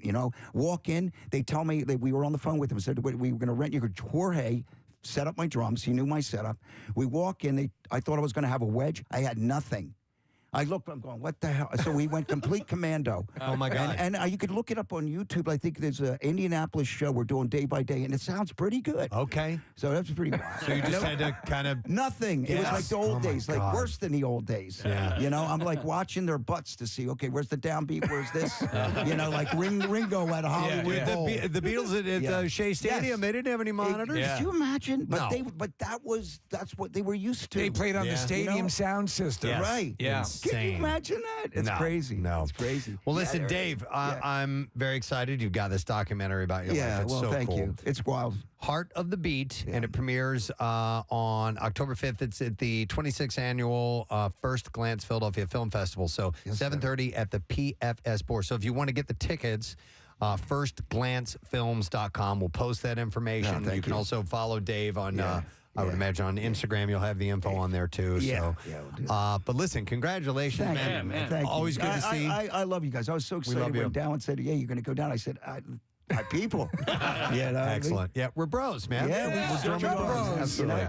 All right, and congratulations. The new album is great. Thank you. We're Thank you. very It was happy fun. Yeah, for it's you. a little groove, man. Isn't it? Dave Uosikkinen, guys, of the Hooters. And with that, I love this song. It's so great. We'll take a quick break, and we'll be back in just a moment. Stay with us. School. So we football or anything in school? Wrestling team. Just a wrestling team. Just the wrestling team. So you do have a classical wrestling. Yeah, an amateur wrestling Yeah. background. How did you do in high school? How were you? I did okay. Okay. So city kids have it tougher. Like if you grew up in the suburbs, you're probably doing wrestling from a very young age. Yeah. And you're doing it a lot. Yep. And for me, it was like I met my biology teacher. He happened to be the wrestling coach. And he was like, hey, come try out for the team. And like I made the team and the practices were grueling and stuff. And I did pretty well. I think I made varsity senior year. It was captain senior year. Varsity maybe sophomore year. Junior year. Yeah.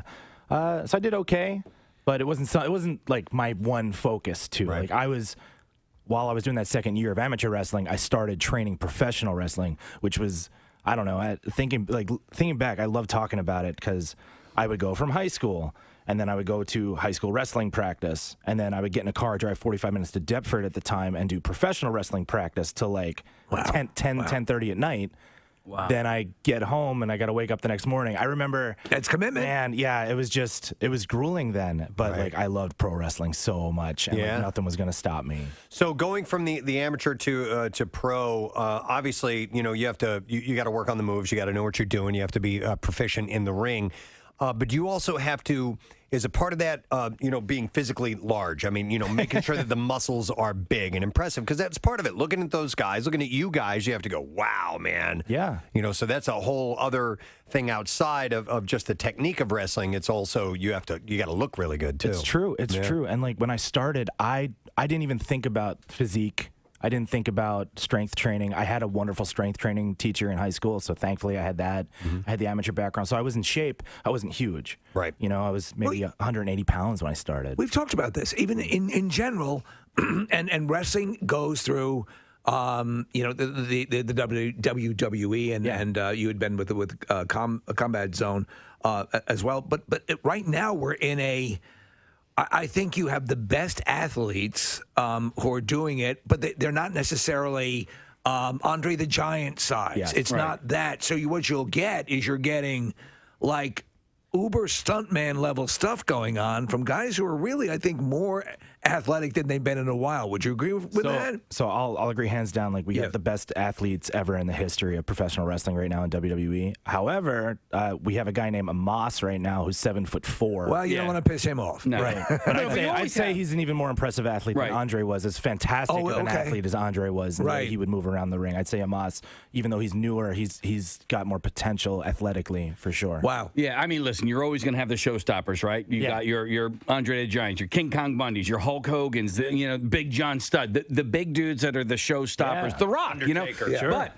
you also, you have your, would you say pound for pound best wrestler of all time? Somebody like Shawn Michaels or... You can absolutely argue that. Yeah, totally. And listen, Shawn Michaels is not, he's not a twig. A showstopper. But he is also, he's just got such amazing athleticism that, and that's what people go to see. Yeah, I mean, listen, we've talked about this many times, and it is not false praise to say that the people that we have who come in are the wrestlers, are the best entertainers, the best with the audience. That's why they can port so easily, a la Dwayne Johnson, into movies. Yeah. You know how to do it, so a film career in your future could be possible. Yeah. And so with that, I mean, I don't think there's any kind of training for being in the public eye and for doing that sort of work that's any better than the WWE and this world you're in right now. Thank you. Yeah. Thank you for saying that. Yeah. Because I agree completely. Like, just the experiences I had, even on my journey to get to WWE and traveling around the world and learning how to make a career as an independent wrestler. Right. Very similar to like an independent musician has to like find their bookings that they work, that they enjoy working. Sure, and, yeah. like, can make them a profit or get them noticed and like merchandising and stuff like that. And then just meeting connections and growing.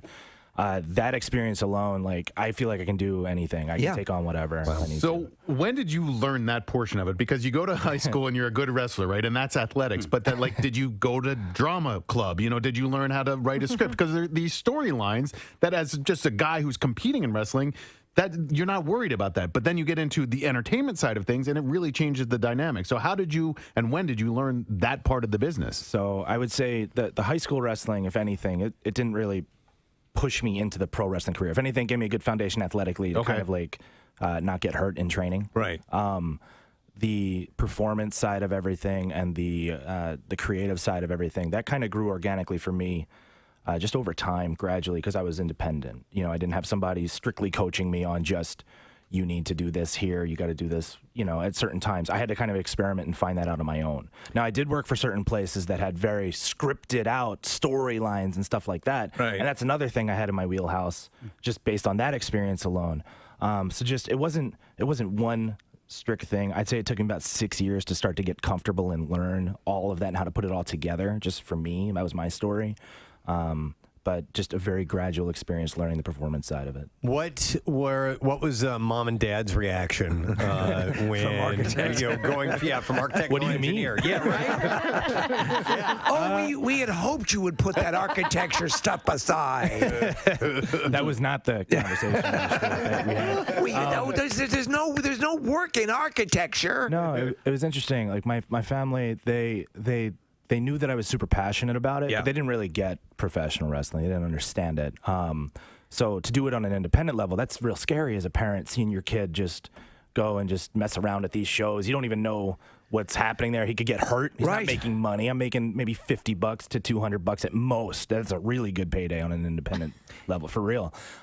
So like that's pretty scary as a parent. Do you know what's funny, though? If you were to go, and I wonder if you go to your parents and say, I would like to become a Hollywood stuntman, or a wrestler, because essentially in this, what they call sports entertainment, there's just a nuanced difference between them, but still just somehow we think, but that has to, look, they look at your success. Did you see the movie The Wrestler? We talk about it all the time. It's amazing. So, I was very lucky to be there when they were filming it at the arena in South Philly. My poster's in the movie. That's awesome. Little tidbit. But one of the things I thought was so cool about when Aronofsky created that story is that he did it kind of in conjunction with Black Swan. Yeah. And he considered, originally they were the same movie, and then he turned the ballerina into a stripper, and that's where Marissa Tomei's character came from. So he made Black Swan separately. But when they designed that story, it was the merging of like what people consider a low-class art form and what people consider a high-class art form between wrestling and ballet. That's wild. And showing the obsession that performers can go through trying to reach heights in the same thing. Yeah. But it's such very cool. It's such, and also I'll say this: in the evolution, you guys are always like whip smart. There was this perception for the longest time. These things. Yeah. But to conduct these things and to do this at the level you do it, is very intense. And talking about getting your thing. What is your gimmick? What is your because you've got to have that immediate high concept thing that the audience can go, okay, he's this guy, he's the heel, he's the he's the bad guy or the good guy, or we don't know. Bad guy, guys. So let me ask you, given your druthers, what appeals to you more? The heel or the hero, or being a good guy or a bad guy? Yeah. I like both. I'm rare. Like that. I actually. Most people would say that like, I like being a heel because that's easier. It's easier to get people pissed off at you instead of people to cheer for you authentically. But I always enjoy love both. I always love the transition out of the bad guy who's suddenly like, wait a second, he might be good, because the audience tends to like. We understand this guy now. Oh, yeah. Yeah. They know. So many of them, follow. we're bad and then become good. I think historically, too, those are the most successful kind of characters that take off. Like Stone Cold Steve Austin's a perfect example, where he came in when he started doing the Stone Cold character, like he was just badass, no nonsense, but he was beating up people that people really cared about. And that was not not enjoyed for a lot of fans. And then they started realizing he doesn't take crap from anybody. Yeah. And then it was a natural, organic turn. And then he became the biggest star in wrestling at the time. Hey, do you as a wrestler get a say in your storyline? Can you suggest things at least? So the most surprising thing that I've learned about working with WWE is how collaborative everything is. Really? Okay. That's awesome. Fans are usually surprised to hear that. Yeah. And I know like a lot of wrestlers who are trying to make it there are very surprised to hear that a lot of the time. Okay. Drew, you get to perform in front of fans again soon in person. That it's been a year and a half. Yeah, right? man. And we got so fans coming back. And when and where is that going to happen? So I believe it's the second week in July. We're doing a tour in Dallas. It's going to be SmackDown in Houston, and I believe Money in the Bank is that weekend in Fort Worth, and then Raw, which is the show that I'm currently a part of, will be in Dallas. And then from there, we just kind of go. That's cool. You know what was the proof that what you guys do is effective is that bereft of an audience when you were conducting it, it sort of looked like a wild stage play, like Arthur Miller meets wrestling, and yet the fan base stayed, for the most part, locked in. Yeah. You know? I mean, so if you didn't have the ability to riff and to, it was just such a weird thing. The audio from a lot of those matches is some of the funniest stuff because, you always hear the crowd and the murmur and the whole thing and all that punctuating. Yeah. And suddenly it became, Who's Afraid of Virginia Woolf? And it's this weird thing, but you guys were able to do it. You know, that was an amazing experience. Not in a good way, but just not in the best way. It was just unique and amazing to be a part of that. Like Vince McMahon is very dedicated. Today's program. But we are happy to be on board because we have had some great things to happen today, including Kathy's fall activities list. Which was stellar, and apparently it's selling out like crazy. Yeah. If you missed it and you didn't get on it, and there are things that you need to either sign up for or purchase through that, you may want to do that today because a lot of them are gone. Yeah, there's a couple Already. that are sold out already. Wow. So yeah, get in on it quickly, and even the ones that weren't exclusive, like Elma Park Zoo and places like that, their events are so good that they do sell out quickly. So don't wait. All right, we're going to give something away. We're doing the lesson question, and we have a chance for you to win a 4-pack of Hershey Park tickets. Question I have for you this morning: in order to attract a younger demographic, what free item are they now offering up at Cracker Barrel? 215-263 WMMR was mentioned earlier. Don't make it up. Don't guess. Had to have heard it. All right, in order to attract a younger demographic, what free item are they now offering up at Cracker Barrel? 215-263 WMMR. Call us now. The trash business is a gold mine. 93.3 WMMR with Preston and Steve's Hollywood Trash. All right, we'll get these stories while we wait for your calls. Steve, what's going on this morning? Well, GoFundMe canceling a page by Rob Mercer, the World Series of Poker champion, who raised money falsely, claiming he had cancer only to lose it on gambling. Mercer says he knows what he did was wrong, but says he's been desperate ever since being diagnosed with AIDS. So, so you probably have to start another page. Yeah. Alpine skier Lindsey Vonn was stung by a jellyfish while wakeboarding over the weekend. A man on the beach offered to pee on her, but that was when she was arriving at the beach. So. Usher is officially performing the Super Bowl halftime show this year in Las Vegas. CBS issued a statement saying that if there has ever been a time for Usher to perform the halftime show, it was 15 years ago. That's the Hollywood Trash. All righty. Let's see if someone certainly does know the answer to this question. In order to attract a younger demographic, what free item are they now offering up at Cracker Barrel? 215-263 WMMR, and it's Grant that we'll check in with. Good morning, Grant. Oh, good morning to see you. Oh, good. Fan of the Silver Pony. All right, Grant. In order to attract a younger demographic, what free item are they now offering up at Cracker Barrel? That would be some Molly. Yes. Well done, Grant. Of Cracker Barrel. One moment, please. Don't try the soup. We are going to set you up with a 4-pack of tickets for Hershey Park, and Hershey Park Halloween is now open Friday through Sunday. Buy your tickets now at HersheyPark.com and visit this weekend. Now, Preston and Steve's Music News on 93.3 WMMR. Just a couple of things to pass along to you. Next year, Journey will celebrate 50 years of rock and roll. With an anniversary tour. Journey.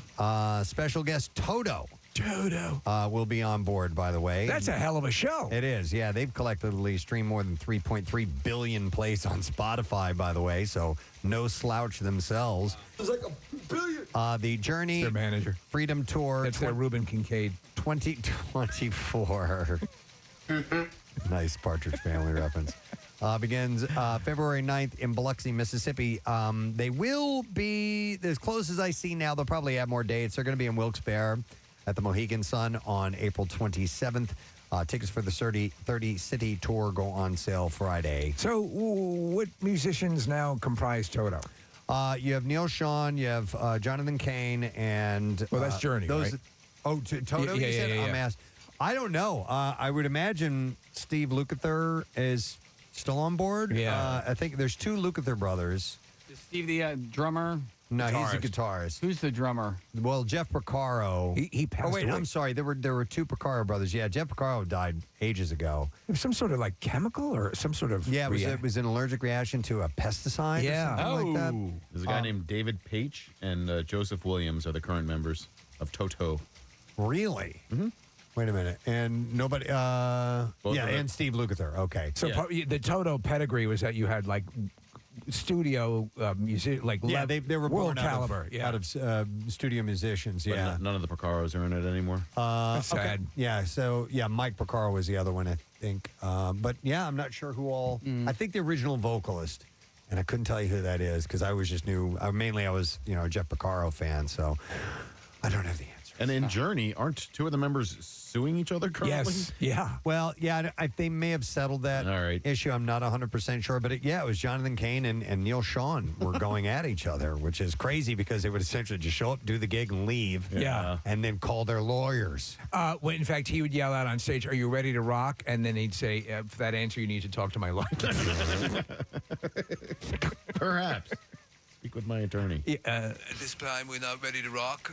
Come back to us in about a half hour. Other The presumption of rocking is scurrilous. acts that are announcing tours. Stevie Nicks will extend her tour into next year.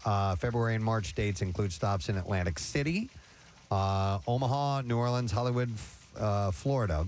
I don't know when the AC show is. I didn't see that. You saw, Kathy, did you see the reason? Was it she was on with Billy Joel, right?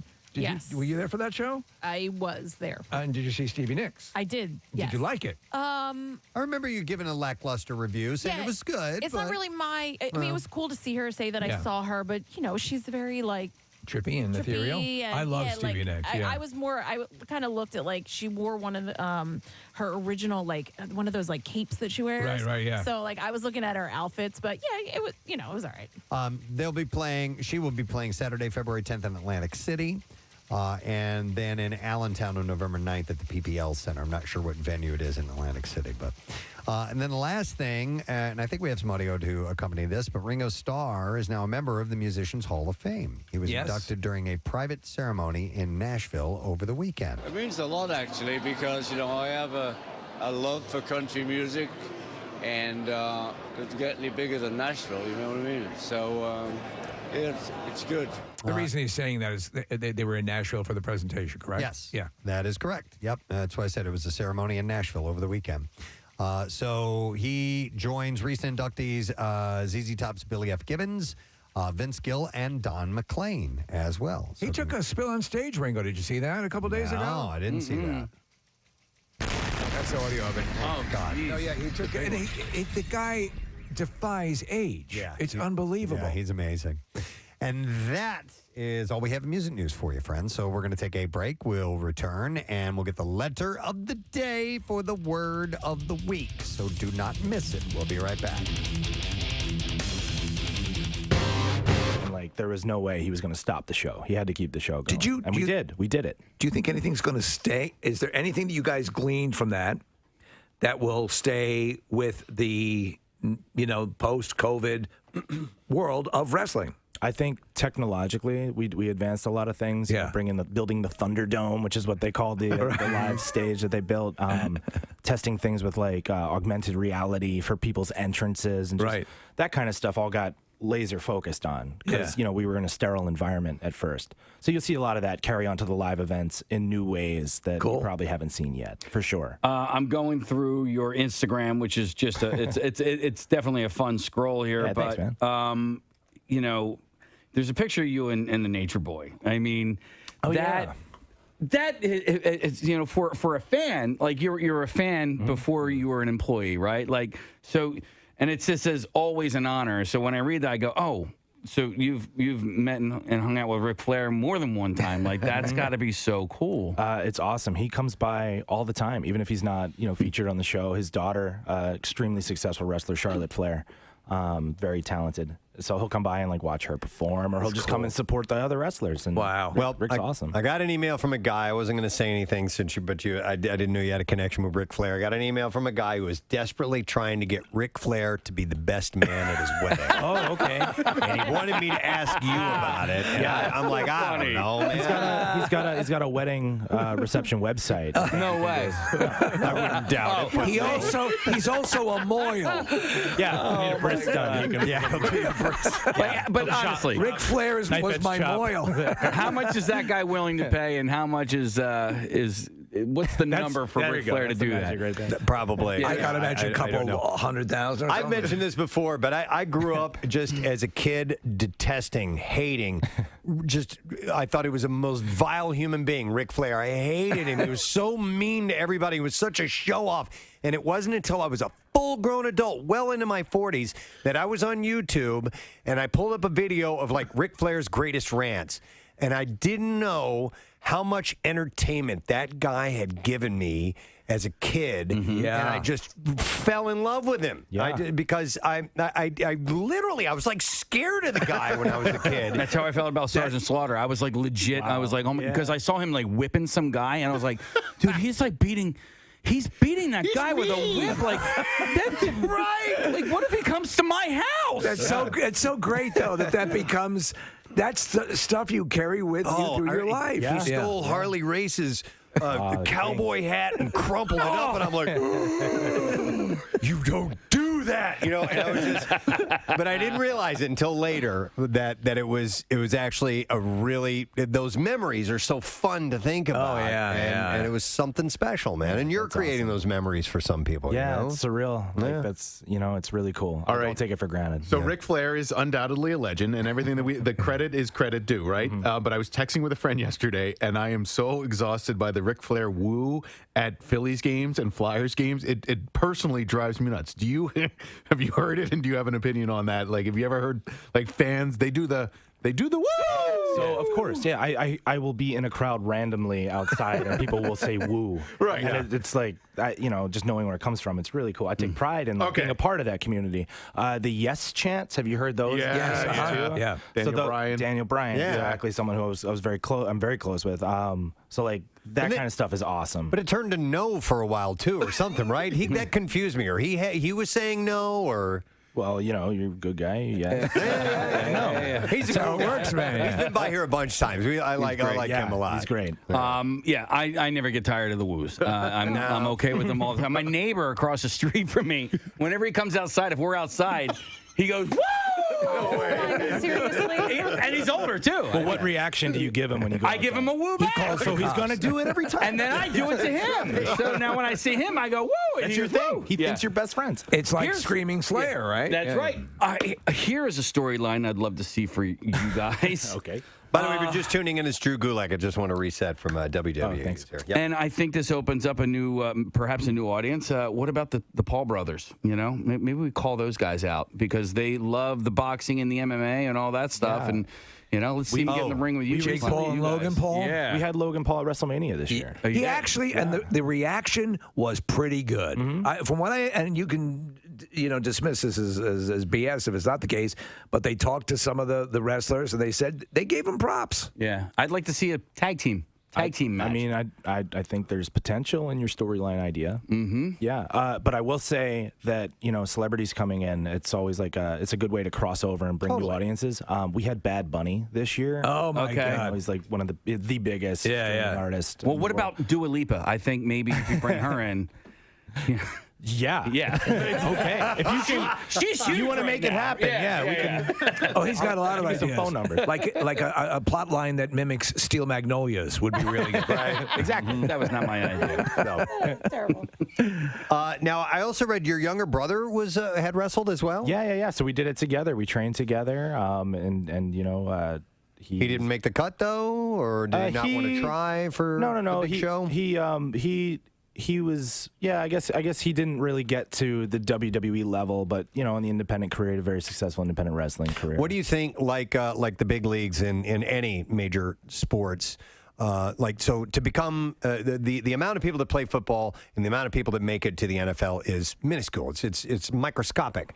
What about wrestling? Because there are so many independent wrestling groups out there. So I would say, from training, from people who start training, I'd say it's about 1 in 10 who continue on just to wrestle in general. And then on the independents, now there's more jobs than ever in wrestling with, AEW starting up on TNT, WWE just expanding. Yeah. And then some other promotions, being able to actually, offer decent wages for people now.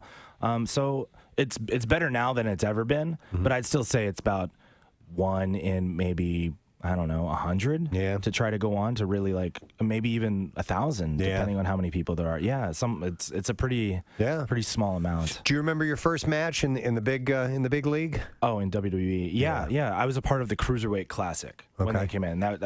It's all timing. Like if anyone's listening out there as an independent wrestler, it's all timing. Just keep working. So for me, I had a tryout with them in 2015. I did not get hired from the tryout. They could only take one person from my group out of 72 people. Wow. There was maybe 5 or 6 wrestlers who were experienced there. The rest were all pro athletes. They could only hire one of us.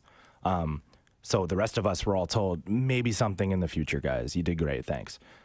So I was just like, okay, just be patient. And then a year later, they started this thing called the Cruiserweight Classic, which they wanted to honor the athleticism and the history of smaller wrestlers, being more competitive.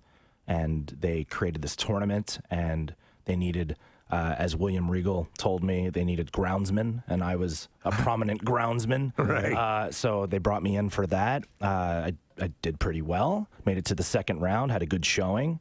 Then they took that show and they took our division and made it a featured attraction on Monday Night Raw. Okay. So before I was ever offered a WWE contract, I was wrestling on Monday Night Raw and their local, their pay-per-views, their monthly pay-per-views. And so I would go from my independent wrestling show to Raw to the pay-per-view show and Wow. then drive to Raw the overnight and do the Cruiserweight division. And then later on in the year, I was able to earn a full-time contract. They started up 205 Live, which is still going on today. And that was their first experimental streaming show that they created based on the Cruiserweight division. So I got in at a very cool 93.3 WMMR. Everything rocks. 10:52. We are approaching the end of our broadcast day, and an enjoyable one it has been. A lot of things have happened. And we're not done making them happen yet, but I will run down a couple of things real quick. I would like to thank Kathy Romano for releasing the onslaughts of fall activities for the year. So we have now received our list. It is available at PrestonandSteve.com, but minutes before she was even done with the list, we were getting texts that certain things were sold out or booked up. That's how impactful that list is. Well, these are you've actually provided a number of, where you're going to be at these events, doing these activities, and I think it's fun to have you there and curating these things. It's cool. Yeah, and the first one is next Tuesday, and that's the dried florals with bygone flowers at Jeff's farm, Sycamore and Jeff Stone Devlin, Farm. yeah. Jeff Devlin's farm, and I think he's going to come and hang out for a little bit too. So that one is still open if you want to come. I always love that word, sycamore. I don't know why, but it's a sycamore. It's a fun Out name. there with the sycamores. Out in the sycamore trees. I declare. So thank you to Kathy, and like I said, go check that out. And thank you to Acme Markets being our sponsor, and Marissa for putting together the web page for that. It's very, very wonderfully done. And Kyle for the theme song. Fall activities. Of course. And speaking of music, David Uosikkinen was here, and his documentary about his life called Heart of the Beat is now going to be debuting on October 5th, 7:30 p.m., and also the In the Pocket. They've got a show coming up at Ardmore Music Hall on September 30th. In that documentary, Pierre Robert is featured. I do have a piece in it. Well, it was quite a while ago, so I don't remember exactly, but we filmed it right in this room in your studio because your studio looks very high-tech. So we used it as a backdrop and filmed it in here one afternoon some time ago. By the way, the In the Pocket show is this Saturday. Right. So he didn't really explain, go into the rest of the detail on that. But, I mean, In the Pocket was this great concept that he had of celebrating Philly music with today's musicians. So going back and looking at all kinds of things, everything from, you know, the sound of Philly to, you know, to local bands like, you know, the A's and covering other songs that were done in the 80s, Robert Hazard and stuff like that. And it's called In the Pocket. And every so often they release a new song. And it's always a cover of a great Philly song in Philly history. And it's fantastic. And they get so many great musicians. And Dave is the solid drummer for the whole thing. But it's this rotating cast of incredible characters at Ardmore Music Hall. And very talented. And it will be Saturday night. And I will be stirring it. I will be hosting it. You just, Pierre. I just realized what'd you do? I went to stir my coffee with a fork, but I forgot to take the cap. There's a little condom on the fork there to keep it sanitary. Anyway.